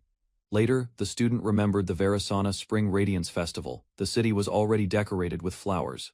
While walking through town, she noticed spring had fully arrived. Seasonal produce filled the busy marketplace. Among the displays, large white asparagus attracted her attention. The fresh harvest reflected the season's arrival. She purchased a box of asparagus from a vendor. Feeling refreshed, she finally relaxed after months of work. At the spring festival, the student walked through crowded streets. While carrying her purchase, she realized an important mistake. She began thinking about Miyabi. Since leaving, he had not sent any letters or updates to anyone. The lack of news worried her. Looking toward the sky, she hoped Miyabi was facing no serious trouble. Far away, trouble had already arrived. Karen panicked after being assigned responsibility for difficult enchantment work.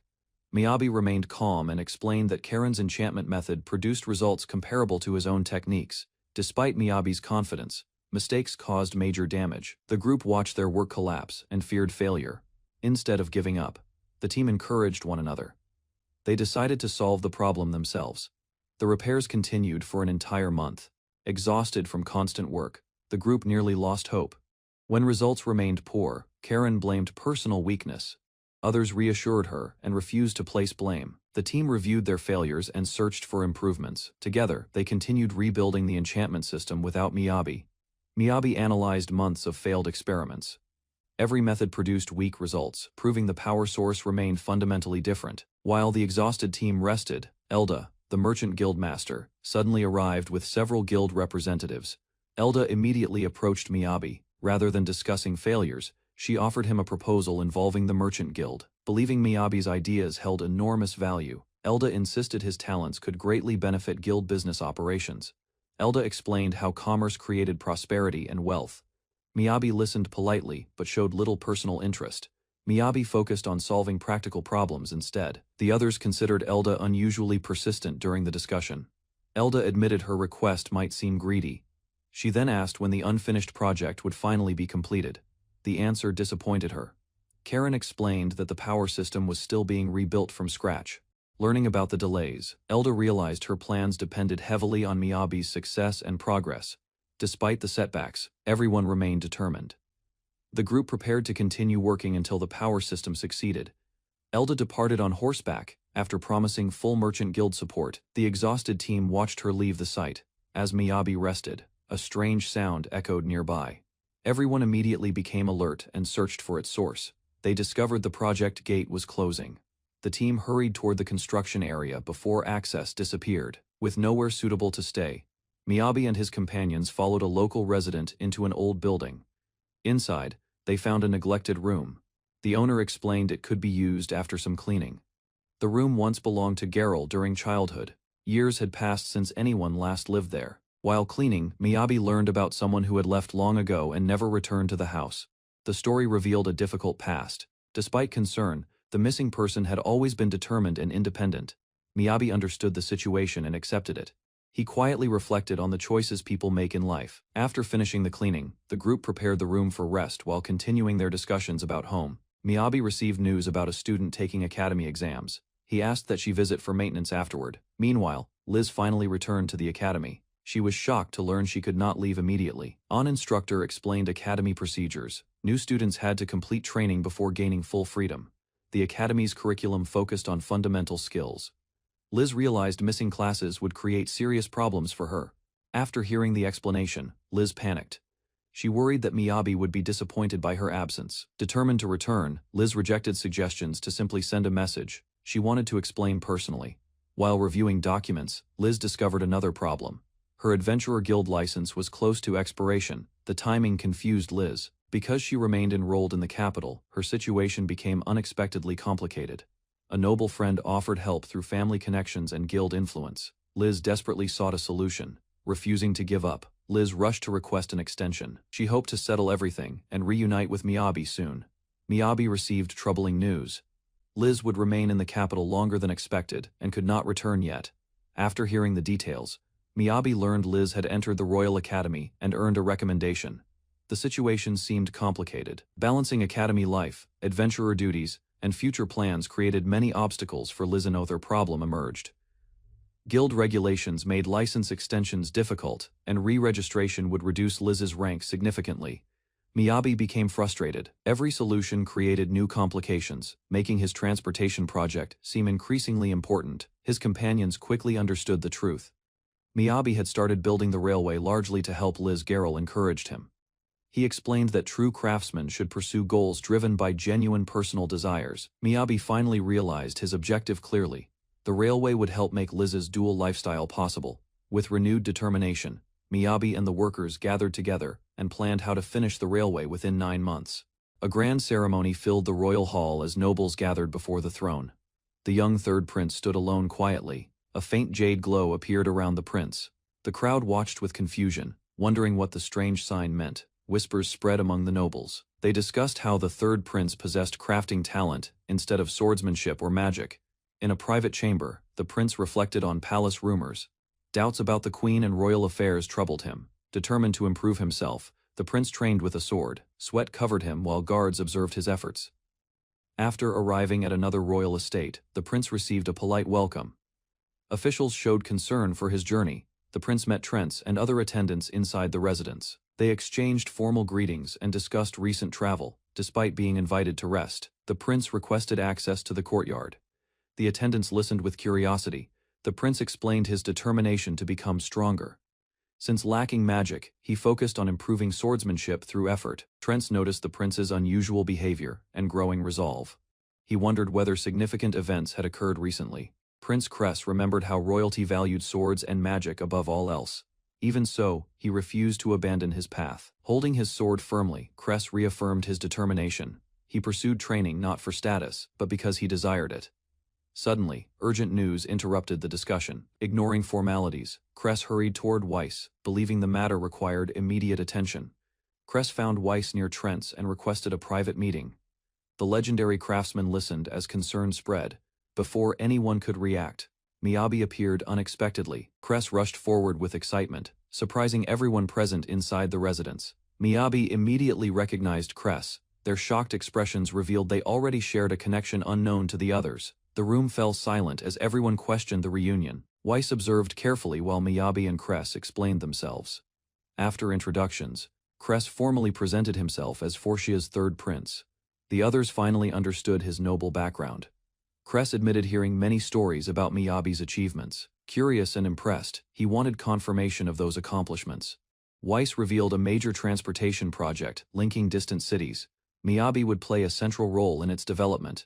After hearing about the transportation project, Miyabi and the others agreed to help. Weiss asked what assistance they needed. Excitement spread through the room. Several researchers immediately requested access to the enchantment technology and future experiments. Miyabi reviewed a report from 2 days earlier. A special vehicle project had encountered serious operational difficulties. The team explained that the vehicle normally relied on wind enchantment. However, new restrictions forced them to seek alternatives, because wind blocks were removed for safety reasons. Karen Kuhn's enchantment became the proposed replacement power source. Although many experiments had been conducted, none produced satisfactory results. The unfinished project remained unable to proceed. Weiss asked Miyabi to compare the capabilities involved. The researchers realized they lacked accurate performance measurements. One assistant estimated the difference as practically limitless. Miyabi considered the answer far too vague and unrealistic. After conducting calculations, Miyabi presented concrete figures. The vehicle's required output exceeded Karen-kun's capacity by nearly 30,000 times. Weiss stared at the numbers in disbelief. The enormous gap revealed why every previous attempt had ended unsuccessfully. Miyabi argued that Karen-kun should never carry the entire burden alone. He insisted the project avoid unreasonable demands. To demonstrate his idea, Miyabi revealed a workshop-built model train. The group gathered around the small prototype. The miniature locomotive impressed everyone with its efficiency. Despite its small size, it carried considerable weight successfully. For the test, Miyabi placed a cat aboard the model train. The animal served as a passenger substitute. Miyabi carefully prepared the demonstration. Holding the train steady, he signaled that the experiment was ready. The enchantment activated, releasing energy into the vehicle. The small locomotive immediately began moving along the tracks. The observers watched closely as the train advanced. Even Weiss and Kress followed the results with interest. Unexpectedly, the cat started spinning inside the moving train. The unusual sight surprised everyone and caused confusion. The train continued circling the track while the cat remained aboard. Laughter and amazement spread among the spectators. Miyabi explained that collective effort could compensate for limited power. The successful demonstration proved the transportation concept was feasible. The test became inaccurate when Mel and a cat joined the train. Miyabi immediately halted the demonstration and recalculated. Miyabi admitted the project could not rely solely on Karen-kun. Weiss clarified that the real concern involved long-term production. Confident in the concept, Miyabi requested permission to begin construction. However, local laws and procedures still required approval. Trentz explained that progress depended on obtaining official authorization. Without support from key figures, the project would stop. One researcher admitted, wanting to observe Miyabi's potential. Even so, the workshop believed the undertaking remained premature. To ease the tension, Trentz invited Prince Kress to tour facilities normally inaccessible to ordinary visitors. Kress visited Weiss' workshop and studied its layout. The scale of operations and organization left him deeply impressed. After approval arrived, work immediately accelerated. Miyabi guided craftsmen on enchantment techniques and material preparation methods. The workers followed Miyabi's instructions while Weiss supervised. Even experienced craftsmen were surprised by his practical expertise. As they worked together, Kress enjoyed learning from the workshop. He respected the craftsmen and their dedication. A worker noticed the rough condition of Prince Kress's hands. Kress explained that craftsmen and workers shared similar struggles. Kress showed his worn palms without embarrassment. He respected hard work and believed effort connected people equally. The workers realized Kress genuinely valued craftsmanship. His words earned admiration and changed their impression of him. One craftsman harshly corrected Kress during training. Rather than becoming offended, the prince accepted the criticism seriously. The workshop continued testing enchantments and machinery. Mistakes occurred frequently, but every failure provided valuable information for improvement. As development progressed, discussion turned toward connecting the capital and Angelum. The project promised major economic changes. Elsewhere, an elderly noble named Trentz Verdini received troubling news. He warned that powerful interests would not allow the plan to advance easily.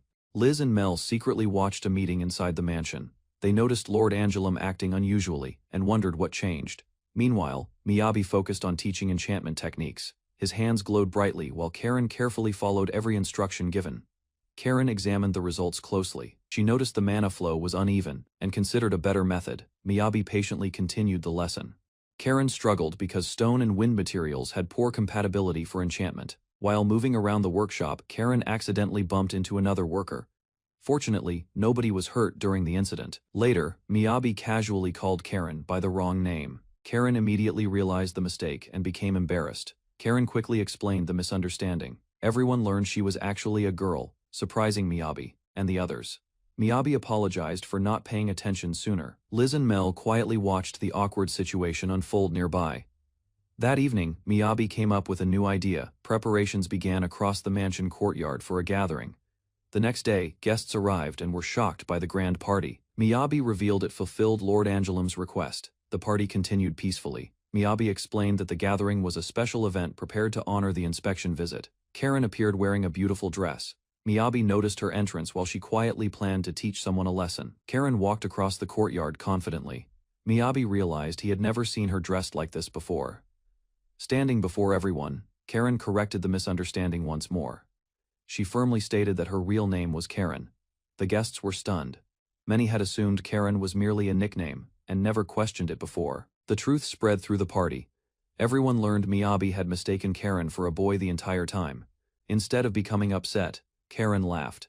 Miyabi accepted his mistake and promised to be more attentive. From above, Liz watched the scene unfold. She felt relieved that the confusion had finally been resolved. Elsewhere inside the mansion, a woman quietly touched a door. Memories filled her mind on an important day.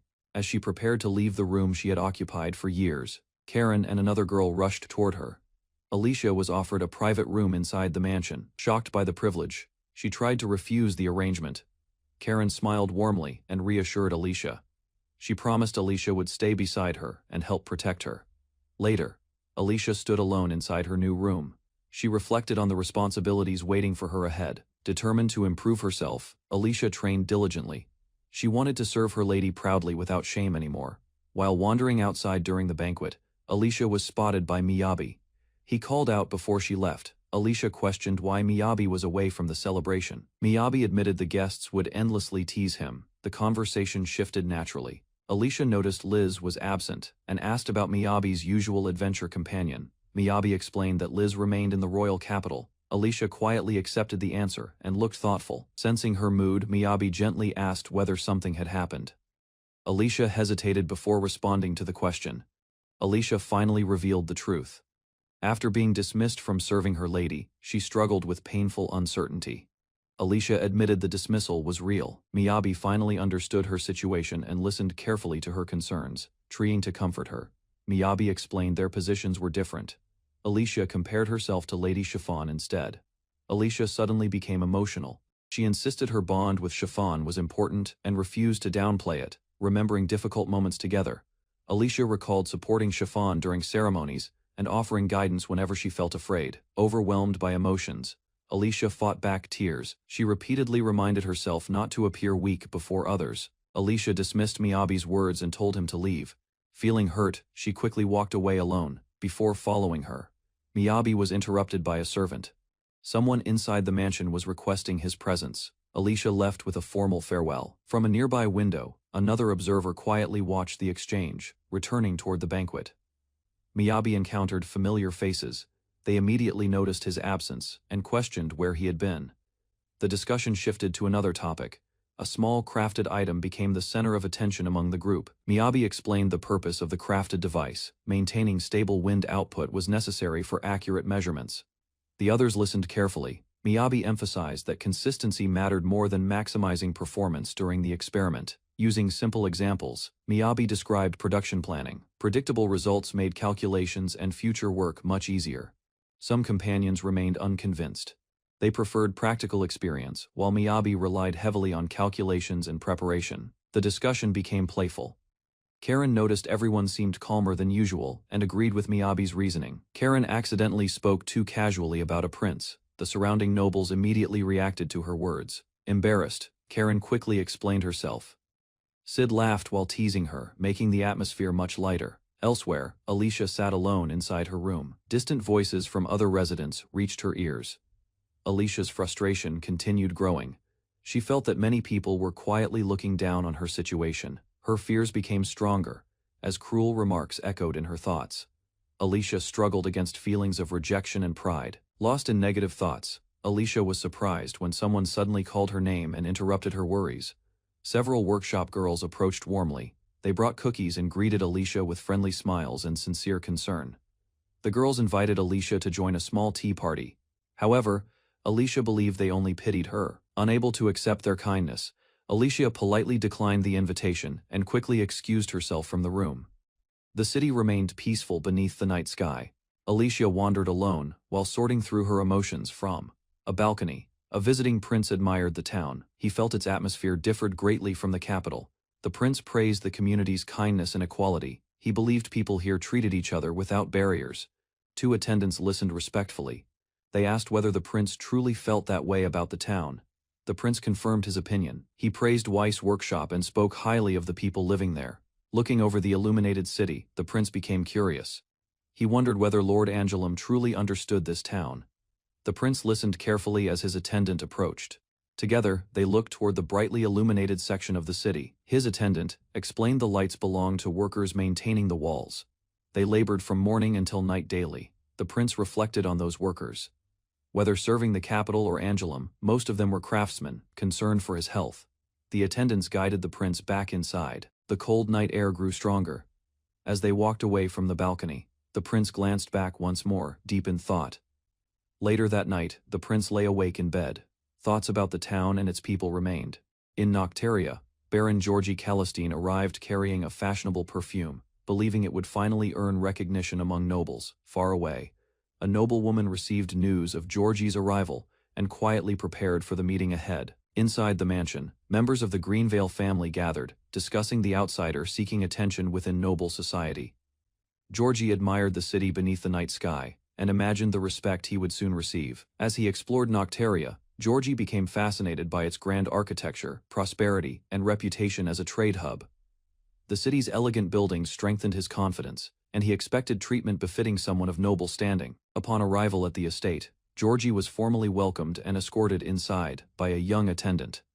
The attendant introduced herself as Eudora Greenvale and guided Georgi toward a special audience chamber. Instead of luxury, Georgi found a plain stone room. Feeling insulted, he believed the family mocked him. Consumed by pride, Georgi protested loudly about his status and service, failing to recognize the family's intentions.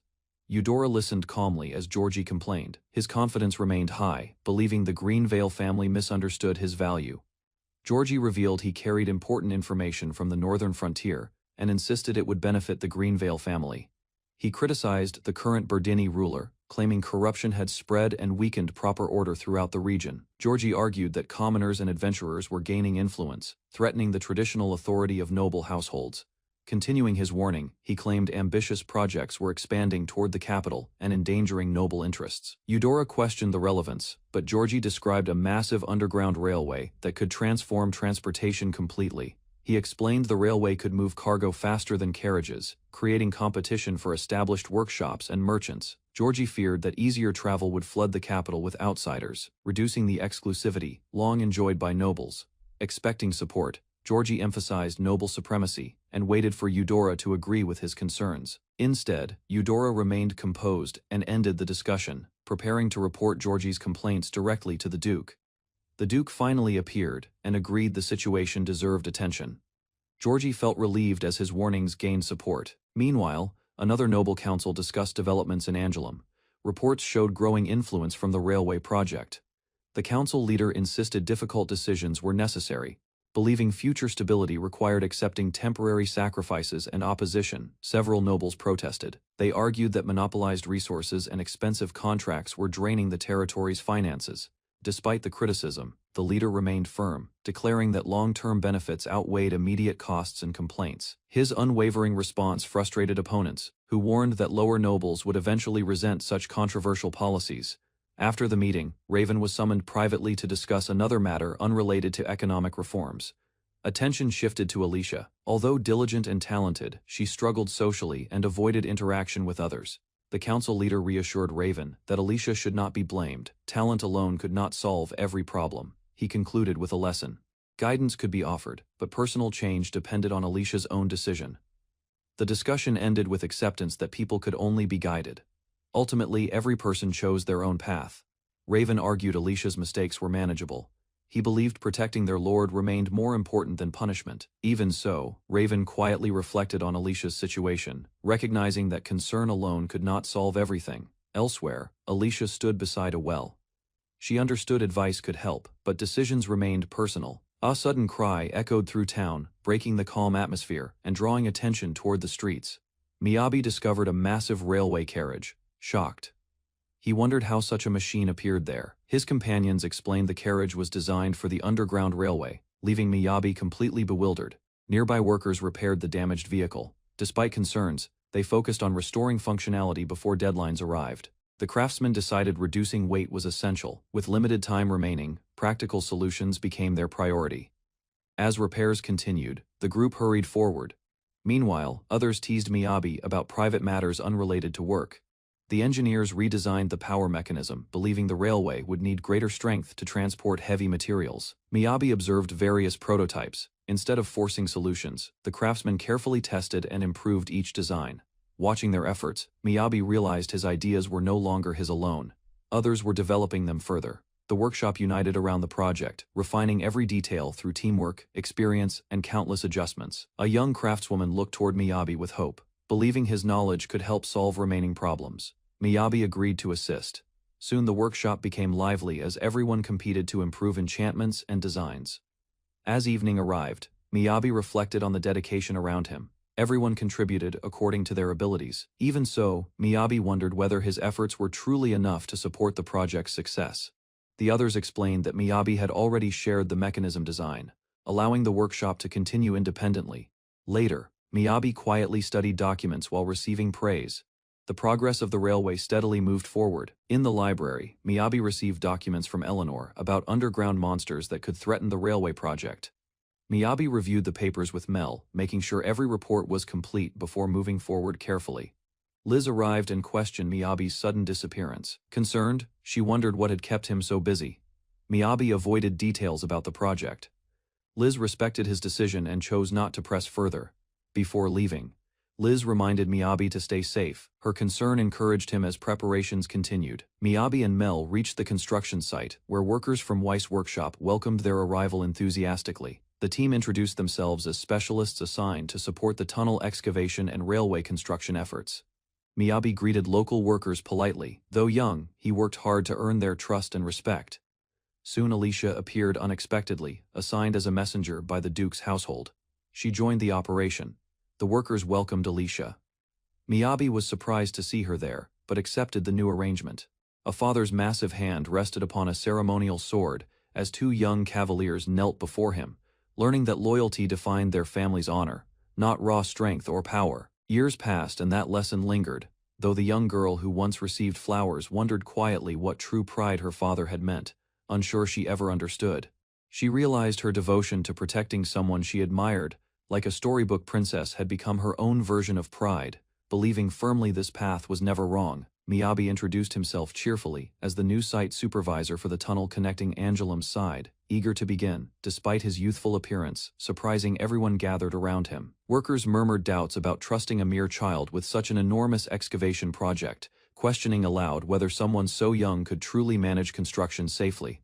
Materials were delivered while Miyabi dug ahead at a walking pace, astonishing everyone with speed that seemed impossible for reinforcement teams to match. Determined to prove himself, Miyabi began explaining his construction plan enthusiastically, while a skeptical bodyguard nearby questioned why she had been assigned this frustrating duty. Riding alongside rough laborers she considered beneath her, the young bodyguard grumbled internally about her misfortune, resentful of the company she now found herself among. She had been secretly ordered to protect Miyabi without revealing her true assignment, since he would likely refuse personal protection if told beforehand. Watching the situation grow increasingly strange around her, she wondered nervously if the workers were quietly urging her to abandon this uncomfortable and unfamiliar assignment. Despite believing such a rough environment wasn't suited for someone like her, Miyabi finished another day's labor, joyfully, celebrating alongside cheerful workers who adored him. The workers' dormitory resembled a capsule hotel, complete with a women-only area, a large communal bath, and 3 full meals served daily. She fumed, accusing Miyabi of manipulating everyone through kindness, yet the workers around her praised the worksite as unexpectedly comfortable, almost heavenly, in comparison. 10 days after excavation began, workers cheered loudly for Miyabi, celebrating his leadership while progress continued far faster than anyone had originally anticipated. She observed nervously that construction was advancing too quickly, worrying that reinforcement teams could no longer keep pace with Miyabi's relentless excavation speed. The map revealed farmers, stonemasons and furniture makers cooperating efficiently, dividing reinforcement work as the tunnel neared completion, near the territorial border. Though sworn to guard him, she rarely needed her sword, since minor troubles were resolved effortlessly, leaving her writing routine reports back to the Berdini estate. She questioned silently whether Miyabi lacked pride, watching him thank workers humbly despite his position, while nearby townsfolk gossiped about the group's growing reputation. Caught scribbling another report, she snapped defensively when accused of snitching, insisting firmly that she was simply documenting daily events as instructed. Watching Miyabi bond warmly with the workers, she stared silently, quietly comforted, despite herself by his free-spirited, healing presence within their busy worksite. An unpleasant feeling stirred within her as she watched Miyabi descend into darkness, insisting those filthy crafters' opinions meant absolutely nothing to someone like her. Soaking together at the bathhouse, Alicia questioned why Mel accepted such a request, wondering why someone among adventuring's top tier chose this particular assignment. Alicia pressed further, suggesting Mel could easily protect someone more noble instead, or pursue countless guard jobs offering considerably higher rewards for her skills. Mel dismissed the entire conversation, calling Alicia boring, insisting this arrangement barely qualified as work in the first place, avoiding deeper explanation entirely. Mel finally admitted plainly that she remained here, simply because she wanted to, offering nothing further while Alicia studied her expression thoughtfully afterward. Alone with her thoughts, Alicia reflected that every repetitive day only increased the time she spent quietly overanalyzing her own uncertain purpose here. She wondered whether Oju-sama's order placed her here, or perhaps her former roommates spoke ill of her, treating her assignment as unwanted disposal. Meanwhile, Miyabi worked confidently underground, claiming he'd adjusted to darkness completely, determined to finish excavation quickly before returning to help with reinforcements. Suddenly the tunnel shook violently as Miyabi tumbled downward unexpectedly, startling Alicia, who witnessed the frightening collapse happening right before her eyes. Miyabi lay sprawled painfully across jagged rocks, groaning in confusion about ending up injured in such an unfortunate and unexpected location underground. Alicia rushed to his side anxiously, apologizing repeatedly while Miyabi winced in pain, clutching his leg after the sudden and rough fall. Miyabi joked weakly about dying, while Alicia scolded herself internally for feeling useless during such a critical moment requiring immediate protection.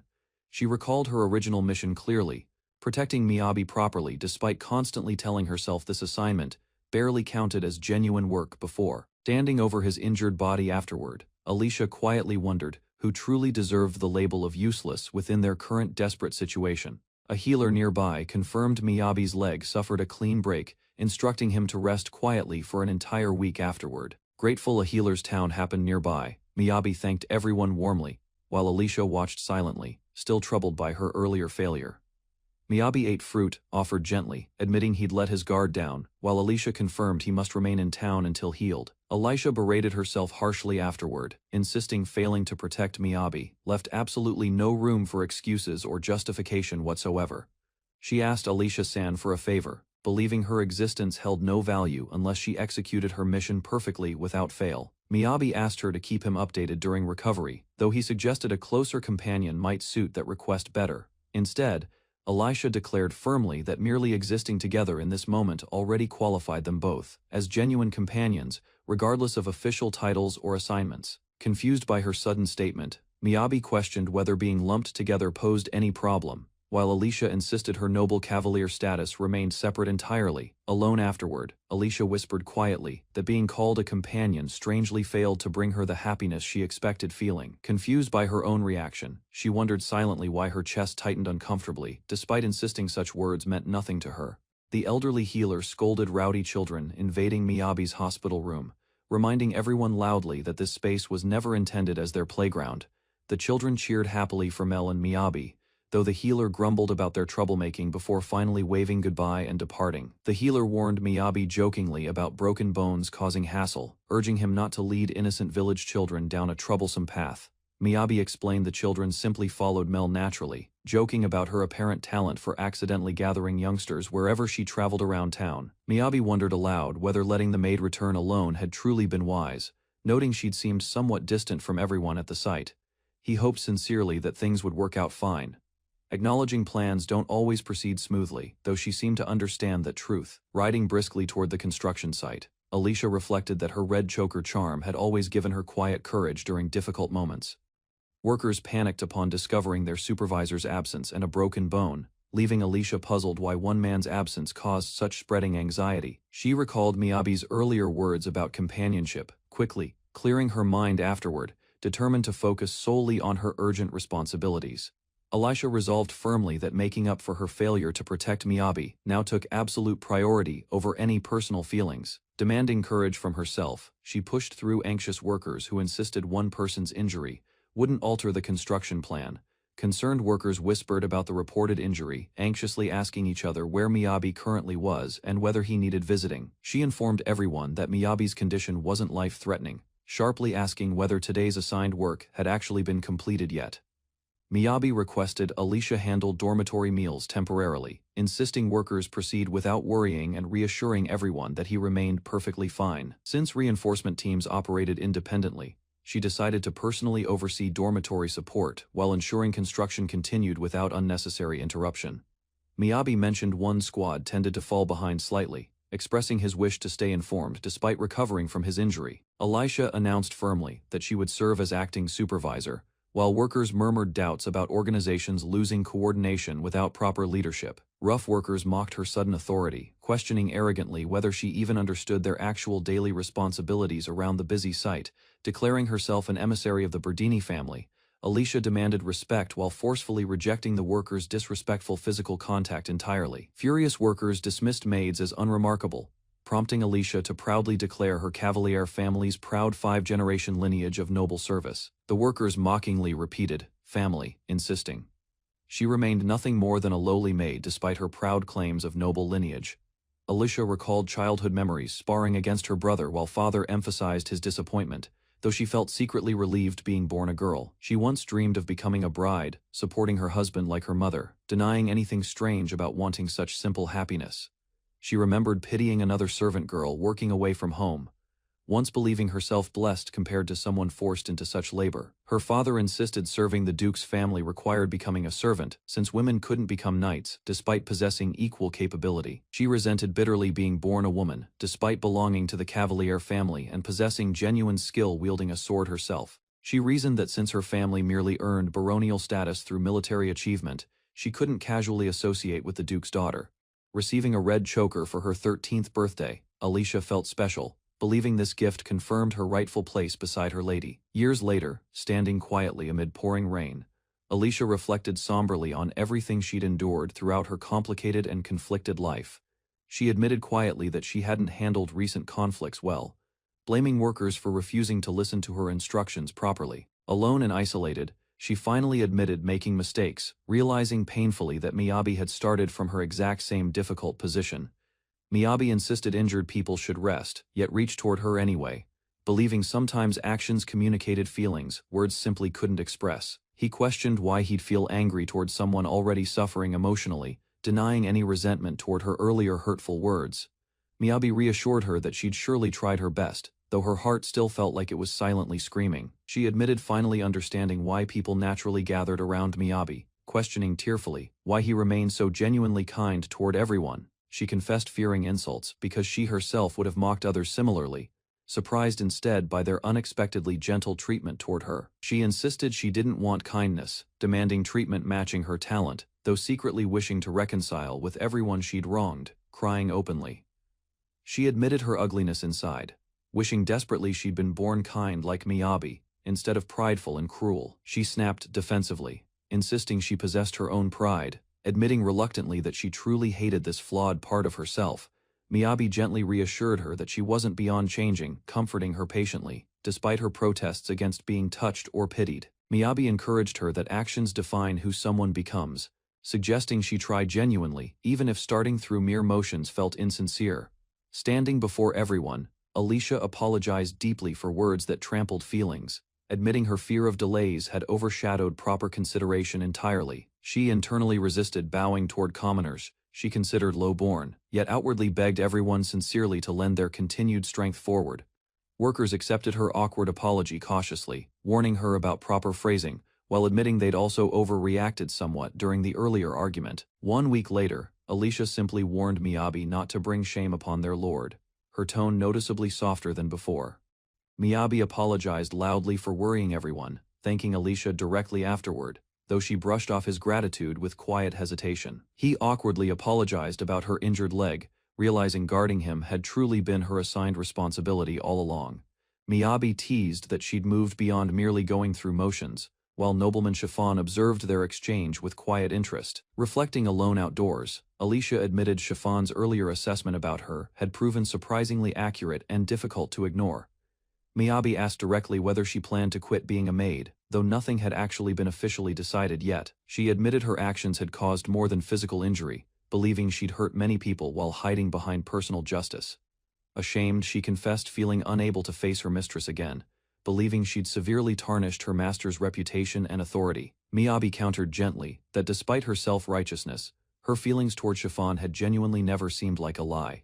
Overlooking the completed excavation near the royal capital, Alicia insisted everything remained fine, since regret now served no purpose.